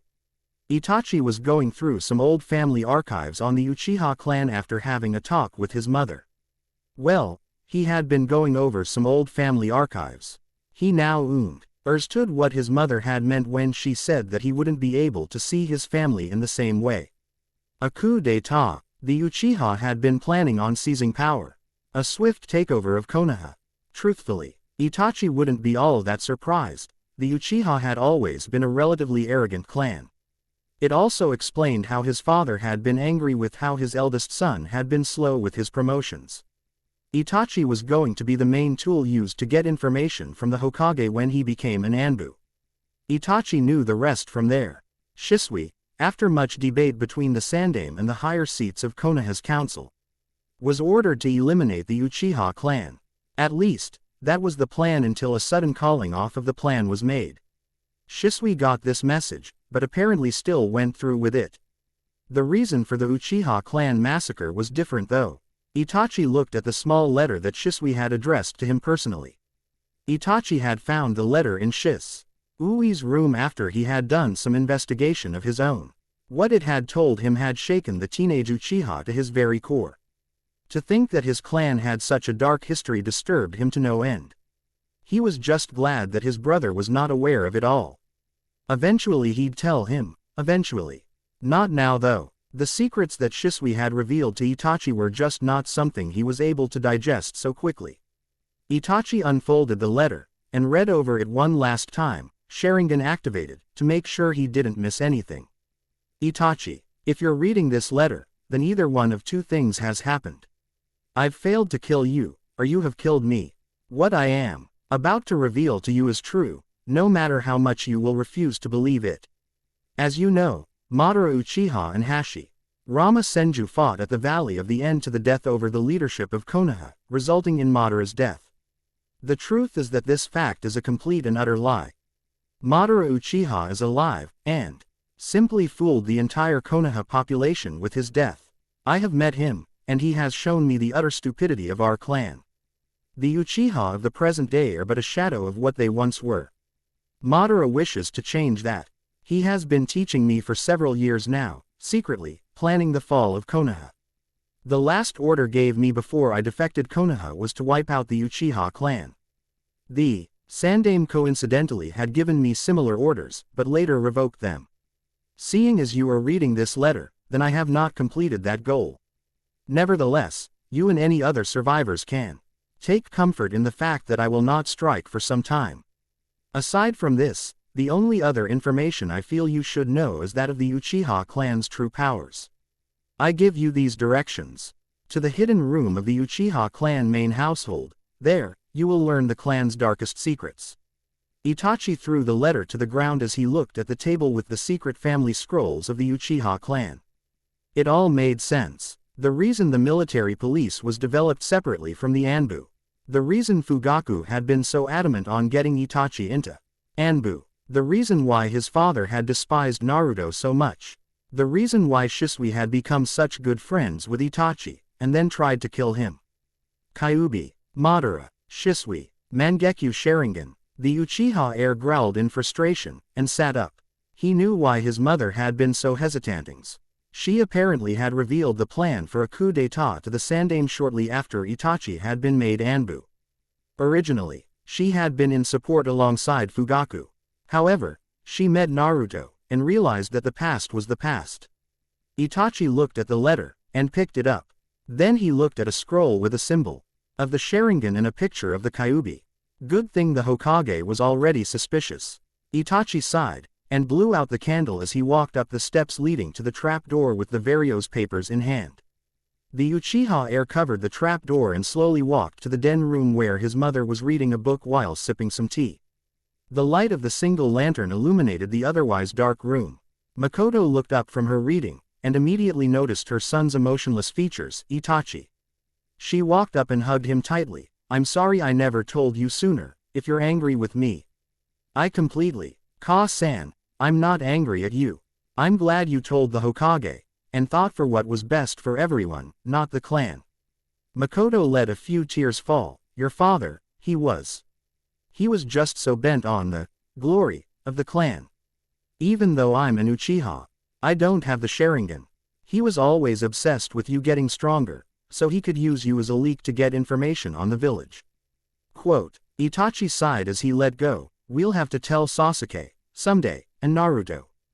Makoto looked even more fearful. Her third son was mentioned, Naruto. Itachi dug through his pockets, and held the letter from Shisui and the scroll of the power of the clan over the nine-tailed fox. A half-hour later found Makoto shaking a bit as she let a few tears fall.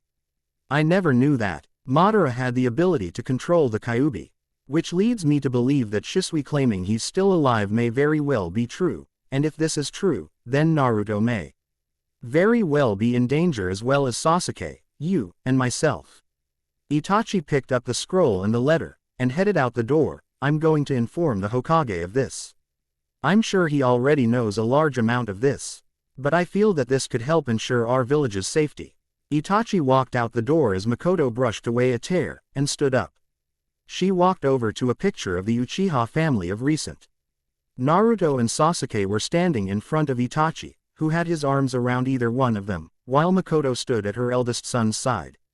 Naruto had a large grin on his face while Sasuke and Itachi was smiling as well. To think that the boy she had adopted, the boy that had saved her two sons, who she had taken in as her own. She took in a deep breath, and headed to her room. She needed sleep. Tomorrow she'd be out on patrol again. She only hoped that Sasuke, Naruto, and Sakura were okay. Kakashi was surely taking good care of them. Kakashi had been rather annoyed. Sakura and Sasuke told him that Naruto was training extra after the initial 5-hour session. Luckily, he didn't have to go far to find the blonde. Naruto, get down from there. Naruto was hanging by his feet from a rather high branch in the forest. He was doing ab crunches while holding a rock in the two arms for added weight, and looked to have abandoned his shirt and jacket, likely because of sweat and stink. He was looking a bit tired, but he was determined as hell if Kakashi could say anything else about the blonde. Naruto, why don't you come down here and get some supper? Tsunami spent so much time cooking up a nice meal, and was heartbroken that you weren't there to enjoy it. Okay, that was a lie, but Kakashi figured that he may as well try it on Naruto. If all else failed, he could pull out the trump card. Nah, I'm going to do 50 more, Kakashi. I'll be down afterwards. Naruto, there's no point to going crazy with the workouts when you're too sore to do anything the next day. Kakashi sighed, getting ready to use said trump card. Ah, come on, 50 more, I promise. 16, 17. Get down or I'll be telling your mother that you refused to eat dinner. Naruto paused in mid-crunch and glared at the man. You've been hanging out with Sakura-chan too much. Only she uses that against me. Naruto dropped the rock and flipped so he was standing on the branch. He slowly walked down and grabbed his shirt. You won't tell Sakura-chan and mom, will you? Kakashi smiled a bit. I guess not. Just try to listen to me from now on while on a mission. Kakashi ruffled the boy's hair, and the two began walking back to Tazuna's house. So, Sasuke tells me that you want to learn how to use the Gukaku no Jutsu. Is that right? I've been wanting to for a couple years now. He said he'll teach me someday, but Itachi said that I'm not suited for it. The blonde genin replied.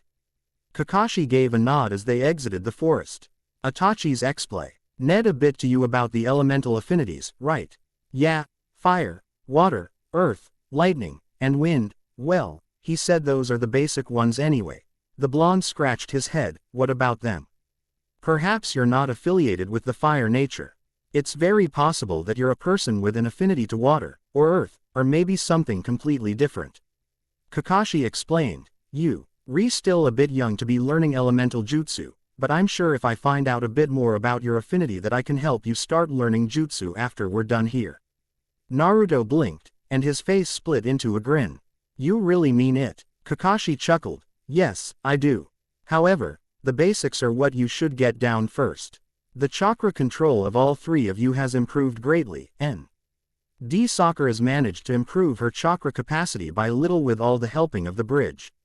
The two were soon entering the kitchen of Tazuna's household, and greeted by the bridge builder himself.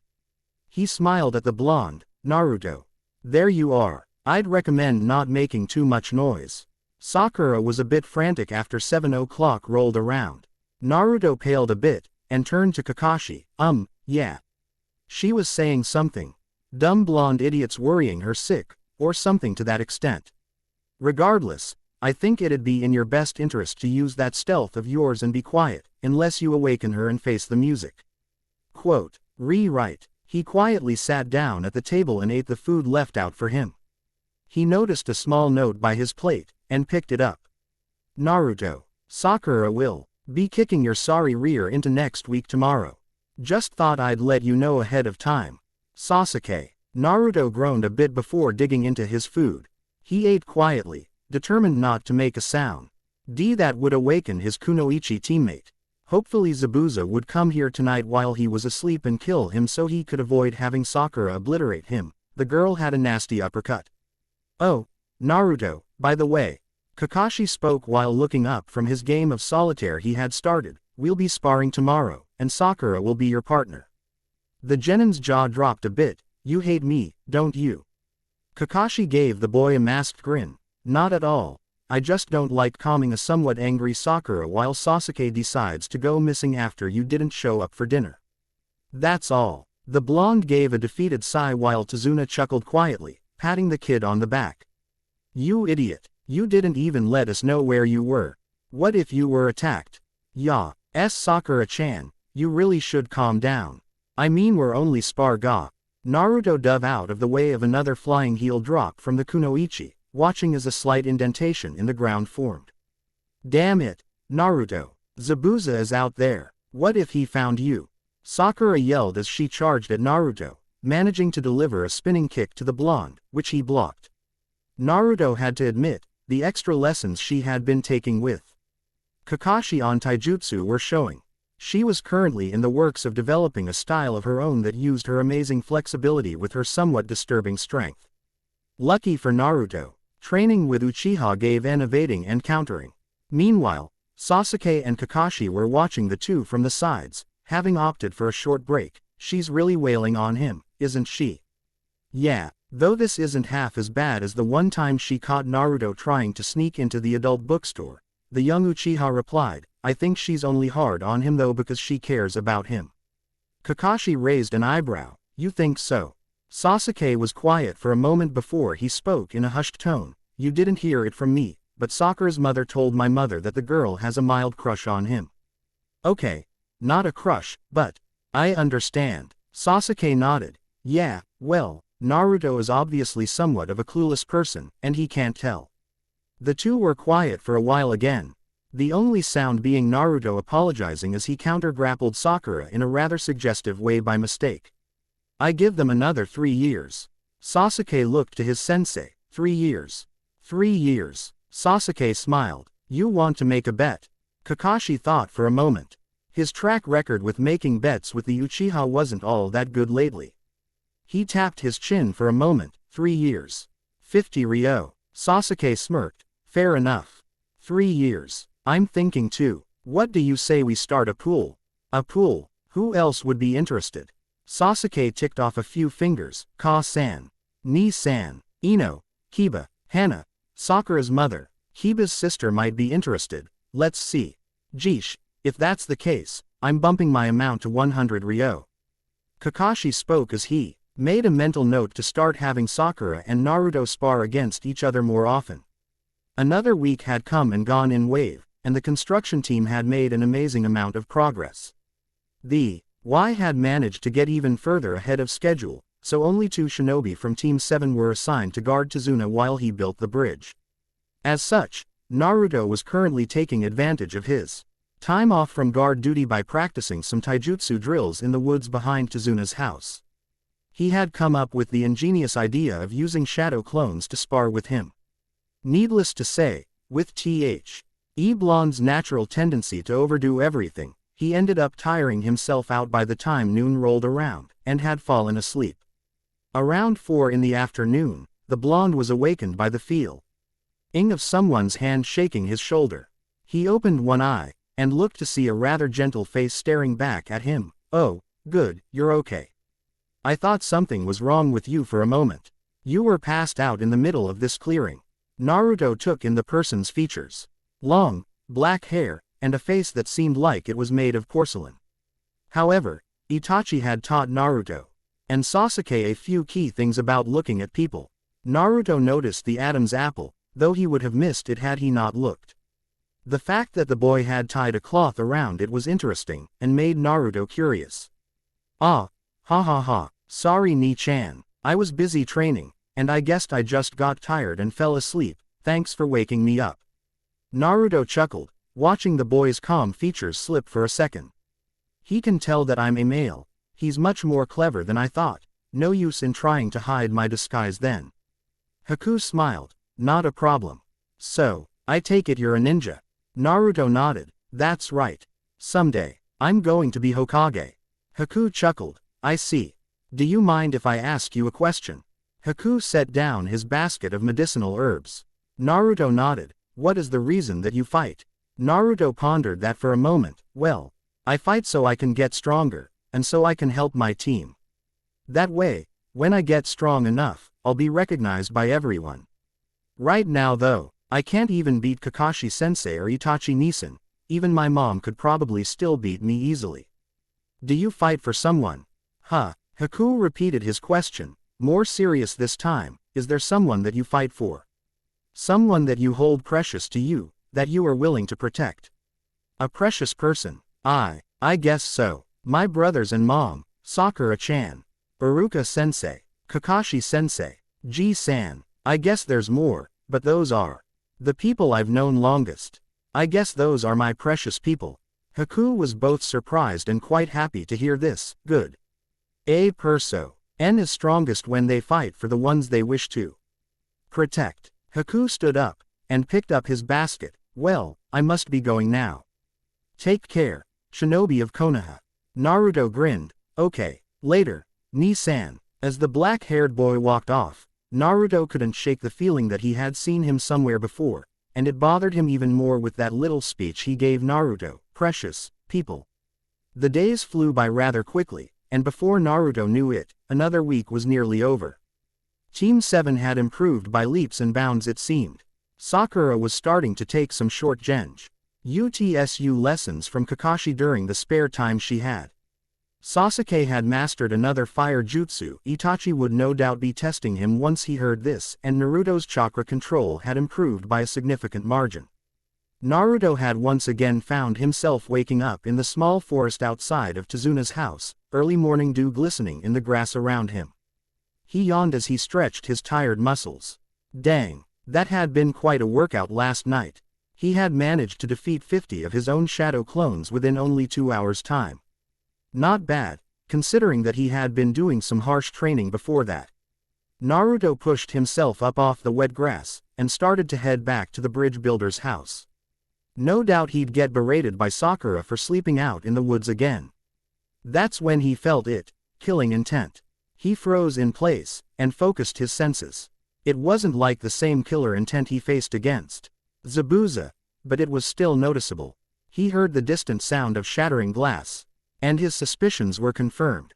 Crap, Naruto jetted off to Tazuna's house, pumping his legs for all they were worth. Leave my mother alone, Inari yelled to the 2 men who were holding his mother captive. They had managed to drag her outside to the dock of the house. No doubt this was Gato's doing. Beat it, brat, or we'll just kill your mother right here in front of you, the taller one chuckled. Inari, get out of here.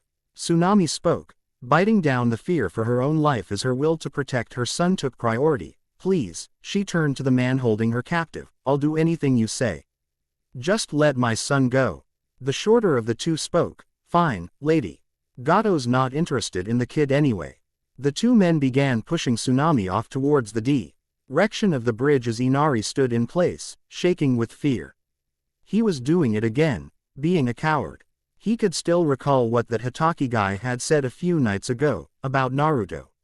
I have to stop being afraid. Inari shook. No.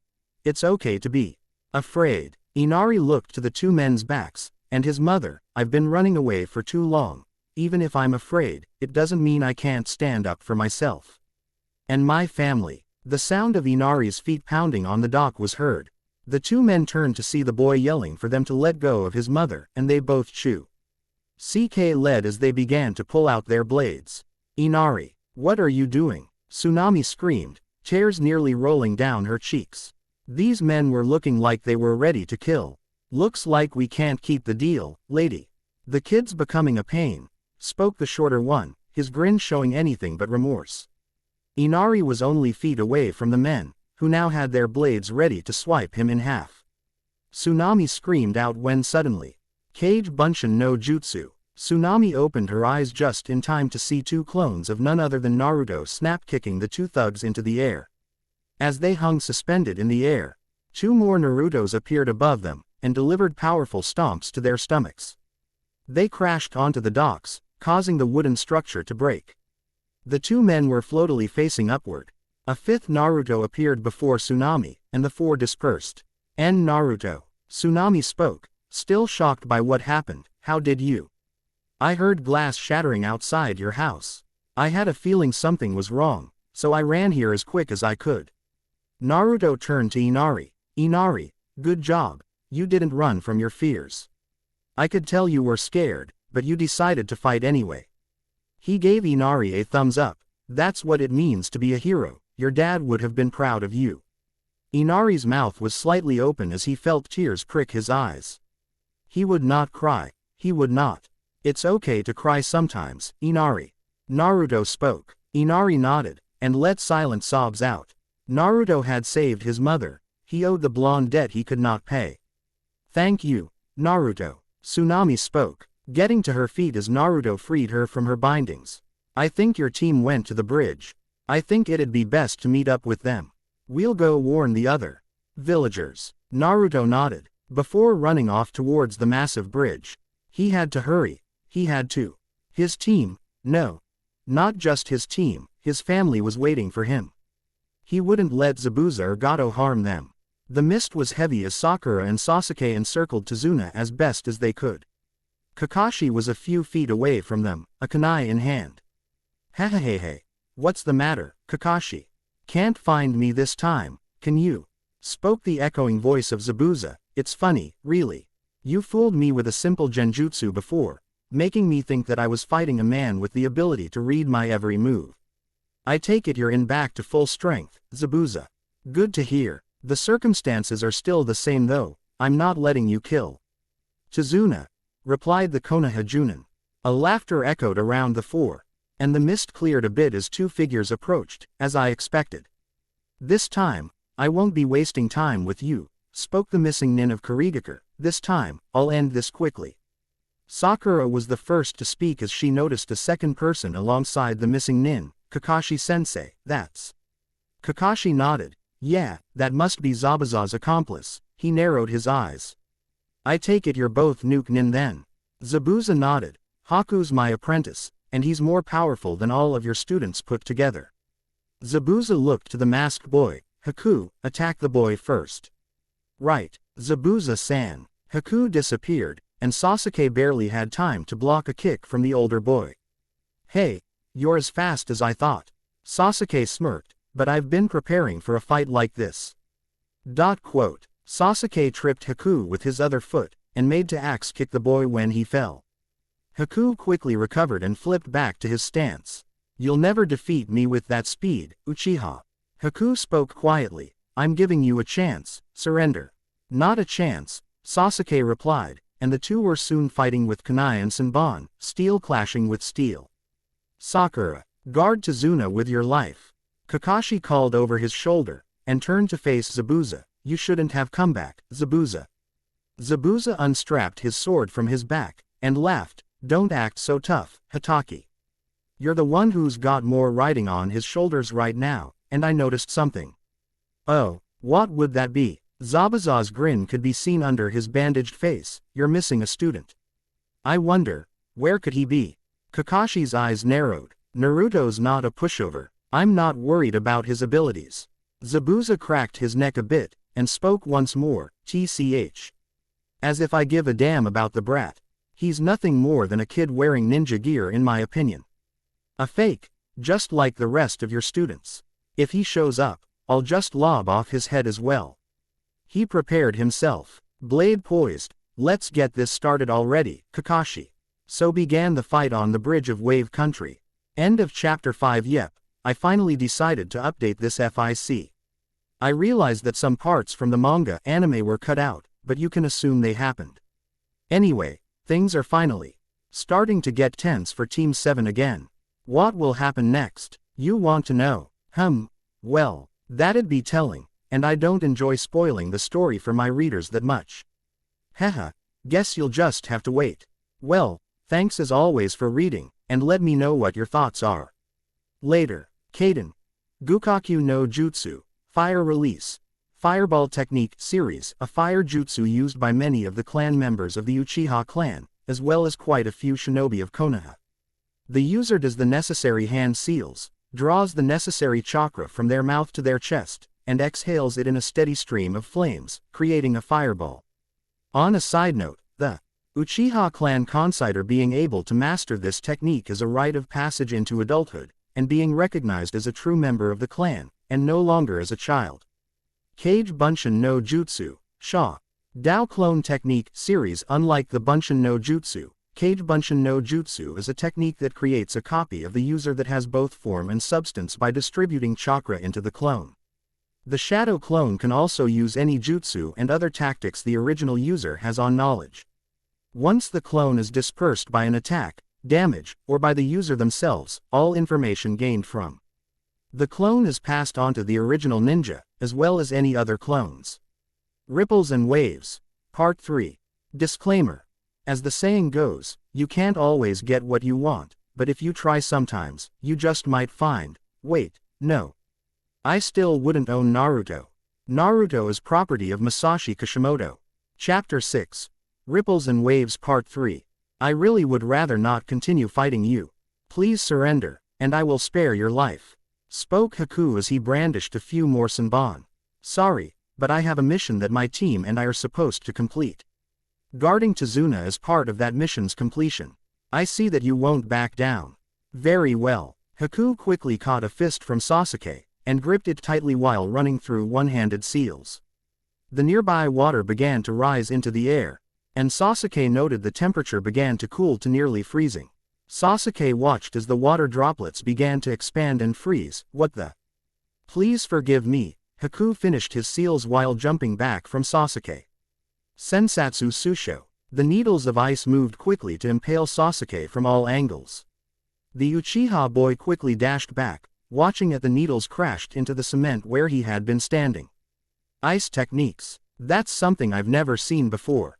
Yes, it's unique to my bloodline. Hyouden Jutsu is a unique combination of both ice and wind, and my moth. Ur's clan had the unique ability to create such a jutsu as this. Haku raised his hands, and more ice needles appeared. Perhaps you will reconsider now. Don't count on it, Sasuke said, and whipped through a series of his own seals. Kaden. Gukaku no Jutsu. Haku almost felt like sighing, and whipped through more seals. Right before the fireball hit, a large mirror of ice rose up from another puddle. And the fireball disappeared in a blast of steam. I told you, I don't want to fight you. It's pointless, and I'd rather not kill you. You act as though the battle has already been won for you. Sasuke watched as Haku disappeared, and not a moment later, the masked boy was behind the Uchiha. The young Uchiha quickly spun around, catching the foot of Haku as he attempted to kick him in the temple. You're still not fast enough. Fast enough. I'm sorry, but you don't know the meaning of the word fast. Haku spoke, an edge in his voice that had not been present before. Sasuke tripped Haku's other foot up, but Haku quickly caught himself by landing gracefully on his hand, and gave a rising kick to smash into Sasuke's jaw. The raven-haired boy leaned back, and flipped back. Wards as Haku attempted a follow-up with his other foot. Haku landed on his feet, and went into a ready stance as Sasuke pulled out another kunai. Well, so far I haven't seen anything now and your ice abilities. Hell, Naruto's given me more of a challenge than you are right now. You wish to see my true speed? Haku asked with what almost sounded like hurt. I won't hold back then. Haku went T. Hero a plethora of seals before the air chilled further, Maku Hyusho. Exclamation mark quote. Sasuke watched as the water around him formed into a ring of mirrors that were raised several feet in the air, with little space between them. Sasuke was trapped. Another technique of your Kekai Genkai. Yes, now, I'll show you the true meaning of speed. Haku spoke, stepping back. Sasuke watched in mild amaze. As the masked boy seemed to melt into one of the mirrors, and soon there were reflections of the Hyouden user all over the place. This is my greatest technique.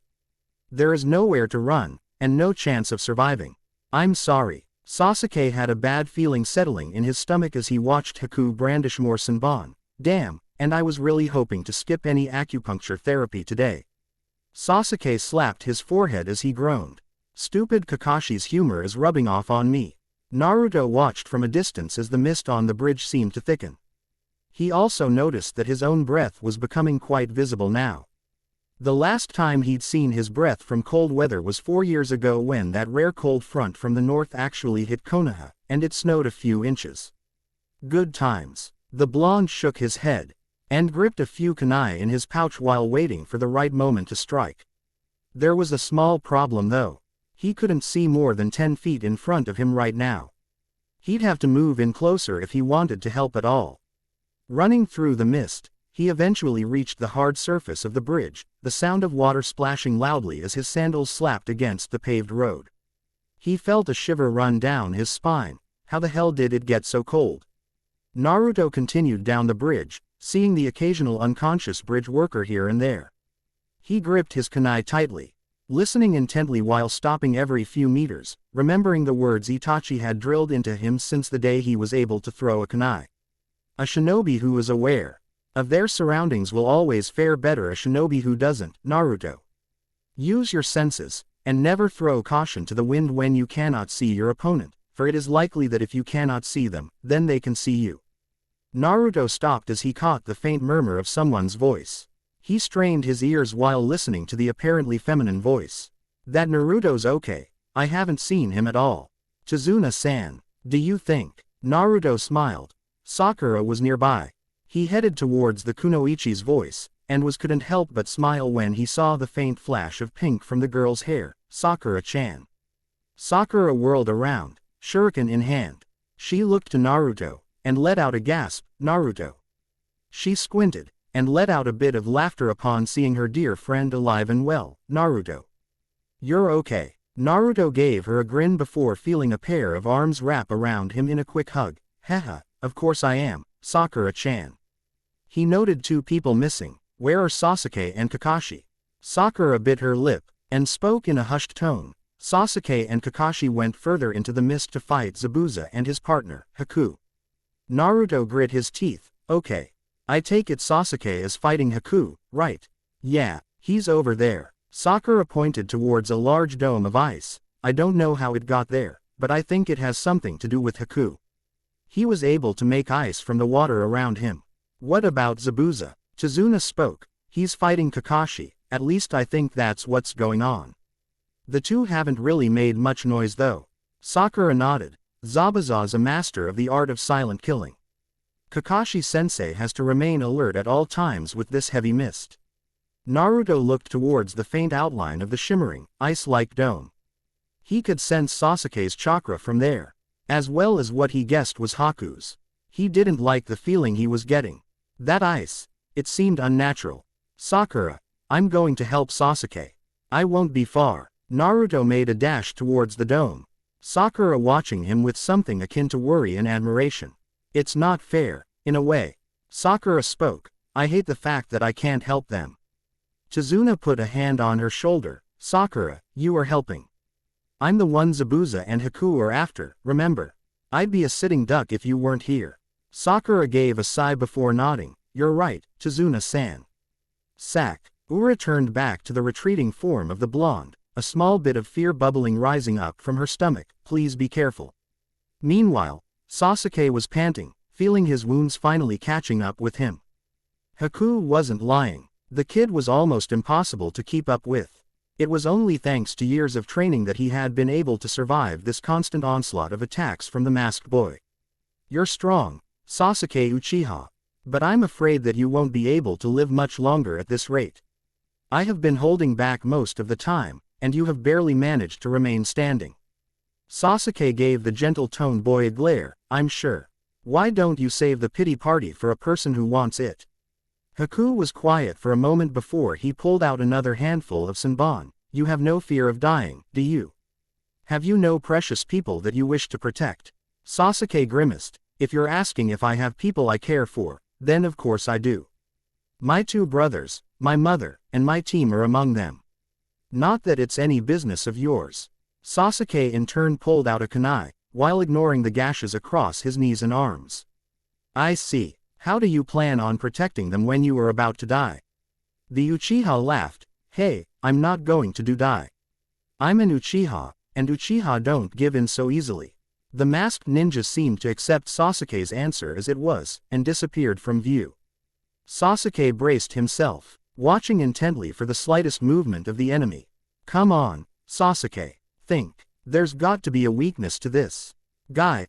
All shinobi have a weakness in their techniques. This one is just more elaborate than others. Sasuke suddenly saw a shimmer of light. He raised an eyebrow as he looked. Water droplets, suspended in air. Sasuke understood. This guy was really moving that fast. He wasn't just hiding in the mirrors, he was using the reflective properties of the mirrors around him to make it appear as though he was all over the place. Only one was the real deal, of course. Sasuke heard the distinct whistling of senbon in the air. The next thing he knew, he felt about several dozen slashes go across his body. He screamed in pain before falling over in pain. He forced himself up, staring with anger and humiliation at the older ninja. This guy's not even trying. Damn it. Sasuke felt himself growing weary from the constant beatings of the masked boy's needle weaponry. But could see the faint outline of blonde approaching him. Sasuke, hey. Sasuke raised an eyebrow, and his vision came about again. He noticed his adoptive brother holding him up, Naruto. He grinned. You idiot, where the hell were you? I had to do everything myself, like usual. Naruto laughed nervously. Haha, sorry about that. I got caught up with some of Gato's thugs. They were attacking Tsunami and Inari, but I stopped them. Naruto gave a thumbs up to Sasuke. So, this is the guy, huh? What's with the mirrors? Sasuke wanted to berate his adoptive brother foe. Being an idiot and jumping into this trap, but instead decided it was too late for that. He'd just have Itachi and his mother scold him about it later. He can use Hyouten, an ice element style Ba. Ed off of the combination of wind and water style. He apparently has a Kekai Genkai that allows him to do it. These mirrors are resistant to my Konan attacks, and are about as hard as crystal.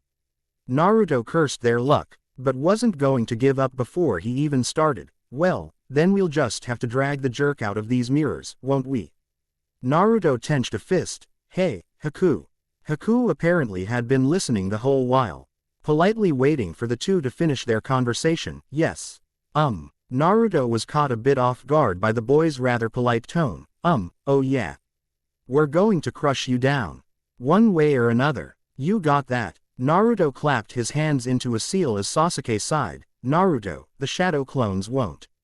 Shut up. We aren't quitting now. Naruto made about 10 clones, only for them to be dispelled as Haku ripped them apart, Naruto included. There it is again, Sasuke thought, seeing the water droplets get moved around. Maybe this can work. Sasuke turned to Naruto, his hope renewed. Naruto, try the Kage Bunshin no Jutsu again. I think we may have found a weakness. Naruto raised an eyebrow. Seriously? He grinned as he put his hands into the same seal as before. Right. Kage Bunshin no Jutsu! Quote. The ninja clones jumped into the air, only to be ripped apart a second time. The blur moving among them became noticeable to the raven-haired Uchiha. That's it. That was him. I can see him, Sasuke said, thought just above a whisper. It suddenly became clear to him. High vision was able to capture his enemy's movements better. Haku was still moving fast, but Sasuke was able to at least keep an eye on his moves and be able to tell where he may be striking next. Naruto, I can see him. Naruto turned to Sasuke. You mean you can actually keep? Naruto stopped short, and his eyes widened a bit. Sasuke, why your eyes? He felt a smile spread across his face. Sasuke, you unlocked the Sharingan. Ha ha ha. Sasuke's own eyes widened, and he chanced to look at a puddle on the ground. Sure enough, there they were. 2 tomo in each eye with the red irises. He could already see Itachi giving his brother a rare, proud smile. Naruto, one more time. Naruto gave Sasuke a grin that caused his features to appear more fox-like. You got it.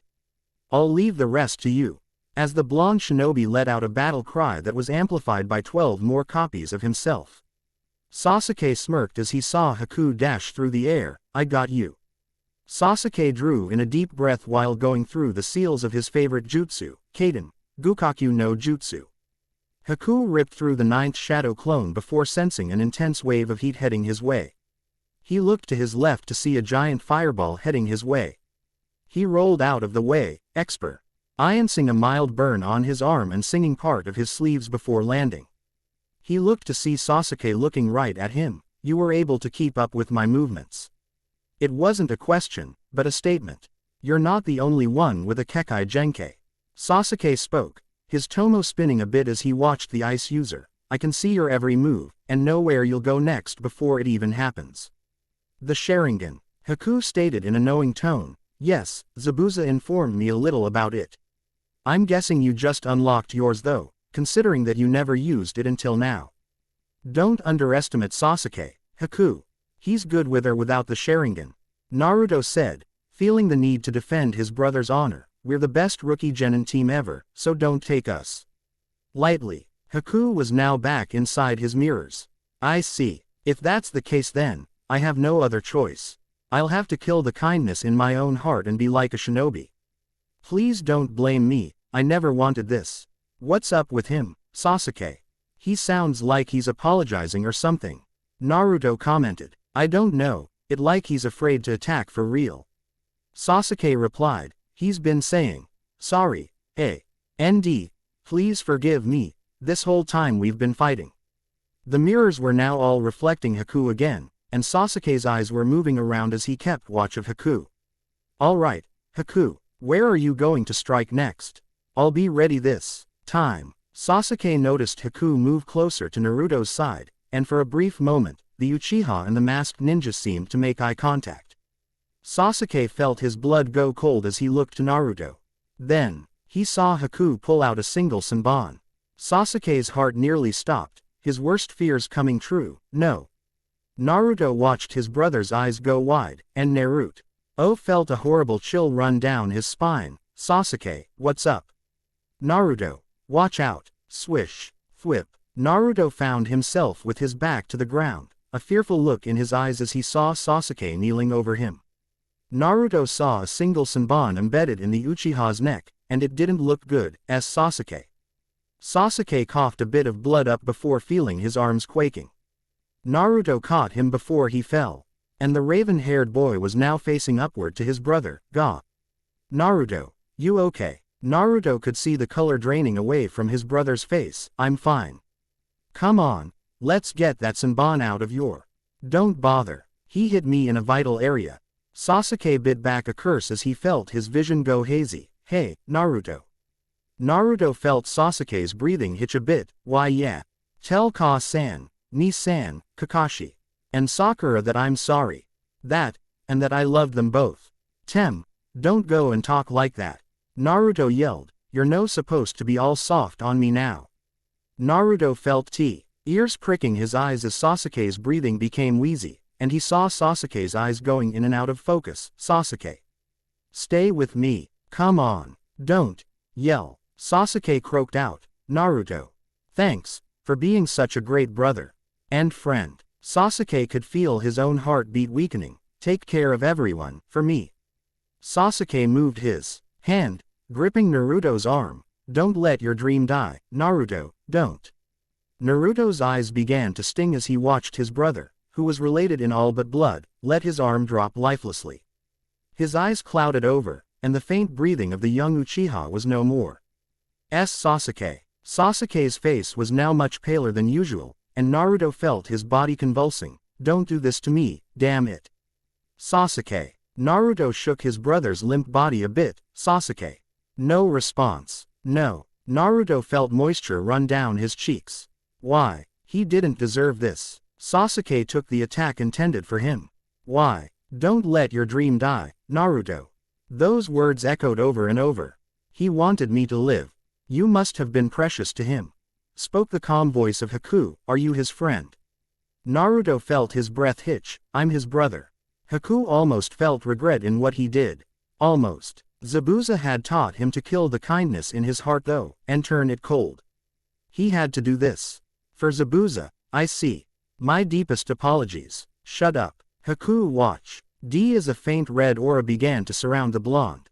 The temperature of the area seemed to increase rapidly, and Haku actually felt warm. What? I said shut up. Naruto roared, and the weight of unnatural killer intent crashed down upon the masked shinobi. He actually staggered back from the sheer intensity. This killer intent. He watched Naruto turn slowly, and he noted the whisker arcs on the boy's face had become more distinct. His normally blue irises of the purest sapphire were now a blood red, burning with anger. It's not human. Haku retreated to one of the many mirrors as Naruto rose up. Red chakra swirling around him like a maelstrom. Haku felt every fiber of his being yelling for him to run, but he ignored the desire for self-preservation over the desire to help Zabuza. Naruto let out a growl as a wave of chakra hit the mirrors, shaking the very ground around him. He glared at the reflection of the ninja that had taken the life of one of his treasured friends and family members. You. His slitted eyes seemed to pierce the very soul of the boy. I'm going to kill you. Quote. Haku gripped his Senbon needles tightly, and forced himself to continue breathing. He couldn't fail. Not now. Kakashi lifted his head a bit, and turned towards the faint glowing light where he had last seen Sasuke fighting Haku. He had just sensed Naruto's own chakra a while ago with the Uchiha. Then he sensed the raven-haired boy's chakra diminish. That didn't sit well with the seasoned Junin. What really the sudden rise in a chakra that seemed to ooze malice and ill desire? He narrowed his eyes at the red light, and felt his muscles tense a bit. The Kyuubi's power is leaking out. He shook his head. He knew that was well within Naruto's limits. He would know. His sens. Had designed the seal to do just that. The chakra he was feeling was nothing but a mere sliver of what he had felt on that night several years ago. You seem to be thinking about something, aren't you, Kakashi? Spoke the voice of Zabuza, which seemed to surround him from all angles. Is it perhaps that you sensed one of your own students' chakra levels suddenly disappear entirely? Kakashi didn't give reply, instead concentrating his chakra to his ears and nose. Okay, Kakashi. Concentrate on his signature. He's giving you time. Use it. Maybe. Zabuza continued, it's the fact that air was a sudden burst of some chakra that doesn't seem human. Care to share your thoughts? Kakashi ducked as felt a giant blade swipe over his head. I'd rather not, to be honest. Never been the kin of guy to open up to people that are trying to kill me. Nothing personal. Laughter was his response. I see. Well, maybe I'll see what your precious little Kunoichi thinks. She seems like the kind who'd be willing to talk. Don't you think? Damn it. Kakashi turned to the direction where the faint aura of his only female student was. He ran as quickly as he could, knowing full well that he was going straight into a trap. Sakura. Tazuna, watch out. Sakura heard her sensei's voice, and not a moment sooner, saw the glint of metal in front of her. Zabuza's sword stood before her as the Ms. Sing Nin from Kiri held it in a ready position. She raised her kunai, well aware that she was clearly outmatched. Tazuna-san, move, it's over, roared the ex-Kiri shinobi. Swoosh, schluck, sack. Ura watched in horror as the vest of her sensei stood before her, back-facing her. She watched as red droplets dripped onto the paved road. Kakashi-sensei. Sakura screamed. Zabuza laughed. Just as I thought, Hitaki. You're too soft. Kakashi instead laughed, albeit with a bit of a cough. Haha, am I now? Kakashi turned to Sakura and Tazuna. Are you two all right? Sakura's eyes trembled. Kakashi-sensei, you've been. I'm fine. He just slashed a clean cut across my chest. That's why we have these vests. I'll live. He turned back to Zabuza, who had moved back some distance. All right, Zabuza. I believe it's about time we wrap this little dance of ours up. He pulled out a scroll from one of his pockets before spinning it around as it unfurled. You've dug your own grave, now you'll sleep in it. Zabuza watched the copy nin with a sneer on his face. You act as though this bottle's already yours. It is. Kakashi spoke as he swiped some of the blood from his fresh wound onto the scroll. Prepare yourself, Zabuza. He rolled the scroll back up with a practiced finesse, and slammed it into the ground with both hands as symbols seemed to pour out from the paper. Kuchio's no jutsu. Doden. Suga no jutsu. Quote. The very ground seemed to shake as Zabuza sensed other chakra signatures make their presence known. That's when the very ground before him burst open as two nin hounds burst forth from the surface. Jaws snapping. He jumped back, only for another two to burst forth from the ground behind him and successfully bite into his legs. The other two clamped down onto his arms, effectively demobilizing him from using his massive sword. To make matters worse, a fairly large bulldog of sorts broke through the cement, and clamped down on the missing nin's shoulders while pressing its weight on Zabuza's arms. A few more dogs seemed to join in, breaking more skin as they secured a hold over him. Gra. Zabuza felt the canines' jaws dig deeper as he struggled to move. He was going nowhere, and he knew it. Zabuza, you fool, you see where your foolish little ambitions took you. Kakashi put his scroll away. I suppose it doesn't make any difference now, does it? Kakashi watched as the Kiri nin glared at him. No, I suppose it doesn't. Let me share a bit of advice with you, Zabuza. We're shinobi, that may be true. However, even shinobi have a sense of pride. This village is being pressed down by the thumb of that corrupt man, Gato. Kakashi took a quick glance over to Tazuna. It's because of that man over there that this village has hope. You plan on taking that hope away from them. What's it matter to me? Shinobi take whatever job they're given without question. Zabuza retorted. I suppose that's true. Still, even I draw the line somewhere. Here's a difference between a job and a dirty act. You're bordering closely on the latter, and I'm afraid you're leaving me with no choice. Kakashi ran through a couple of seals before gripping his right hand with his right wrist. Be honored, Zabuza. This is my one and only original technique. Zabuza watched with a mild hint of horror as the copy nin's hand began glowing with electricity. What the hell? His chakra is so condensed it's practically sparking. Kakashi's eyes gave off a dangerous gleam that few shinobi have seen and told about. This is my sole original technique. He raised his hand a bit. Reikiri. Haku couldn't make a dent in this transformed version of Naruto. He had already thrown Senbon in the boy's vital spots several times, only for the boy to shrug them off or deflect them with the pure chakra he was releasing. It didn't help that Haku's chakra reserves were running low from maintaining his crystal ice mirrors. I have to end this, before things get out of hand. Haku spoke with resolve. Naruto growled as he sensed the masked boy's presence. He made eye contact with Haku, and sprinted towards the mirror like a mad beast. Haku leapt out of the mirror just before it was smashed into pieces. Naruto followed the boy, and ran at a second mirror, missing Haku by mere seconds. Haku panted as he held Senbon in each hand, and threw with more ferocity than he could remember in all his time as a shinobi. Naruto took all of them without flinching. He looked up at the reflection of his foe, and with a might roar, seemed to throw the needle-like weapons off him with another wave of the tainted chakra. Haku reappeared behind Naruto, holding one of the last handful of Senbon he had in his hands. This strike will have to be a direct one. I have no choice. Haku suppressed the feeling telling him he was running to his death, and left the mirror. Haku raced towards Naruto, only for his worst fears to come true as Naruto turned to quickly spin-kick the boy in the face. Haku's mask flew off as he crashed into his own mirror.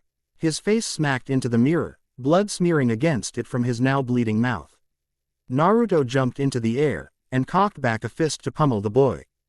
Haku rolled away, and raised his hands in defense as Naruto delivered a second punch, striking home and sending the boy careening into another mirror. Damn it! Haku wheezed. I can't fight him like this. Haku looked to one of his mirrors, and made a break for the safety it would provide. Unfortunately for the boy, Naruto caught him by the wrist first. Haku tried in vain to escape, but the overwhelming chakra turned out to be too much for him to handle. Naruto's fist clenched as he locked eyes with Haku's now unmasked face. For a moment, Naruto seemed to hesitate, and then his memory finally caught up with him. Haku spit some blood before nodding. Yes, the older boy had a hurt look on his face. I'm sorry this happened. Naruto's glare intensified again. Sorry. The genin's voice cracked. You killed my brother, and all you can say is sorry. Naruto struck Haku in the face, his rage getting the best of him again. Haku tumbled back, smashing into a mirror. The ice user slumped over against the mirror as the others shattered around him. He looked up to a pair of tearful eyes belonging to Naruto Uzumaki. Was he precious to you?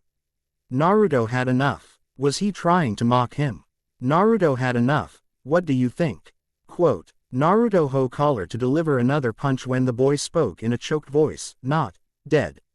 His grip loosening a bit, the blonde spoke. What? Your brother? He's not dead. Naruto's eyes widened. He stopped breathing though.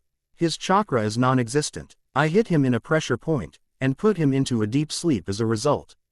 He's in a death-like state right now. Haku looked over to the motionless form of the Uchiha. Let me go, and I'll remove the Senbon. I don't believe you. A chuckle. I don't blame you. However, you've already won this battle. I'll remove the Senbon from your brother, and that will allow him to wake up sooner. Haku smiled a bit. I promise. Naruto dropped the boy on the ground. Try anything funny and I'll end you. Haku said nothing, instead walking over to the downed Uchiha and looking at his neck. Sure enough, the Senbon had punctured right between the neck and shoulder muscles. He gingerly removed the needle, and spoke, give him a bit of time and he'll awaken. Naruto looked to Haku, confusion starting to etch into his features. Why did you help me? The older shinobi gave a sad smile. I'm no longer of use to Zabuza-san. You've beaten me, I may as well do something useful before I die. I'm just a broken tool now. This caused the blonde to raise an eyebrow. Broken tool. Naruto shook his head. What kind of crap are you talking about? Shinobi are tools of war. That's what we are made to do. Explained Haku. My purpose is to serve Zabuza-san in any way possible. I've failed him by being unable to defeat you. You're still alive, though. How is that failing? Haku chuckled. Naruto, you could have killed me already. The blonde's stomach felt like it had been filled with ice. And he shuddered. Kill you? You don't remember. You were going to kill me, that's what you said, didn't you? Naruto looked away. I'm sorry. We're enemies. There's nothing to be sorry about. Naruto growled, and turned to the fading mist, and spoke. Do we have to be enemies? Perhaps not. However, Zabuza-san is fighting your sensei so that he may kill the bridge builder. That indirectly makes you and me enemies, whether we like it or not. Naruto was about to reply when he heard the sound of clapping. How touching. Really pulls on my heartstrings. Naruto and Haku whipped around to see a good 50 or so men where the bridge and ground met. Who's that? Haku replied as he recognized the faint outline of a short man with a business suit, Gato. His face hardened. What are you doing here? We're taking care of. I'm cutting you and your fool of a guardian off. You're too expensive, and you don't get the work done. Gato sneered. I decided to fix loose ends and just hire more men for less. It makes sense. Naruto looked to Haku, and then to the sunglass-wearing man. So, you're the freak called Gato. The business tycoon frowned. Freak. Ha ha ha ha. He pointed his cane at the blonde. You shinobi are ones to talk, with your unnatural powers. He turned to his men. Kill the one with the long hair first, then the others. Ha. Ku pulled out a senbon just in time to deflect a crossbow bolt. Traitorous bastard. The ice user turned to Naruto. Looks like our contract with Gato is null and void. We're no longer enemies. Fair enough. I'll hold them off. Get Sasuke out of here, and tell Kakashi-sensei and the others. Haku gave a nod before heaving Sasuke over his shoulders and dashing off to the others.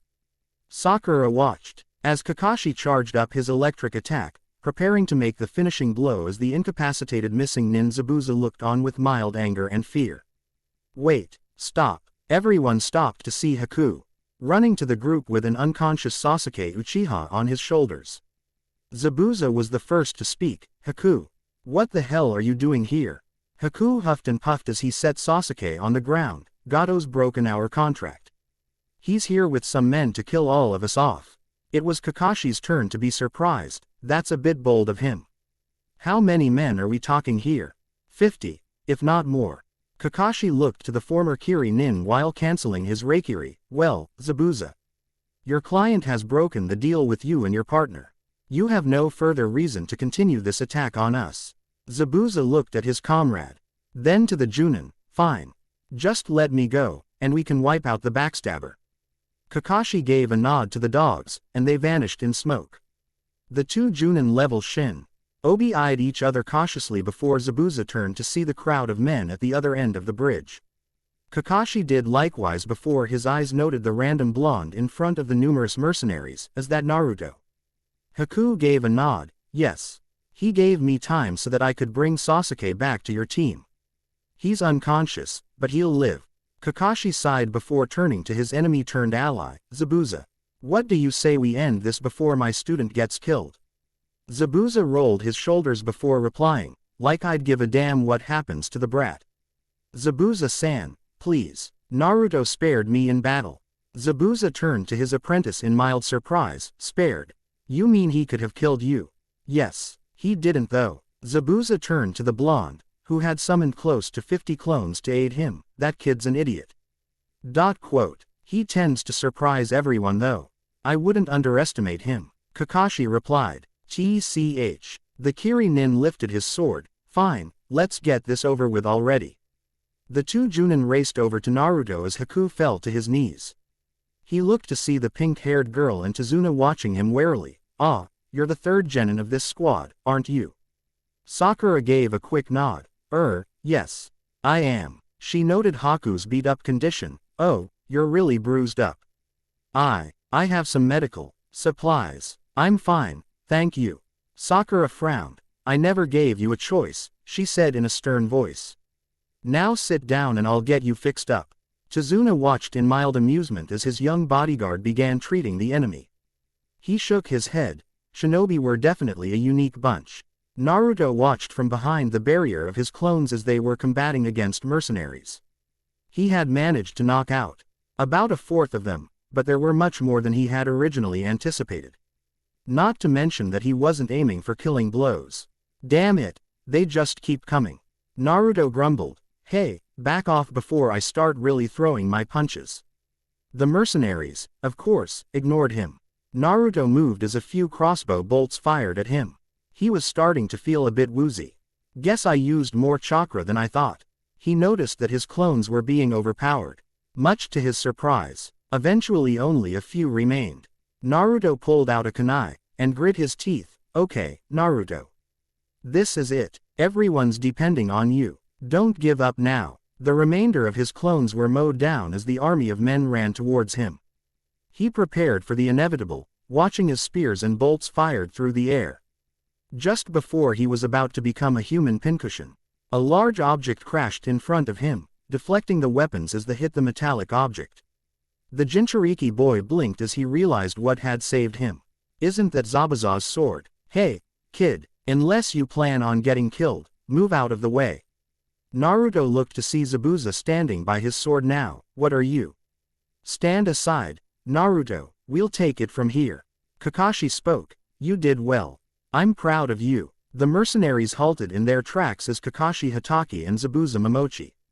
Gato, who was standing at a distance, slammed his cane into the ground. What are you dolts doing? Attack. There's only 3 of them. Zabuza smirked while looking to Kakashi. I got Gato, got it. Whatever. Kakashi spoke. Don't go and die now, or I'll have to carry your carcass up to a proper burial site. Hey, you're just full of them, aren't you, Hatake? The Konoha shinobi shrugged. I have my moments. The mercenaries continued with their attack while Zabuza and Kakashi prepared themselves. Both not moving an inch. Sakura had never SLE battle end so quickly in her young life. Then again, Zabuza and Kakashi were both Junin, and those Sushin Jutsu were real handy. She, along with Tazuna, a now bandaged Haku, and a still unconscious Sasuke being carried by Tazuna, headed over to the now empty battleground. It had been a rather gruesome battle. There was bloodshed too. At the moment, Gato was slowly backing away from Zabuza, who had his sword hefted onto one shoulder. Stay away from me. Zabuza looked at the now cowering tycoon, a deadly edge in his eyes. What's the matter? I was pretty sure you were pretty damn confident a short while ago. You're insane. Gato looked at the dead bodies, and then back to the former Kiri-nin. He dug into a pocket in his coat, and pulled out a rather large remote, and an explosive of sorts from another pocket. This explosive has enough explosive power to bring this bridge to Kingdom Come. Don't move, or I'll press the switch. Everyone halted, and Kakashi gave Zabuza a quick glance. I'm not about to try and call his bluff, Zabuza. Zabuza grumbled a few curses before glaring at the shorter man. How do you plan to get out of this one? You press that button, and you get caught in the explosion as well. Perhaps, but it's me along with you 2 damn shinobi as well. He grinned while sing the explosive to the ground so that it lay between him and the group of ninja. So, just back away nice and slow. Zabuza and Kakashi slowly walked back, though the sword-wielding ninja looked ready to lob off the tycoon's head. Damn coward. It was fortunate on Gato's part that shinobi weren't used to using plastic explosives. Those tags and explosive powders were old-fashioned, but they aimed to prefer them to modern technology. He had lied about the explosive power of the bomb. It wasn't more than the equivalent of about 3 sticks of dynamite at best. It was enough for him to fool them though. Gato grinned as he walked over to the explosive and picked it up. You shinobi are a lot easier to fool than I thought. Good for me, I guess. Here, catch. The madman tossed the explosive to the group, and backed up while holding onto the remote. He'd soon be rid of the shinobi, and the bridge builder would be gone as well. Son of a everyone, get down. Kakashi yelled, dropping to the ground along with the others. Zabuza did likewise, but was shocked when he saw his young apprentice running to catch the falling explosive. Haku, what are you doing? Haku didn't reply. He jumped up and caught the bomb, and disappeared in a flash. Gato blinked several times, trying to find out where the explosive went. You were careless to go and throw your one way out of this. Gato Ned behind him to see Haku holding the explosive in his hands. Gato backed away, and lifted his thumb to press down on the remote. Click. Gato raised an eyebrow as he saw nothing happen. No explosion. No flash or bang. Nothing. Click. Click. Click click click click. You're wasting your time. My Kekai Genkai has frozen the circuitry within this bomb. It'll take several hours for it to thaw, and within that time, we'll have it dismantled. Gato dropped the remote, and looked to see the other shinobi heading towards him again. No, wait. Can't we talk this out? He dug into a pocket, and held a rat. Her large stash of money bundled together. Here. I'll pay every single one of you 100,000 Ryu. Enough money to live for months, hell even years on. Zabuza raised his sword. Nah, I think I'll pass. The sound of metal swiping through the air and slashing flesh was heard. Zabuza set his sword on the ground as the headless body of Gato fell to the ground. Sakura looked away while Yu merely sat on the ground to recover his strength. Naruto felt like he was going to retch. Well, that's over. Kakashi let out a sigh. About time. Alright everyone, let's show Gato what we're made of.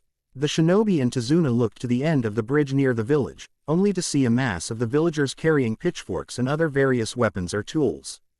They looked to be the perfect representation of a village mob. What's the commotion? Naruto asked, seeing Inari in the front of the group. Tazuna's grandson gave the blonde shinobi a blank stare before he realized that the fight seemed to be over. Well, we were going to help you fight Zabuza and Gato's men. Kakashi chuckled lightly, no need. Zabuza's not going to be killing your grandfather anymore. Gato betrayed him and Haku. The villagers all seemed to quiet down as they turned to Zabuza. He nodded his head to confirm what Kakashi said was true. What about Gato? Zabuza nodded over to the headless body of said corrupt tycoon, dead. Quote, the villagers almost immediately erupted into cheers. Finally, they were free. It was close to a week and a half since the death of Gato, and the consequential liberation of Wave Country. Team 7 received a celebration fit for heroes of a war, and a large feast had been held the night of the battle with Haku and Zabuza. As for the two missing nin, they had hung around Wave with the other shinobi, waiting for the bridge to be completed. Partly because they had nowhere else to go, and partly because, well, Zabuza wasn't quite sure why he was sticking around. He was a missing nin that was wanted for the attempted assassination of the Mizuki. He and Haku were pretty much men on the run. It wasn't good for them to stay in one place for too long. This your card? Zabuza sighed before looking to the masked Junin. No, but it's the right suit this time. Kakashi cursed before shuffling his deck again. How the hell did those illusionists and magicians do it? Hataki-san, perhaps you're trying too hard. Haku spoke, setting down a tray with tea for the two. Sakura-san has managed to pull of the trick rather. Not now, Haku, I'm trying to see what I'm doing wrong. Kakashi spoke as he went through the motions he had read in that card trick book. Haku shook his head before stepping outside. He saw Naruto and Sakura sitting on the RCH while Sasuke was leaning against the house. Sasuke looked over to the older boy and nodded. Kakashi get the trick down yet? No, and I fear that Zabuza-san's patience is dwindling because of it. Sakura gave a groan. Kakashi-sensei just needs to use his wrist better, that's all. He's concentrating on the trick too much, that's all. I've performed the same trick several times already, and he still doesn't get. The four watched as the sun set over Wave, casting an orange and pink light over the horizon. Naruto reclined back while yawning. Man, when are we going to head back home? I bet. Mom is working Itachi like a rented mule right now. Sasuke snorted in laughter at the idea of his mother have Itachi dusting the house in an apron and knee pads. I wouldn't put it past her. She Alwa. YS took a lot of pride in keeping the house clean. As the night waned on, the four shinobi soon became only two. Haku claimed he was going to be making breakfast tomorrow and Sasuke had been rather tired today anyway. So bed sounded great for him. Sakura wanted to thank the Uchiha boy for having some tact and leaving the two alone. He had always been pestering Naruto about his unique relationship with Sakura, and the blonde, while lovable, was a bit clueless at times with this stuff. So, Sakura began. Nice night out, Sakura-chan. Naruto asked with a grin, I kind of like the weather here. Though the air is a bit chilly for me in the morning. Sakura smiled gently while scooting closer while leaning on the blonde's shoulder. Naruto tensed a little before smiling. Yeah, I like it here too, but I miss Konoha. Sakura replied, I think we could come back here again for a vacation in the summer. Tsunami says the beaches west of here are the best among the islands of Wave. Hey, Nar. Yuto stretched a bit while Sakura wrapped her arms around him. I think you just want to see Sasuke in swimming trunks. A swift elbow to the blonde's gut caused him to laugh harder, though with a bit of pain now. HMPH. I wasn't thinking of any RC Itachi than Sasuke, to be honest.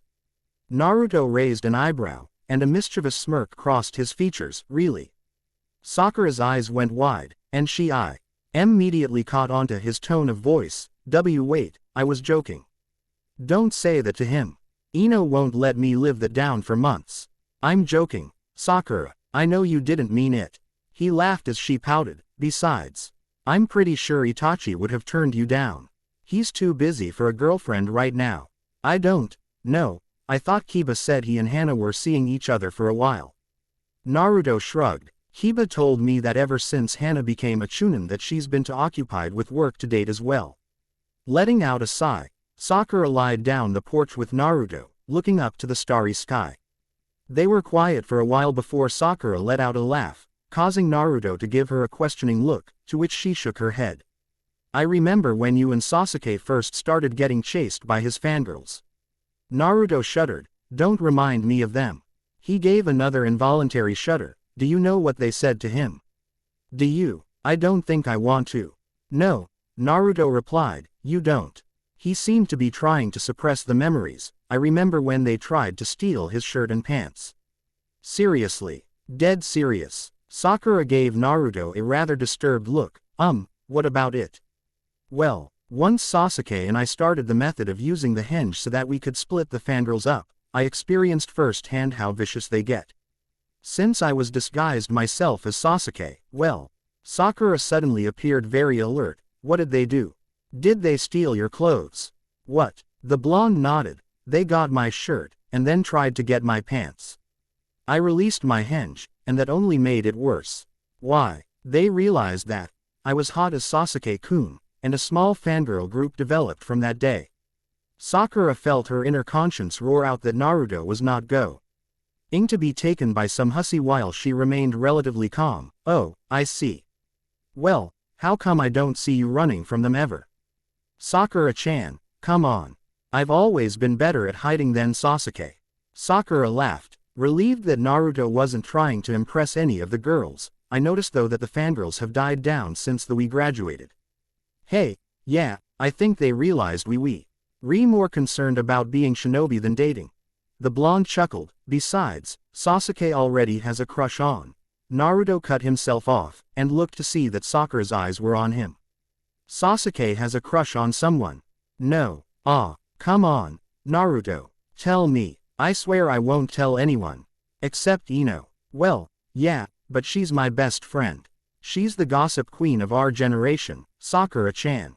Besides, if I tell even you, Sasuke will use me to test how large of a fireball he can fire at a moving target. Sakura gave Naruto the one trump card she had for such situations, and let her eyes shine a bit. Please, Naruto-kun. I won't tell anyone, not even Ino. Naruto looked away, only for Sakura to give a slight whimper. Not fair. He looked back to her as she smiled innocently. You promise? Sakura raised her pinky. Promise, on my honor as a kunoichi. Naruto smiled before linking his pinky with hers in a promise. Sasuke has had a crush on Hinata for almost 2 years now. Hinata. Our Hinata. Shish. Naruto looked around nervously. Yes, Hinata Hyuga. Sakura let out a quiet squeal. Oh, that's so adorable. They'd be Sue. Sakura-chan, remember you promised. Sakura blinked before laughing. Sorry. I know, I promised. She patted Naruto on the cheek a bit. You should get him hooked up with her. He doesn't seem like the type to really go after a girl. Naruto blushed a bit. Well, The young kunoichi noticed that he wanted to say more. What? Bugging me too. She leaned closer. Huh. Naruto, speak up a bit. Naruto seemed to flush further red. Sasuke and Itachi have been bugging me too about things like that too. He looked to see Sakura was now much more attentive than she had already been. Well, I better get going. Early to bed and early to rise keeps a man healthy, wealthy, and full. Or wait. No, what was that last part? Healthy, wealthy. Naruto shook his head. Bah, whatever. I'll see you in the morning, Sakura-chan. Naruto bolted inside before Sakura could even say goodnight. The blonde was in the room where Sasuke and Haku were sleeping. Naruto noted that Kakashi wasn't there though. Yo. Naruto nearly screamed in surprise when he turned to see said missing sensei standing at the door. Kakashi. Jeesh, you scared me. Yeah, I have that kind of effect on people. He pushed off the door frame. Up kind of late, don't you think? Naruto sighed. I was hanging out with Sakura. Kakashi already was aware of Naruto's supposedly secret crush on the girl. He found it a bit ironic that the very girl his ND student liked happened to have an equivalently awkward infatuation with the boy. Well, maybe infatuation was too immature of a word. The two knew each other very well. Maybe they harbored romantic feelings for each other. No, too sappy. He needed to get back to Ika before he lost his amazing vocabulary as a result of withdrawal. Hey, Kakashi. Naruto scratched his head as he gathered his thoughts. How do you tell someone that you really care about that you like them a lot, but you're afraid that they either will laugh at you, or not feel the same? First off, Kakashi began quietly. I don't think Sakura would laugh at you. She's a smart girl, and I can tell that she'd see you're serious. Naruto's jaw went slack. Oh come on, I could tell from the start, Naruto. I remember your mother telling me how you wanted to go to the academy to see Sakura-chan. Hey, you got me, the young Uzumaki replied with a chuckle. Secondly, while I'm not an expert in female behavior, I think she cares about you a lot. Really? Really? The silver-haired Junin replied with a smile. Just do what you think is right, Naruto. You're a smart kid, and even if you weren't, Sakura would be able to make up for what you lack in intelligence. The boy looked to his stomach for a second, then to the Junin. Before you ask, no, you don't need to tell her right away about the Kyuubi. In fact, you should probably wait a little while for that. Though I doubt she'd stop talking to you because of that. Like I said, she's a smart girl. Naruto gave a small grin. Thanks, Kakashi. I feel a bit better. No problem. Now you better solve this before she thinks that you have a crush on someone else after that talk you had with her just a while ago. Teammate relationships can either make or break a team. Naruto laughed a bit before looking out the window to see Sakura standing by a tree in Tezuna's front lawn. He got worried when he noticed she was leaning against it and not moving much at all. I'll go check on her. The Junin nodded. Good idea. Naruto bounded down the steps as quietly as possible, giving a quick nod to Zabuza, who was looking at the playing cards on the table in an interested manner, and opened the door to the cool night air. Sakura gave a sigh as she leaned against the old tree in Tezuna's front yard. She wasn't necessarily angry, but she was upset. Naruto's words had sent a chill through her body, though she wasn't sure if it was a good or bad one. He said, more or less, that there was a girl he was either interested in, or that Itachi and Sasuke were trying to get him the nerve to ask out. I should have known. Sakura laughed. He only sees me as a friend. Hey, figures. Someone nabbed him before I could even. Sakura. The Kunoichi whirled around to see Naruto standing a good distance from her. Naruto. I thought you went. I'm sorry, Sakura-chan. I kind of ran off earlier on you, didn't I? Sakura gave a pout. You didn't even tell me who the girl was. She approached Naruto. So, are you going to tell me? Well, that's the thing, Sakura-chan, Naruto began. Sakura's eyes widened a bit as he held her, gave her one of, you're the girl. Sakura was quiet for a minute. She felt her palms grow sweaty as she clenched them, and eventually a trembling smile crossed her lips. Baka. Naruto was worried for a minute that he had upset her, but was proven wrong when the girl wrapped her arms around him. Sakura-chan. I guess I should let you know too, huh? What do you mean? A few pink strands were covering her face as she looked to the boy she had admired, and who apparently had held a deep affection towards her as well. I guess what I'm trying to say is that. She planted a light kiss on Naruto's cheeks. I've had a crush on you. Maybe since we first met. Since we first met. The emerald-eyed girl giggled. I think that would be pretty accurate. You just have a way of making me happy. And I always feel like I can be myself around you. She hugged him tighter. That and I always found you to be cuter than any of the other boys. Naruto blinked several times, his face blushing too. The point that Sakura was getting worried that he'd suffer blood loss to his limbs with the way it was getting darker and darker. Why you like me? Naruto stuttered. I would say more than like. Sakura spoke as she felt her face heating up as well. I wouldn't say it's like a married couple, but I understand. Naruto spoke, laughing a bit himself. So, does this mean we can date? The kunoichi rolled her eyes before wrapping her arms around his neck. Well, I'll give you points for asking. She found it quite humorous now that she realized that Naruto was actually a bit shorter than her. Only a few inches, but enough to notice when the two stood side by side. I wish you were a bit taller, but I guess I don't mind being taller than you. Naruto frowned a bit as she smiled. Sakura-chan, that's mean. Yeah, but it's true. She laughed while the two sat down by each other on the cool ground. We better get going to bed. We're leaving tomorrow, aren't we? Oh yeah. The blonde replied, besides, I think Kakashi's watching us from the front porch. They both turned to the front porch, and sure enough, he was standing there, and waved. What are you looking at? Kakashi shrugged. I doubt your mothers would like to hear that their 12-year-old children were making out on their first mission outside of Konoha. I was just making sure I didn't have to intervene. Sakura opened. Eden closed her mouth several times before growling, Kakashi-sensei, you pervert. In all due fairness though, Kakashi was speaking the truth. The next morning the group woke up around 9. They had a hard breakfast. Compliments of Tsunami, and were packed and ready to go. Team 7 was standing at the completed bridge with Zabuza and Haku, along with a god portion of the small village there to bid farewell to their saviors. Be sure to come back again sometime. We'll always be happy to have you here. Tazuna spoke to the group. We're honored, Tazuna-san.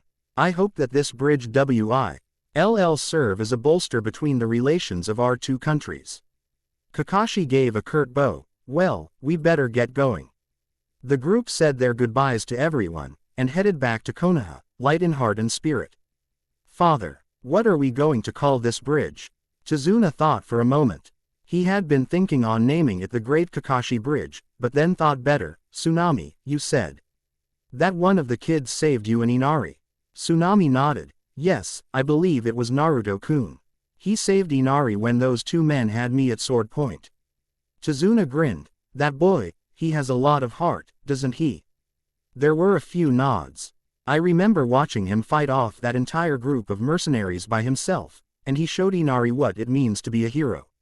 So what are you going to name it? Inari asked with a smile. We'll call it the Great Naruto Bridge. After about 10 minutes on the road, the group of shinobi came to a fork in the road. Zabuza turned to the left while Kakashi's group took the right. Haku turned to follow Zabuza, but was surprised to see his mentor shake his head. Sorry, Haku. This is where we part ways. Haku's eyes went wide. What are you saying? Zabuza sighed. You're still young, Haku. The fight on the bridge helped me realize something. You haven't spent much time with your own age group. I want you to go with Hitaki and the others to Konoha. Your face isn't no to the hunter nin. Since you always wore that mask. I want you to live your own life, do what you want for once. Zabuza-san, but I thought that I was. No, you're not a tool. You're a boy of 15 years in age who hasn't lived like a kid should. Yes, you're a shinobi, but still a kid. Zabuza spoke. Naruto spared you. Kakashi and his team helped me realize that you don't have to be a cold-blooded killer to be a good ninja. Haku looked down. If I've done anything that has upset you, then please. Haku, for the last time, I'm not upset with you. I want you to live your life without constantly being hunted down. Grow up in a place you can live a somewhat normal life for a shinobi.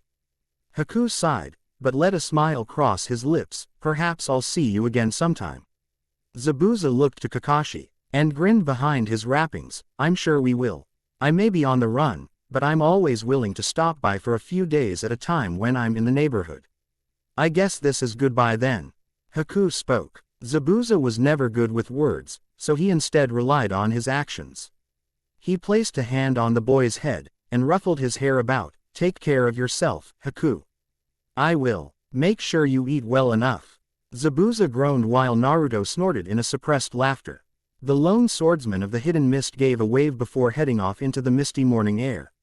The road still rather close to the shore. Kakashi noted Haku was still watching his mentor as he disappeared into the mist. You all right? I think I will be. The calm boy replied, I think this is the best for both of us, in a way. Zabuza told me he wants to go into bodyguard and escort work for a while. He thinks that maybe assassination would be best to stay away from for a while.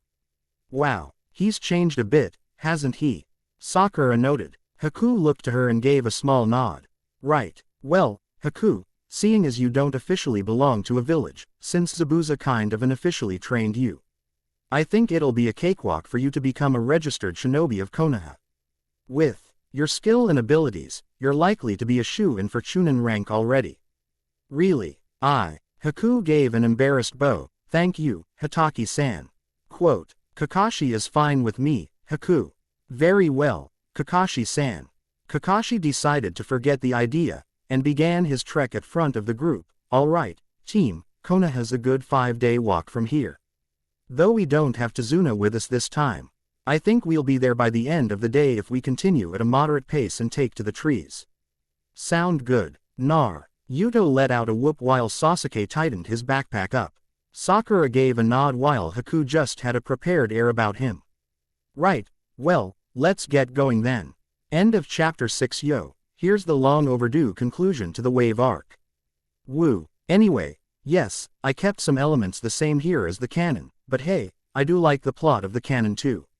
With Haku in Konoha though, there will be some changes of course. Besides, just in case anyone forgot, Itachi is still a Konoha nin, haha. Well, hopefully you enjoyed this chapter. I may have been a bit light on the Narusaku moment, but hey, they're only 12 going on 13. Give them time, jeesh, lol. Thanks for reading, and let me know what you thought. Until next chapter, later. Kaden. Gukaku no Jutsu, Fire Release, Fireball Tekken. IQ series, a fire jutsu used by many of the clan members of the Uchiha clan, as well as quite a few shinobi of Konoha.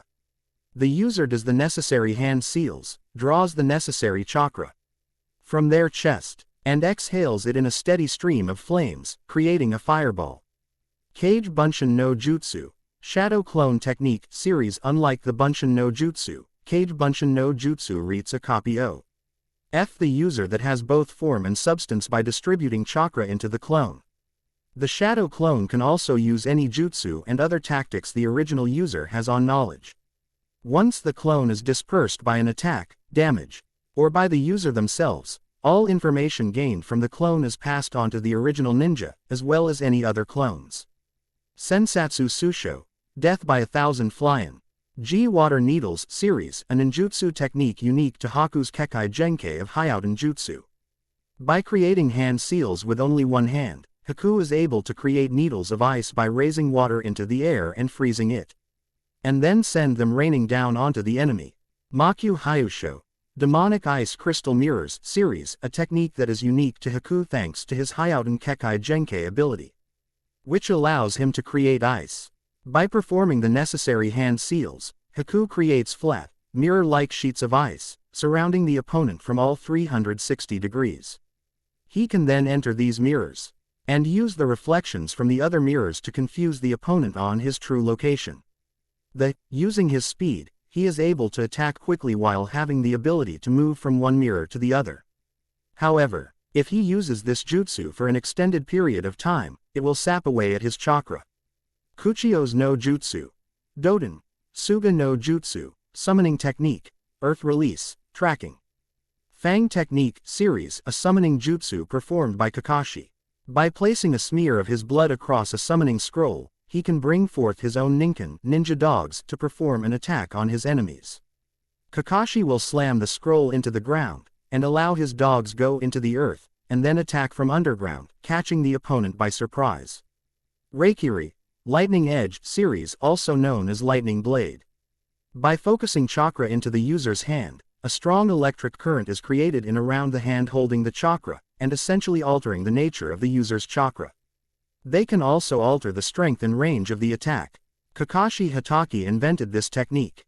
One should note that the Chidori is essentially the same technique as Reikiri. The user then us.